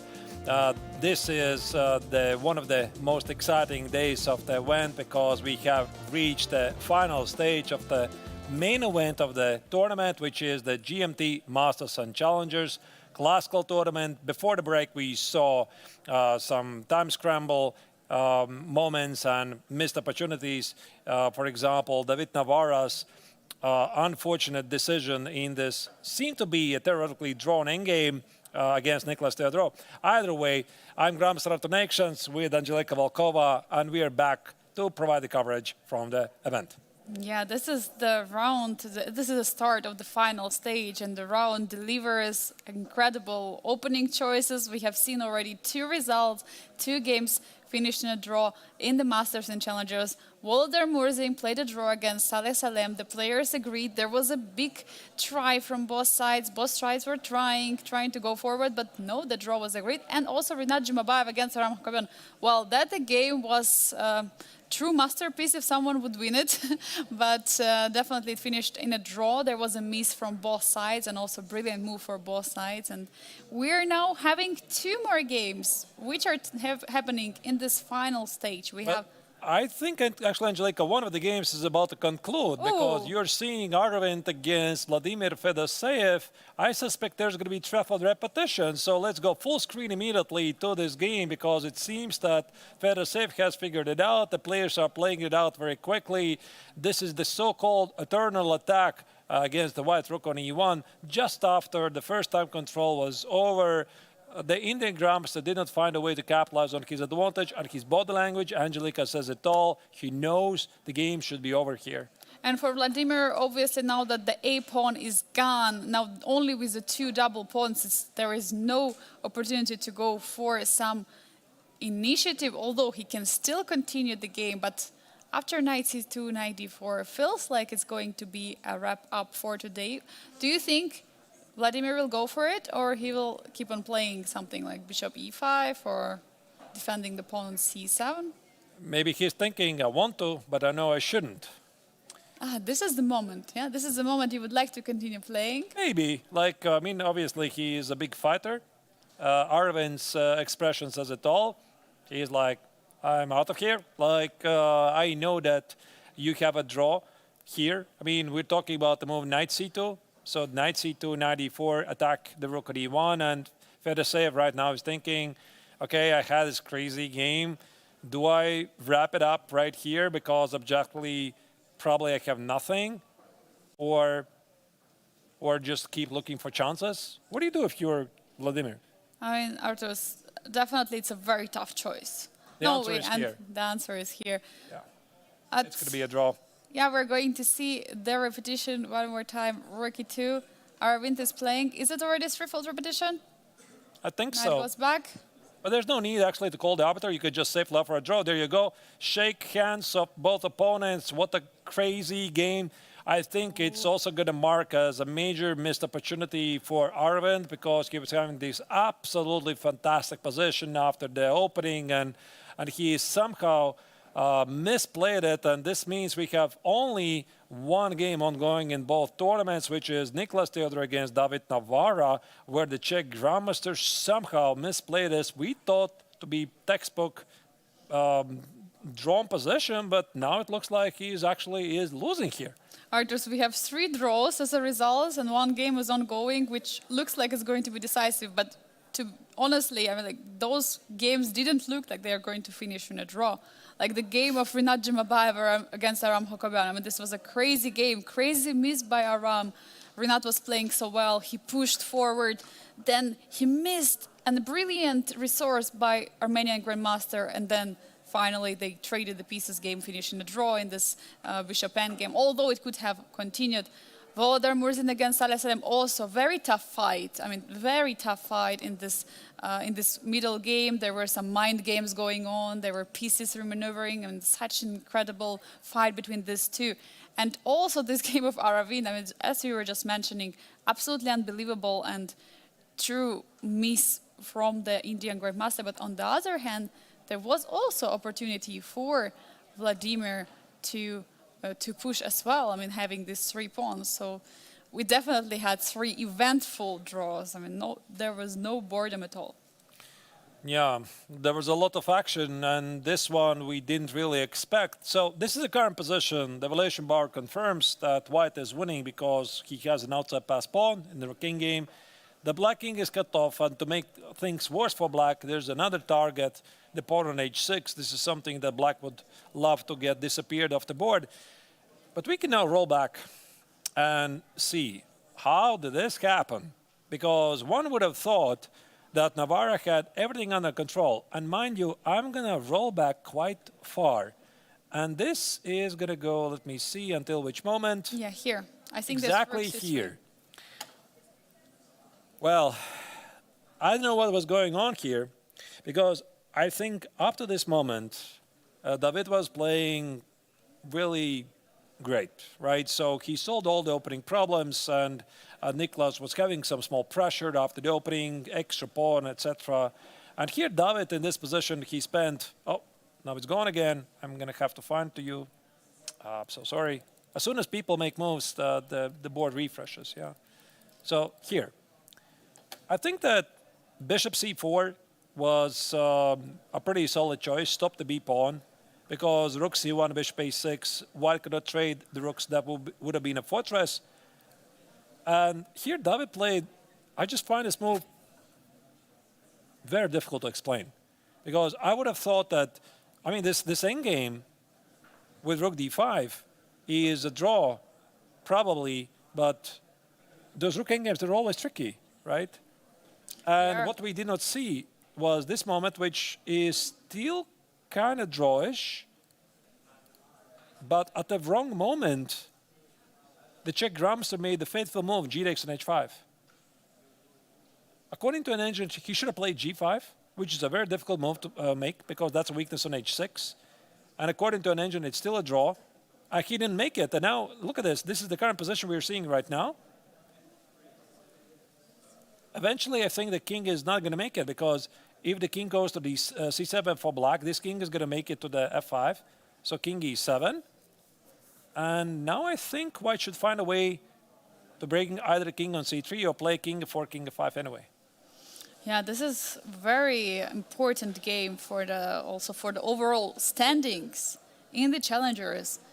Because if Nicholas is winning now, first of all, what we know is that Hakobyan played a draw, and he was 2.5 points behind. So what does it mean? It means that he's going to increase his lead by another 2.5 points. So it's 5 points in total with 2 games to play. That's a very big lead. Yeah, I mean, this is a huge lead. I mean, basically, if he plays 2 draws. So if he wins, like he has 30.5 points versus Aram's 25.5. And again, every single victory in a classical tournament gives you 4 points. So in a classical sense, that's like if he would be counting the traditional 1 point for the victory and 0 for obviously 0 loss and draw is a half a point, that's like more than 1 point for 2 games. And for Aravind to catch Nicholas, he would have to win both games tomorrow, day after tomorrow. And he's playing tomorrow against David Navara. But even if Nicholas wins tomorrow, he's unstoppable, of course. If Theodorou wins tomorrow, he's a winner. But if he loses or draws, there is still a chance for Aram. But the gap is just too big. Like it's 5 full points. It's 1 win plus 1 point. Yeah. Very tough. But also, what does it make with the 3rd and 4th place? First of all, if Navara loses now, then it means that Jumabayev has 1.5 more points than David. And it looks like he's going to lose, because here I think white already has figured things out. The king is going to f5. I mean, you cannot allow the king to go to f5. This rook on b4 cannot do 2 jobs at the same time. It cannot keep the b pawn from rolling forward and keep the king, yeah? So let's say if black plays king e6, there's going to be rook c5, rook c6, rook b6, king f5. Maybe without these pawns, it would have been a draw. But this one, it feels very close. I mean, obviously we have the spoiler from the Vleisha bar that says it's winning, but even without it, like, if I would look at this position, I would feel like I have misplayed the endgame terribly. Because now we're going to again go back to this position. Where was this? I think it was around here. Oh, once again, sorry. Yeah, the same endgame. Around here. Maybe here. So king e7, h4. So in theory, black is supposed to aggressively move these pawns forward somehow. But now you cannot do that. Yeah, there is simply no way. So he played g6 with the idea to play h5. He was stopped. He played king e6. He was met by e4. Maybe let's try to understand how is this exactly a draw. So h6, where's the difference after h5 and g5? So where's the difference? It looks scary. And why is this a draw? That's what I also try to figure out. Why is with a g5 pawn suddenly, is the f4 square is such a key square in the position that he shouldn't have given up? Because h6 does look weak in both scenarios. In the current position, h6 is a weakness. Here as well, h6 is a weakness. If you bring the rook to h8, suddenly it looks like a great game. Yeah, let's say I try to move it here. You need to watch out for rook g3. And we have a first donation from TP. Thank you very much for Gelho. Thank you. Appreciate Thank you so that. much. Every single support really means a lot. So you're amazing, officially amazing. Confirmation. That's a confirmation. Confirmation. Yeah, actually, this maybe rook g3 could be the difference. And also, I was thinking black could maybe stand and do nothing. Let's say f6. No, f6 is wrong. So it's got to be strictly rook g3. This counterplay against the pawn on g4. And if you play b6, then you go back. Ah, then you cannot defend the pawn b6. Of Right. course. I could still go here. You take the pawn. b6, you're not in time. Takes. Rook b5. Rook b5. I give you a check and put the rook on d8 and b8. It's tricky. Like actually, I think that Theodorou chose a very practical choice. This was a good choice. Like initially, we were discussing that rook b5, rook b8 probably is the idea. I think that this maybe was a nice try. This h4, h5, g4, e4 to push the pawns really far from the second rank and then march with the king to the king side. It's a rather unusual position. It should be a draw. An engine says it's a draw. But as you can see, when you're in time scramble, you can misplay everything. It's very tough. It's very tough to defend such position. It looks easy, but it is not. Absolutely not. And maybe the key difference to this position is this pawn on h5 is defended all the time with a rook. There is no pawn on g4 which could be targeted potentially by the rook. And we see rook b1 is on the board. So what David Navara is trying to do, he's trying. Wait, there has been one more move played, Arturus. Yeah. There is one Oh, more sorry, move. my bad. So rook c6 and king e7 was on the board. Yeah, but now it's just b6, I think. Is there some way that black could give some checks to the king, or? Ah, wait, after b6, rook b5, you need to watch out to drop the pawn. But Wait. But then I march with the king. then you march with the king. And I just misplayed it. I thought it's winning. Apparently it's not. Ah, because there will be always check if king c5. King c5. Ah, what is your threat with king c5? Rook c7, right? Yeah, I want to play rook c7. I'm seeing the bar, of course. Yeah, so, okay, I've misplayed it and black has the counterplay. Okay. Ooh. Okay. So apparently it's not working. And what if I try the other idea? Rook b6. Yeah. Immediately. Okay. Let's think about this.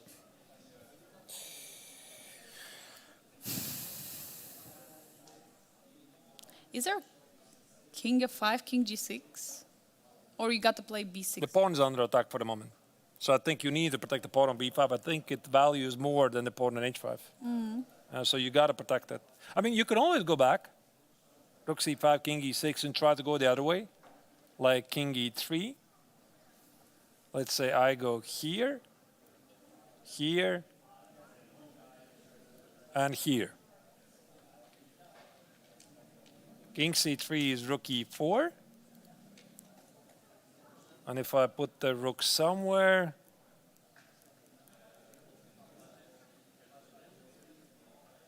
oh, look at this. Rook d5, you are in Zugzwang. King e6, rook f5. Oh, maybe that's like the cleanest way, because the rook on b4 cannot stand. I mean, you would love to knock on the table, say, I'm not moving. Okay, and king e7? King e7, then I'm playing king c3, and the rook is not under attack. It's a different story. Major difference. Oh, wow. And then you put the rook b5. So what if king d6, rook b5, rook King e8, d6, rook b5. rook e8? Oh, wait, sorry, wait. First, I can just take it here. Oh, of course, you can just capture. Yeah. So just take on f6. Look at this. So once again, this is the current position. White can go here. I mean, the rook was there before, actually. So let's say... There was b6 played. b6 is on the board, which was... It's still good. For some reason, it says it's a mistake, but it No, looks... but I mean, this is actually very instructive. Look at this. So they have this position right here. So you play, I think the king also was on d3 at some point. There you go. So they had this position. So king d3, f6. It's just one move. It's just rook Oh, f5. wait, there's rook a4 still. Rook f5. There's still rook a4. Wait, maybe it's not so simple. Maybe there is not a Zugzwang. Maybe not. And if I play Okay. king c3, you Rook take the e4. pawn on e4. So I cannot do that. And if you go back with rook, then we repeat again. Rook c5. And now the rook maybe is disconnected, like it's wrongly positioned, like rook b4. Now I'm going to play king c3. Okay, this makes sense. And if you play king d6, I'm giving you a check, and the rook is not where it's supposed to be. Yeah, so the Yeah, this is Oh, this is this is tricky, tricky, actually. yeah. It's very tricky. I thought it's actually easier. No, it's very tricky. look at that, making black to play rook a4 to remove the rook from the b file, which was standing right behind the pawn. Yeah, I mean, this is very, very nice. This is very so nice. deep. This Yeah, is king extremely d3, deep. f6, so rook f5, black is in a Zugzwang, king e7, king c3. You take the pawn on e4, the b pawn advances. So black would have played probably here, and then you play rook c5 back, rook b4, again you play king c3. Same idea to play b6, and after king d6, rook c6, you want to collect the pawn, black plays king e5, now you play b6, the rook is supposed to be here on b4, it's not, and you drive it out. And this has got to be a win. Oh my God, Arthurs, you made it work. Yeah, with with an engine, yeah. with an iron friend, yeah. with help. Yeah. To be honest, I thought it's definitely easier. Yeah, it looked like it's easier, it's much easier, but now rook b5 is on the board, so suddenly, if rook would be on a5, then it would be a different story. There would be opportunities for b7, for rook c7, but now that the rook is on the b file, it's still controlling the b6 pawn from advancing. At the same time, now h5 is the target. Is rook in time to take on h5 and return back? I think it is. Like, I think it is. If you play king e3, I'm going to take it. You play king d4, I play here, and there's my counterplay. Yeah, but probably white is not going to stay still. I was thinking maybe rook c7, to try to push the pawn. Yeah, maybe like this. But then my king might not make it. Like king d6 something, rook goes here, King goes here, I go here. It's very close. Engine says now it's a draw, actually. King e5, I go here. How on earth is this a draw? Ah, maybe this is the position. Like I have no moves. Oh. So the pawn on e4 is a target. The I pawn on cannot b7 is a target. Yeah, I cannot move the king. King e4. Okay. Yeah, as you can see, I'm making the moves, making the mistakes easily. Ah, because probably... I mean, this is again supernatural. Why is this losing again? Yeah, because white's going to be faster. Yeah, white is simply faster. Collect this pawn. King c7. There's a long line, but white is faster. Ooh. Yeah, study rook games, ladies and gentlemen. What can I say? Yeah, including me. Oh my god, incredible. Rook b5. I mean, this is what you can study pretty much the entire life. Like I would show you this position.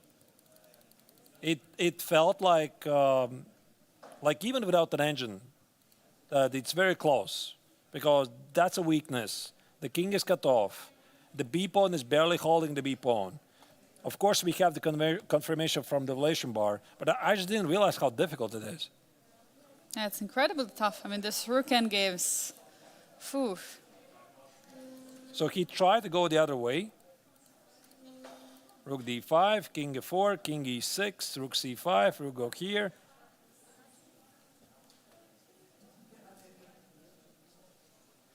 And he played... Yeah, that's a mistake, actually. Yeah, b6 is an actual mistake. Yeah. No longer winning. Yeah, so rook b5 was played, so this is current position with rook b5 on the board. And now Nicholas is stunned by this move. Look at him. Look at his expression. I mean, he was not expecting that. Now he's calculating, he cannot... What would you suggest to average viewer? What do you need to study to understand the rook games? Rook endgames. What? No. I mean, what material? I mean, of course, there is Dvoretsky endgame manual. That's like the top choice. But it's very heavy literature, yeah? Of course. There are also some, and what I know that there are also some separate books, I believe, from Chess Evolution on their rook endgames. But there are also like all kinds of endgames. Like there could be imbalances. There could be just rook endgames with an extra pawn, with same material advantage, pawn down. I mean, as everyone, everyone, not everyone, but someone like me is saying that if you're up a pawn, then it's a draw. In the rook endgame, that's a rule. And if you're down a pawn, it's losing. So that's kind of the rule. Yeah, this joke I've heard before.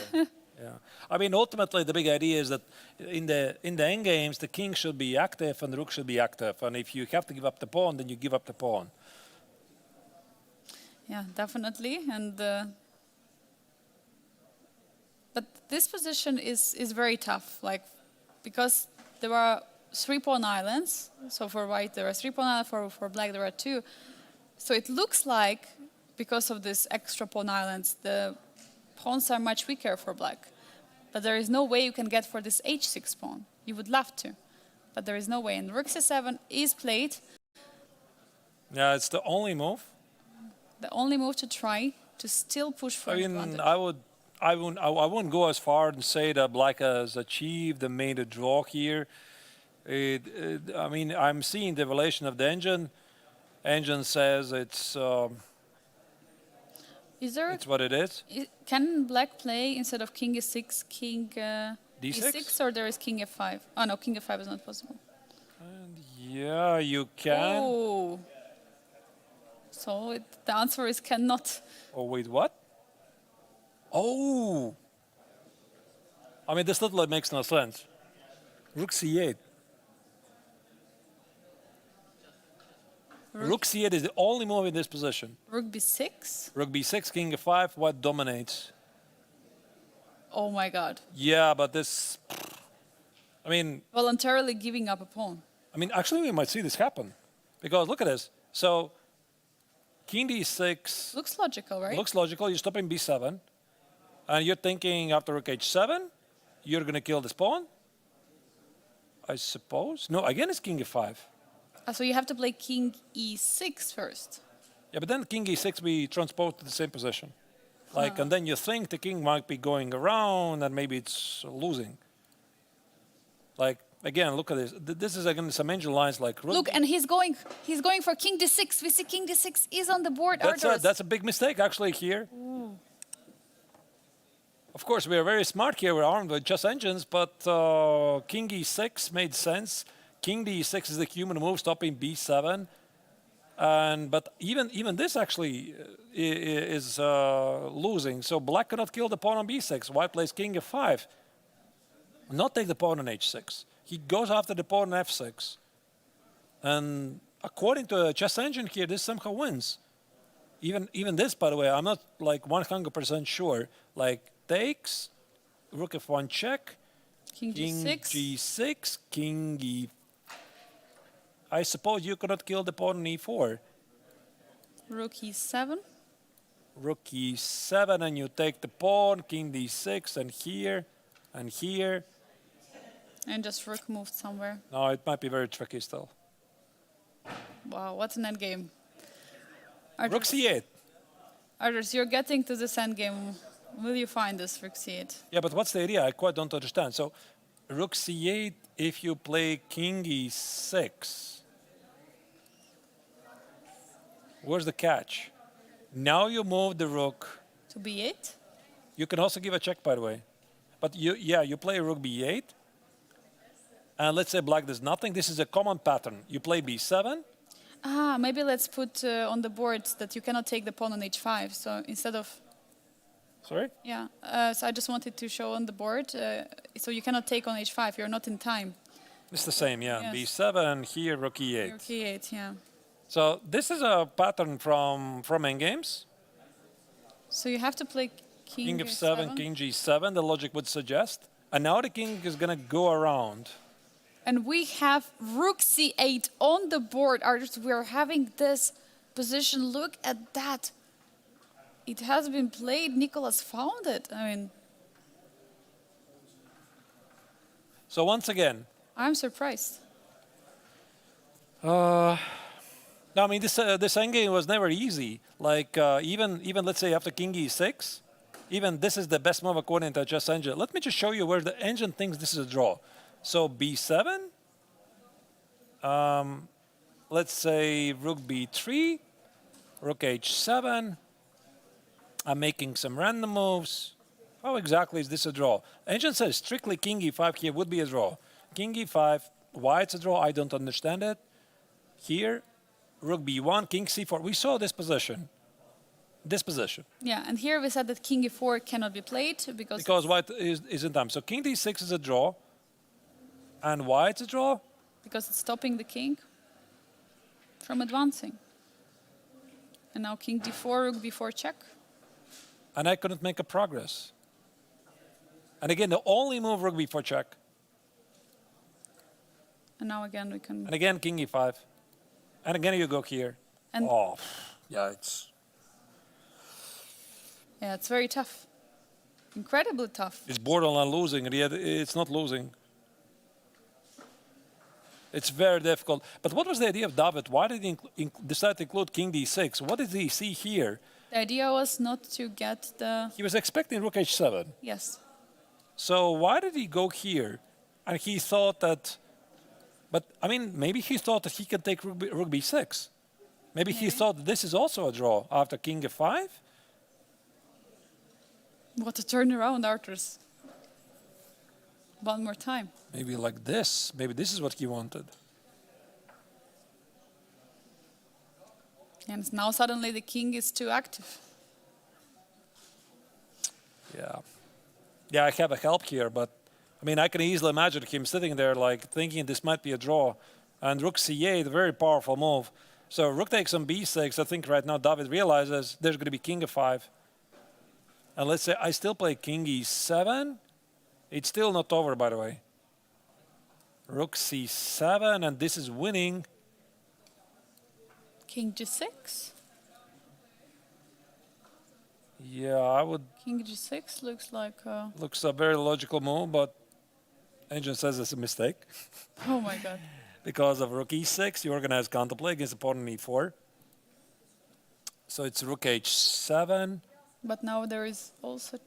Is there a rook b5 check? Ah, there's king h6, of course. Rook b5, king f6. This has got to be a win. I mean, there's a mate. Oh, there. Now, I was even looking for the e5 idea. Yeah, like the rook is very misplaced.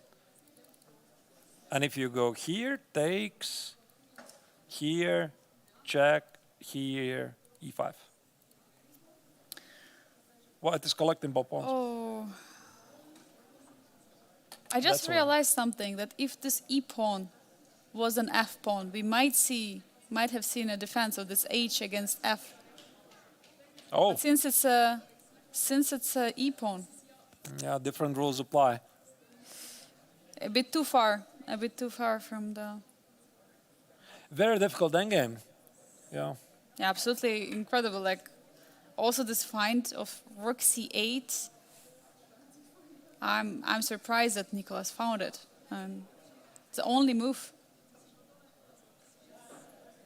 And it's also understandable why David missed it.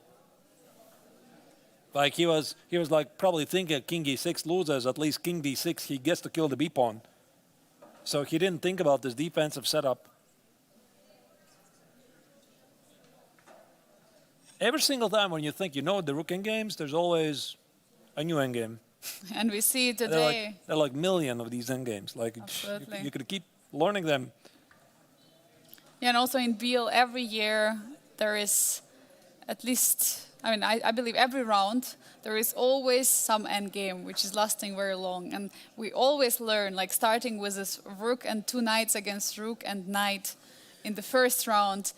Here we go already to the finals and we have this rook end game with crazy ideas, Arthur. I'm impressed. I think we still might see some crazy swings here because I think both players are pretty tired. They've been playing a long, difficult game. Nicholas unexpectedly got some winning chances. Then David managed to equalize. Then again, David made a mistake, and now Nicholas once again is winning. But I think that we might still see some surprises here, and the viewers, I think this is also for us a perfect moment to make one more final short break, and we'll be back after several minutes to see if indeed Nicholas Theodorou is going to manage to win this game or David Navara is going to save this difficult endgame. So what's going to happen? You will see yourself after the break.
We're coming back to you live from the Biel Congress Center, where the 58th International Biel Chess Festival is being held. There's one more game of the round 6 of the GMT Masters and Challengers tournament being played, or the very first game of the final stage. That's the game Nicholas Theodorou against David Navara. Very difficult rocking game. And we are now jumping back to the game to see if there's more moves. And as we're watching it, no moves. But Angelica, I mean, this is a very, very complex endgame, isn't it?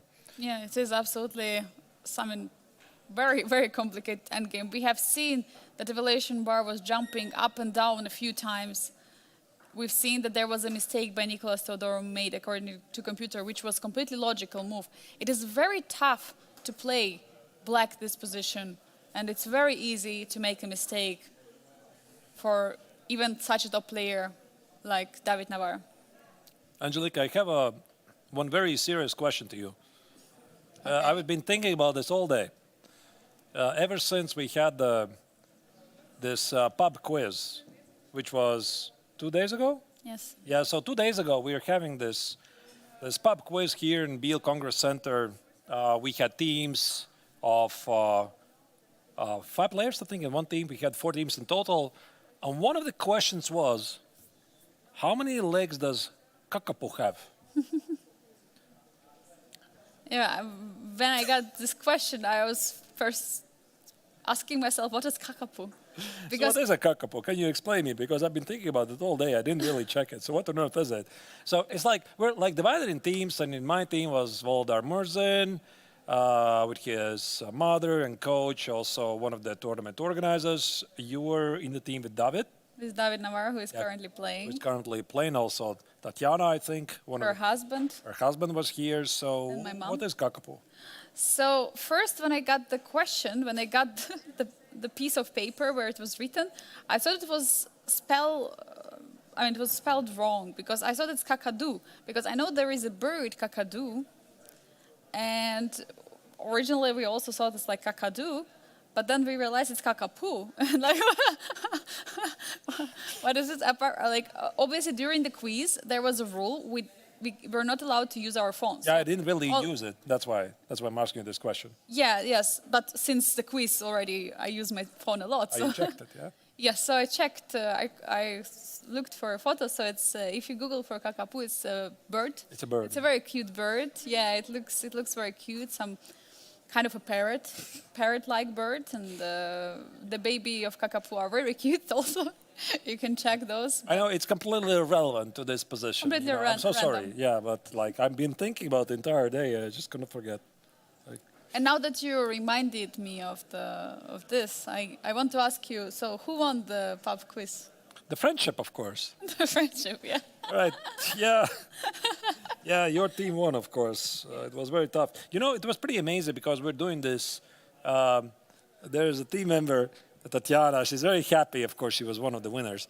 But we had this final quiz. We had to make anagrams of people that we didn't really know who they are. All we knew is the city they were born. You were the one who figured out that, what was the name of this Finnish city? Something also with Kuokala. Kuokala, yeah. Kuokala. So there was like a Finnish city, Kuokala, a very long anagram. I don't remember the anagram. They were pretty it was funny. Bikini something, I remember. Yeah. And you would have to guess that those are probably chess players. So from Kuokala, there's a famous chess grandmaster coming, and apparently his name is Michal Botvinnik. Yeah, and it was the last name, because this we were trying to figure out for a long time. This was the last name we figured out, and we were thinking, and I was suggesting to David, by the way, I was saying, look at the letters, because I was already not caring about where he comes from. I was like looking at the letters, and I was like, it looks like Michal Botvinnik could be it, because according to the letters it works. He's like, what, Botvinnik from Finland? No, it cannot be it. And then after 2 seconds, he's like, oh wait, you're right. I mean, it's working with letters. And it was, I believe, 1 minute left till the end. So we were like, okay, so we are going to go for it. And apparently we got all anagrams correct, which was Absolutely And shocking. David is really knowledgeable mostly in these things, right? As I understand. Because our team were discussing this. They're speaking about David. They're like, oh, they're definitely big favorites because they have David, and who's like encyclopedia in these things. Yeah, but I was guessing, I guessed Vincent Keimer, I guess Vishwanath Anand together with Tatiana, by the way. Alexandra Bottas, I also guessed, and who else? Pintalo Halikrishna. So I also contributed a lot to the team. But since we didn't have so many chess players, it was just me and David trying to figure out. But it was really fun, and maybe just a shout out to Arne, who is also doing social media here, also doing the interviews and all the clips that you can see in the on the socials of the Biel Chess Festival. So it's really nice that he organized such a cute evening, which we had on Sunday after the Blitz, and it was really nice to spend the time and see also the grandmasters from the Grandmaster Triathlon coming and participating. It was really nice. And we had also one arbiter team that I remember, and I remember that they broke a rule because they said, please don't yet turn the paper, and they turned because, okay, they probably misheard it incorrectly, but as arbiters of chess, they are doing their best here in Biel. Yeah, now you know what we did. One of the social events here, and there's many more. But anyway, the game continues, of course. Pardon us, remembering some of the amazing things we're doing here in Biel. So there's some moves being played. Rook b5. Here, I think that white can take the pawn on f6, and the e-pawn should be very strong. So king takes an f6, and David probably sees something here. I think this rook takes on h5 quite doesn't make any sense. There's going to be a check. Here the king's going to be cut off, and this looks like, engine says, like, no, you're wrong. Rook d5. Rook d3 for some reason. What, why? Like, I played rook d1, and it's, okay, that's ridiculous. Like rook d1 is a draw, and rook d3, no, rook d2 is a draw, and rook d3 is a win. That makes no sense to me. But I think, what if you can include king d7? yeah, that's what I was thinking. Oh. That's what I was thinking. Sorry. So after king f6, first up with king d7. And now you go here. You want to win a pawn. And now if you take, If you on take it, this probably is losing immediately. So no, I don't think you can take it. But I was thinking if I give you a check, king f7. if you go here, I saw this move. Oh, but rook e8, Rook e8, and yeah. then rook No, but e5. I think even this is winning. Oh, Takes and rook yeah. f6. Oh, The king is cut off with the h-pawn. Usually those positions are drawn, but yeah, here, king g7. Let me just show it to you on the board. I think it's a win. Yeah, you cannot stop this. yeah, the pawn is unstoppable. There's still some tricks. And by the way, notice that white hasn't made a move yet. He hasn't played king takes an f6. Does he even have a choice? Does he consider king g6 as well, or it doesn't really make sense? Because probably No, rook that doesn't e5. make any sense. Yeah. He has to take. So what was it? King d7. He's taking the pawn. He has just played king f6. It's on the board. We have it. Okay, let's follow the action. I think there's going to be a couple of moves incoming pretty fast. And David Rook plays. takes. Rook takes on h. He's not including king d7. Wait. Okay, now I'm really, really confused. So We might get this position we were yeah, we discussing. might get it. So what is the difference? Because this is the most natural move in the world. Go as far as you Check. can. Check is on the board officially. We have king c7. Now rook has to move. Where will Nicholas put the rook? I mean, I still quite don't fully understand why rook d1 would be a draw. Maybe that's the silly engine here. I think I can use the table base here. White is winning with 3 moves. So, 3 winning moves are rook d3, rook f8, and rook h8.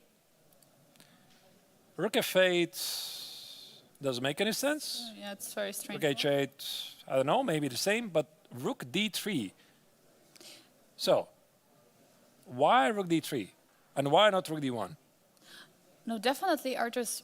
It makes sense to play with the rook on the d file. That cuts the king out. I mean, rook d1 would be the most natural move to play. Let me just show Rook you the d1. drawing line, what the engine says here. So rook d1 would be, for some reason, it's rook h3.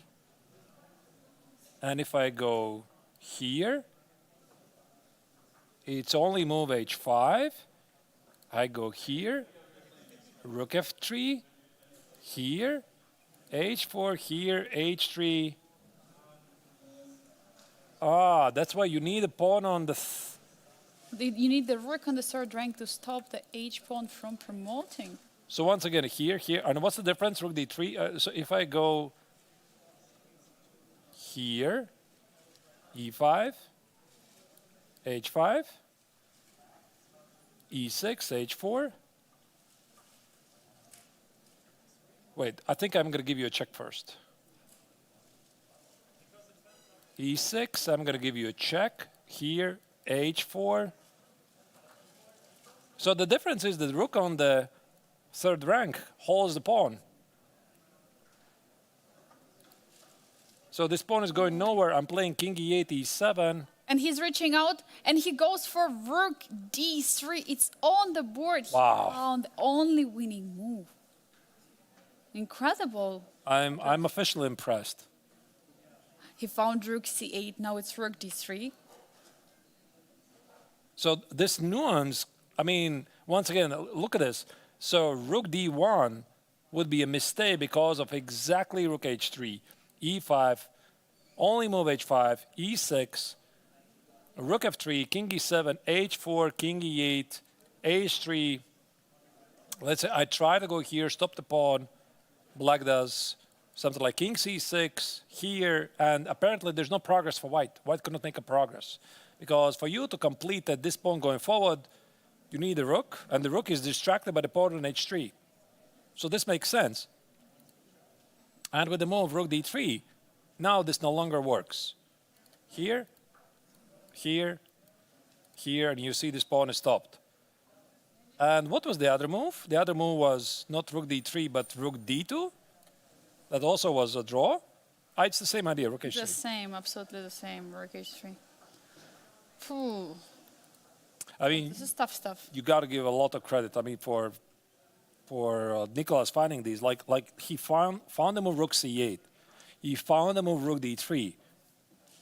These are really great moves. Now for David, it's very tough. Now the king is cut on c7.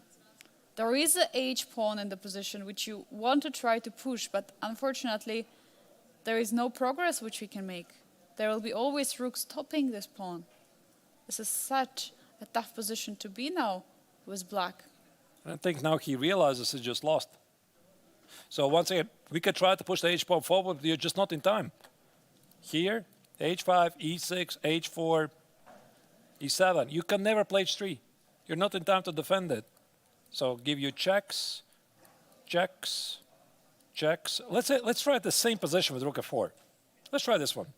So what's the difference? It feels like it's the same, right? It feels like similar. But it's not the same. So I'm gonna... We have rook h2 on the board, by the way, so the move which we're discussing. Yeah, so you can see it on the live screen. I just want to figure out this one. So there's rook c3, of course. e5, pawn is marching forward. So maybe not this one. Oh, wait. Yeah, then you are just in time. And again, you're gonna play h3. I think I'm going to build some kind of a bridge. Might be still some tricks here. e5 is on the board. Yeah, I think they're going for that position. But rook h2 was played, so not rook h4. Yeah. I think it's leading to the same. Look at this. Yeah. So e5, h5, e6, h4. Oh, sorry, not h4. h5 was played, exactly, Artus. Yeah. So this position, yeah. e7. Let's say black does something. check, here, check, check, here, check, here, and I just need to make a quiet move, like maybe king b8.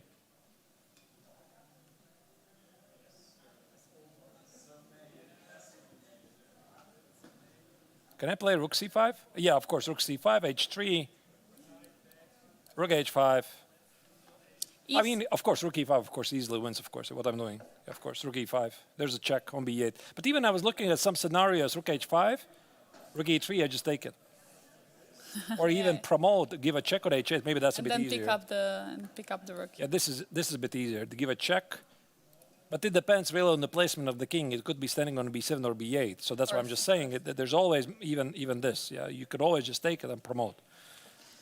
Yeah, so what we have right now on the board is e6.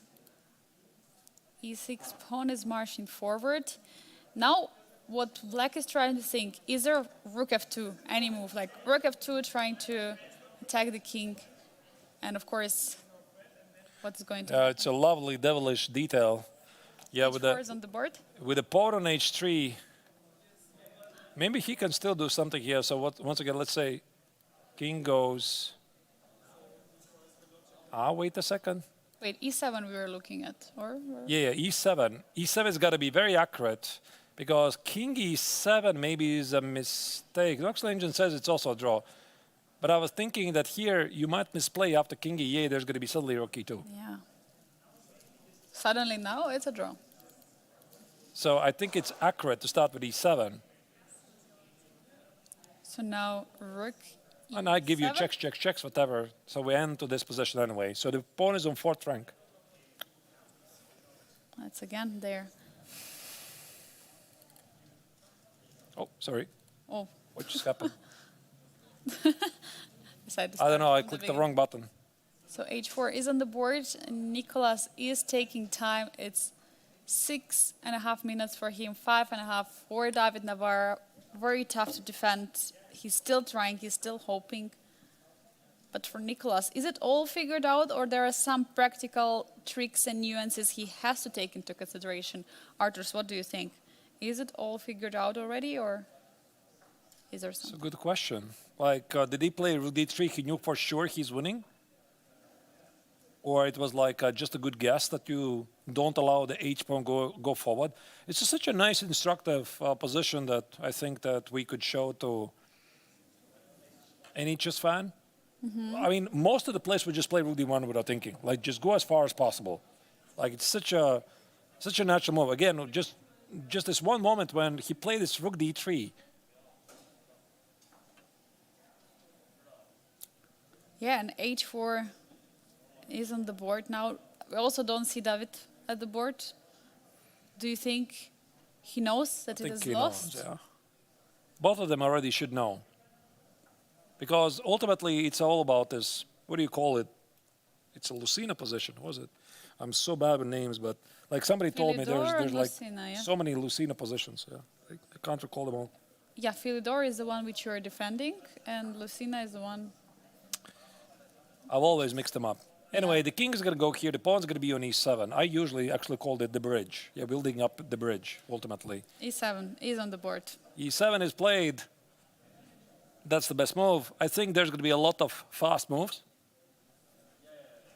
Check, and players are getting extra 30 seconds.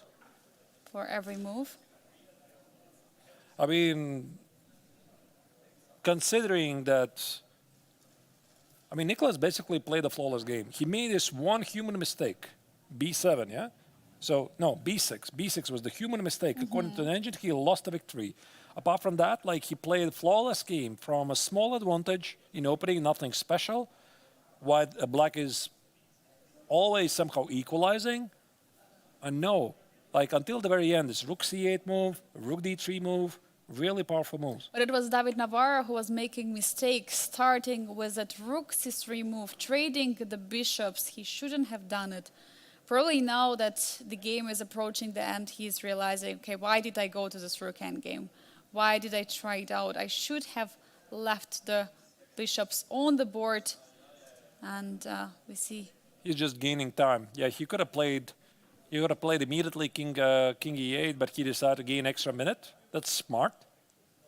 Like maybe this 1 minute is gonna give him something extra to think about.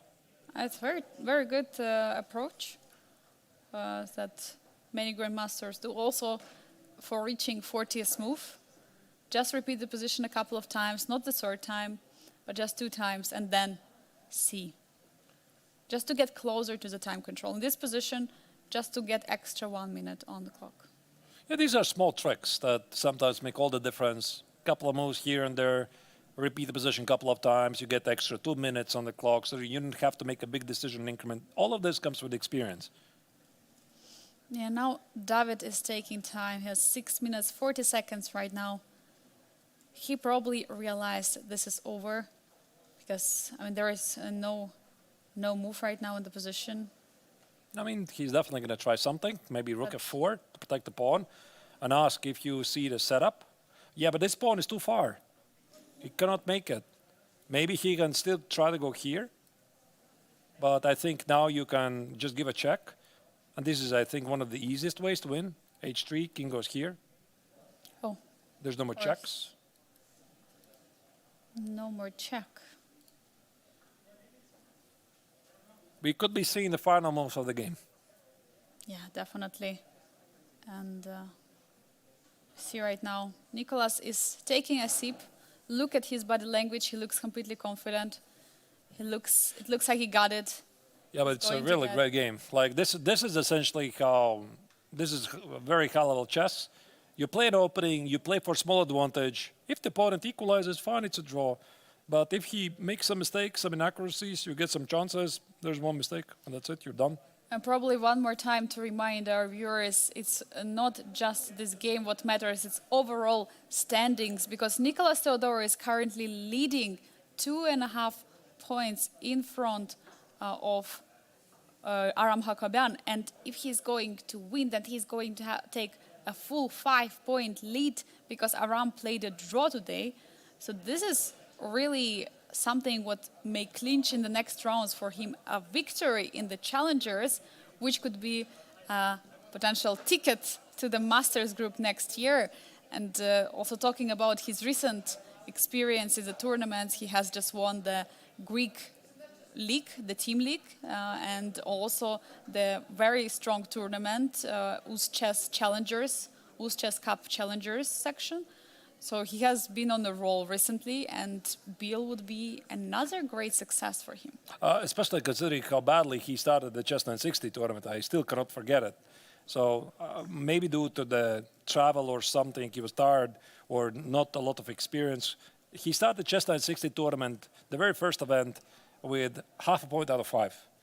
And after that, everything is history. He started to play really well and played every single part of the tournament in style.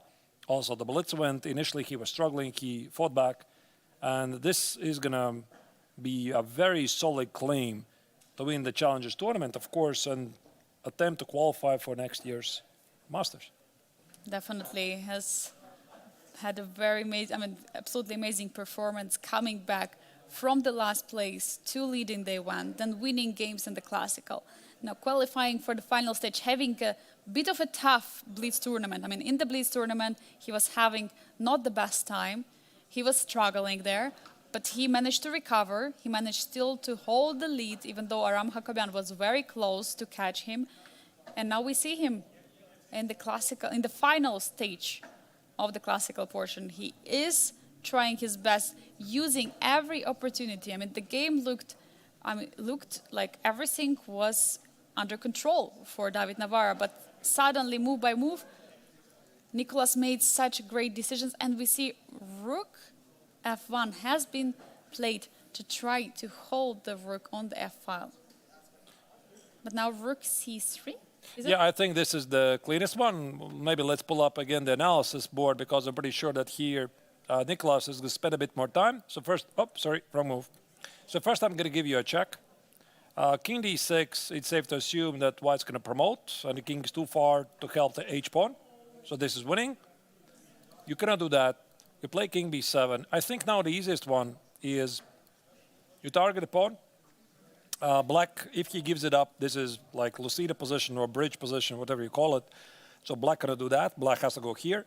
Now the king comes. I want to promote. Check. Here, here, here.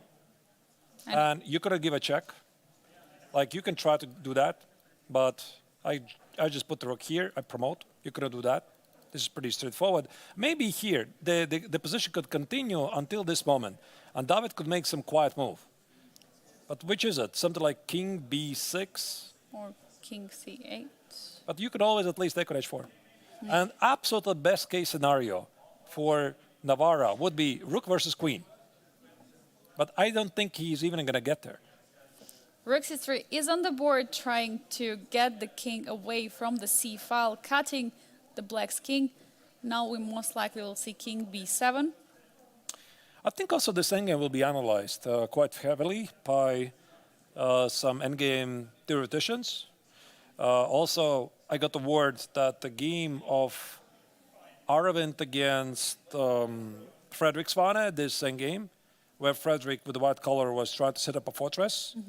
I got the word that ChessBase was doing a very deep analysis. Like they're sort of really going into it, and I think they found some kind of a fortress in the very end. So I'm pretty sure also this one is going to be picked up because, of course, this is a high-level event and an endgame of high importance. So every day we learn something new. Yeah, and Biel, there are always these tough endgames which are coming up all the time. I mean, all the years I remember that we were here with you, Arturs, covering the event. Every year there has been some exciting endgame. From last year, a lot of endgames you're mentioning from Vincent Keimer.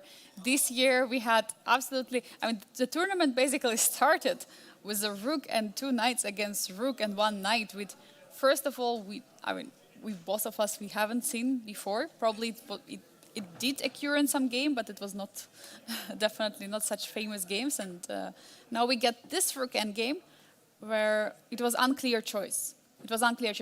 Maybe if you would like, Arturs, could we go to the moment where there was a fatal mistake made by David Navara? Yeah, but it is such a non-obvious choice. So let me again try to pull it up.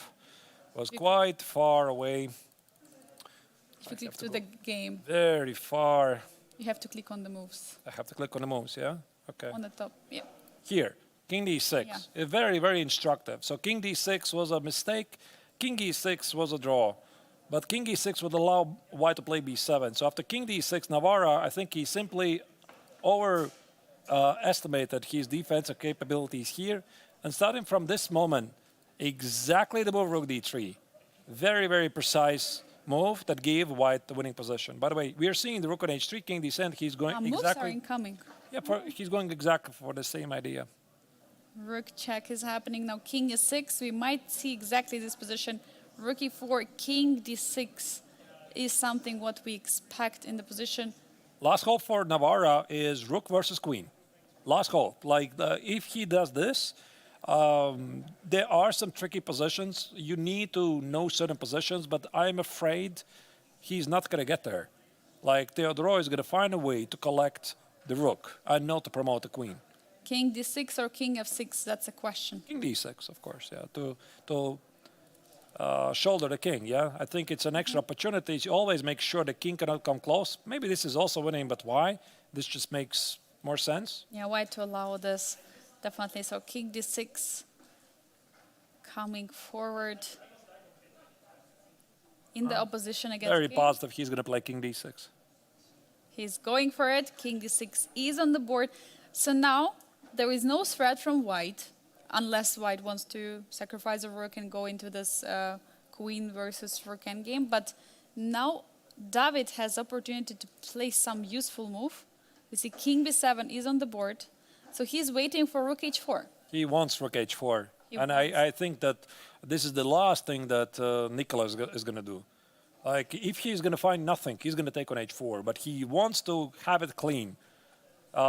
Trade the e-pawn for this rook. And after that, there's going to be immediate resignation. If he's going to take on h4, the game prolongs. He doesn't want that. Is there some rook d3 in the position? Rook d3, I think king rook c8. d3, rook d5, some sort of a bridge. But you have to make sure you keep tabs on this pawn. My idea was rook d3, king d7, just going forward. Let's pull up the analysis board, perhaps, yeah? So You said rook d3? But I think here king c8 to try. King c8. That's actually a problem. I mean, if you do this, Rook c3, right? I mean, I could go here. You play h3. I give you a check. Otherwise, the king is too close to the pawn. I want to play rook e5. And now I cannot play rook e5. Because you're not in time. Yeah, if I play rook e5, you see black is also running very quickly. So you cannot do that. Here. And here. Yeah, I think this is the fastest. Exactly this. Rook a, you need the rook on h8. And So- now the problem is the pawn is not on h2 for black. If pawn would be on h2, that would be a draw. I think he's going to figure it out like pretty easily. Like you need the rook on h8. So it could be like even here. Check. Check. Here. Here. There's going to be a resignation after this. So this is the cleanest way to go. Absolutely. Maybe there's something else, like another way to promote the e-pawn, but I think this one makes more sense. I keep the rook here, stopping the pawn, the king is pushed away, and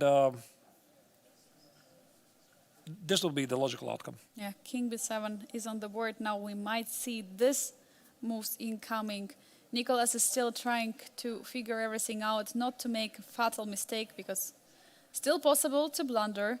3 minutes and 10 seconds on the clock for the Greek Grandmaster. Looks like he's reaching out for the move. Will it be rook b3, rook c3? Maybe it's not necessarily rook b3. He could start with rook c3 as well, or rook d3. Rook c3, rook c5, perhaps. They look the same to me. But probably coming moves which are coming with a tempo are more tempting. Wait, maybe it's actually a bit more tricky, actually.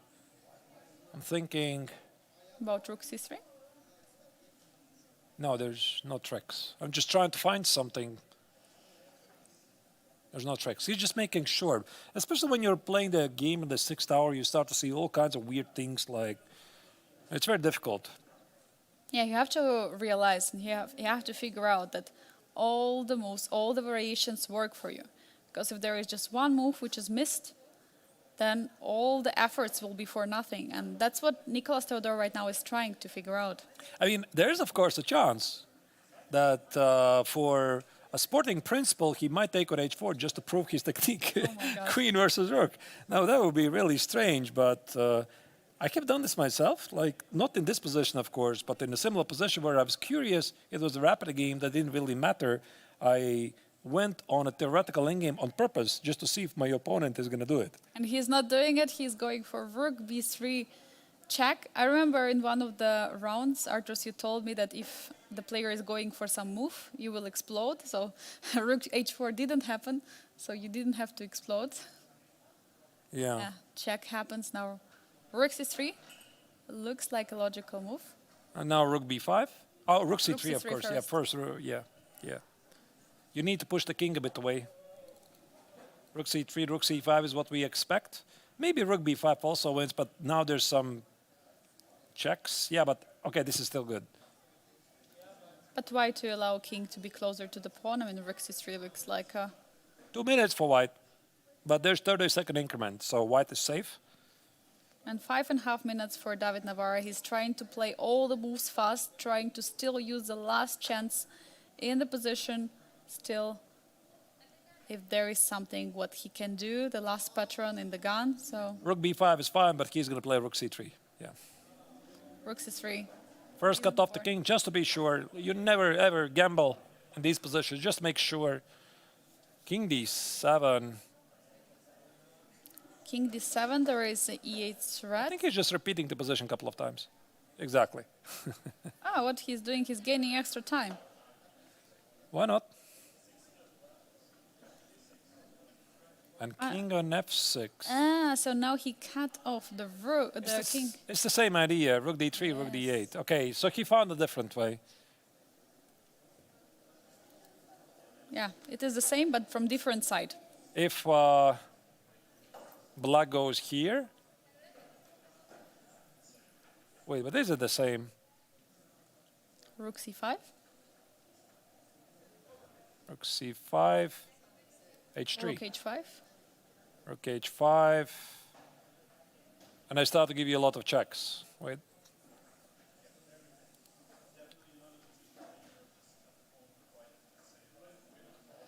All right, let's check it again. This is something I quite did not expect. So I was thinking, if I go, what was it? What was the move here? Yeah. Yeah, rook e1. Rook e1. You said you go here. I play h3. You go here. I give you a check. You can't cover. I give you a check. King f. No, I give you a check, and now I protect the pawn. It's too complex, yeah, compared to that line. I see the engine says it's still winning, but a bit too complex. Yeah, Rook e2 is same idea, or rook e1. I don't think it really matters. Actually, it does matter because he might protect the pawn. Yeah, it is maybe even smarter from David. Okay, Arturs, how sure are you that Nicholas is going to win this endgame? I'm having Doubts? very tiny doubts, but no, he found it. Yeah, he found it. Okay, that's it. Yeah, okay, he found it. King Okay, f7, finally. he just found a different setup. Like, I mean, there's definitely several ways. Rook f3, king f7, rook e. Okay, no doubts. From here, no No, doubts. no doubts. Okay. No doubts at all. Yeah, so king c7, king f7, king c7, king f7, king d7. There's always a check. There's going to be, I think, resignation right here. Yeah, David now is realizing at this moment there is no way to stop. King is too far on b7. Unfortunately, for Czech Grandmaster, it's going to be it. What do you It's actually even faster. Yeah, no, there's a couple of moves. h3 doesn't really change anything. He's trying. h3, rook takes on You h3. can take, yes.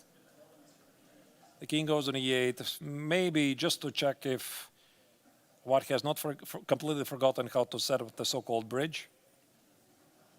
Here we have a chair on the board. Meanwhile, we see that in the playing hall, there are some viewers who are watching the game happening. Rook takes on h3. No chance. Nicholas Theodorou is not giving any opportunities for black. No pawn on h-file.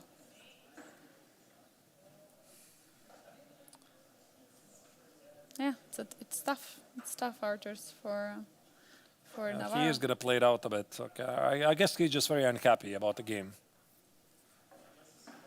That's the only reason for him to continue it. Because these are like one of the basic endgames you study early on. If somebody doesn't know how to win this position, you can make a YouTube search. I think it was Lucina position, but I call it building a bridge. Pretty basic. Yeah, and Arturs, I mean, looking at all the games we had today, we had 4 games. This game was not so eventful. Also from the opening on, I mean, there has been many trades. There have been always this extra pawn for white, but there was always a defense, and black would always defend. But somehow at the end, everything turned around, and I'm completely surprised how well Nicholas Theodorou managed to play this endgame. Yeah, I'm pretty sure he also thinks he played a flawless game, like that he doesn't know that his b6 move was a mistake, which was just in him. There's the resignation.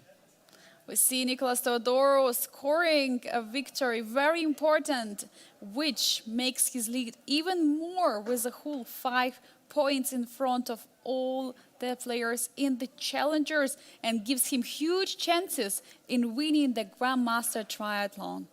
Arturs, absolutely incredible. Yeah, very, very instructive for Endgame, which I'm sure will be analyzed in detail in the coming days. So this also means this is the only decisive game today because the games are getting more tense, although we were not expecting that this particular game will be decisive.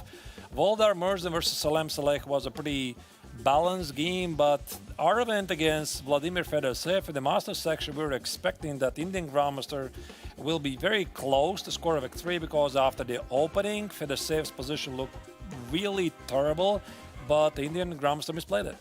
Yeah, and on the challengers, we see the only game which just finished in a victory for Nicholas Theodorou with 4 points. And Jumabayev game against Aram Hakobyan. What a thriller that game was, this queen sacrifice, and it was absolutely incredible. Both players were trying to push, and Jumabayev was winning at some moment, but then Aram found a beautiful knight sacrifice, which finished in a draw. I mean, such an eventful day we had in the first round of the final, so to say, the round number 6 of the Classical. And here we see the current standings in both tournaments. So Salem, and Fedoseev still remain the co-leaders of the Masters tournament. Aravind again is within the striking distance, and Volodar Murzin, yeah, it's probably too far, but theoretically still can make waves. And thanks to this very impressive victory in the endgame, Nicholas Theodorou now is leading the Challengers tournament with a 5-point lead over Aram Hakobyan. Jumabayev theoretically already cannot make it. The same applies for David Navara, but anyway, the players are going to battle out the other prizes as well. Yeah, what an incredible change in the challengers standings today with this victory of Nicholas Theodorou. One more time, what a comeback. First, starting so badly in the chess 960, then coming back with a rapid, scoring the lead after the rapid tournament, and then winning a few classical matchups. Now winning again against David Navara. Incredible. Yeah, so more games will be absolutely coming tomorrow. So this is only round 1 or round 6, however you count it, of the final stage. Tomorrow there will be more action. Maybe your takeaway lessons, Angelika, from today? My lesson is never to say that it's a draw. Never judge rook endgames too early. This I know. I also know that. And try not to get into a rook endgame when you still have the opposite colored bishop. That's going to be a lesson for me. So if there is a safer option to still keep the bishop and still fight, just to go for it and not to let this crazy complicated rook endgames. Really hard-fought games here in the Biel Chess Festival. So with this, we're concluding our coverage for today, and we'll be back tomorrow at 2 p.m. Central European time. So the viewers, hope you enjoy the coverage. So we'll be seeing you tomorrow.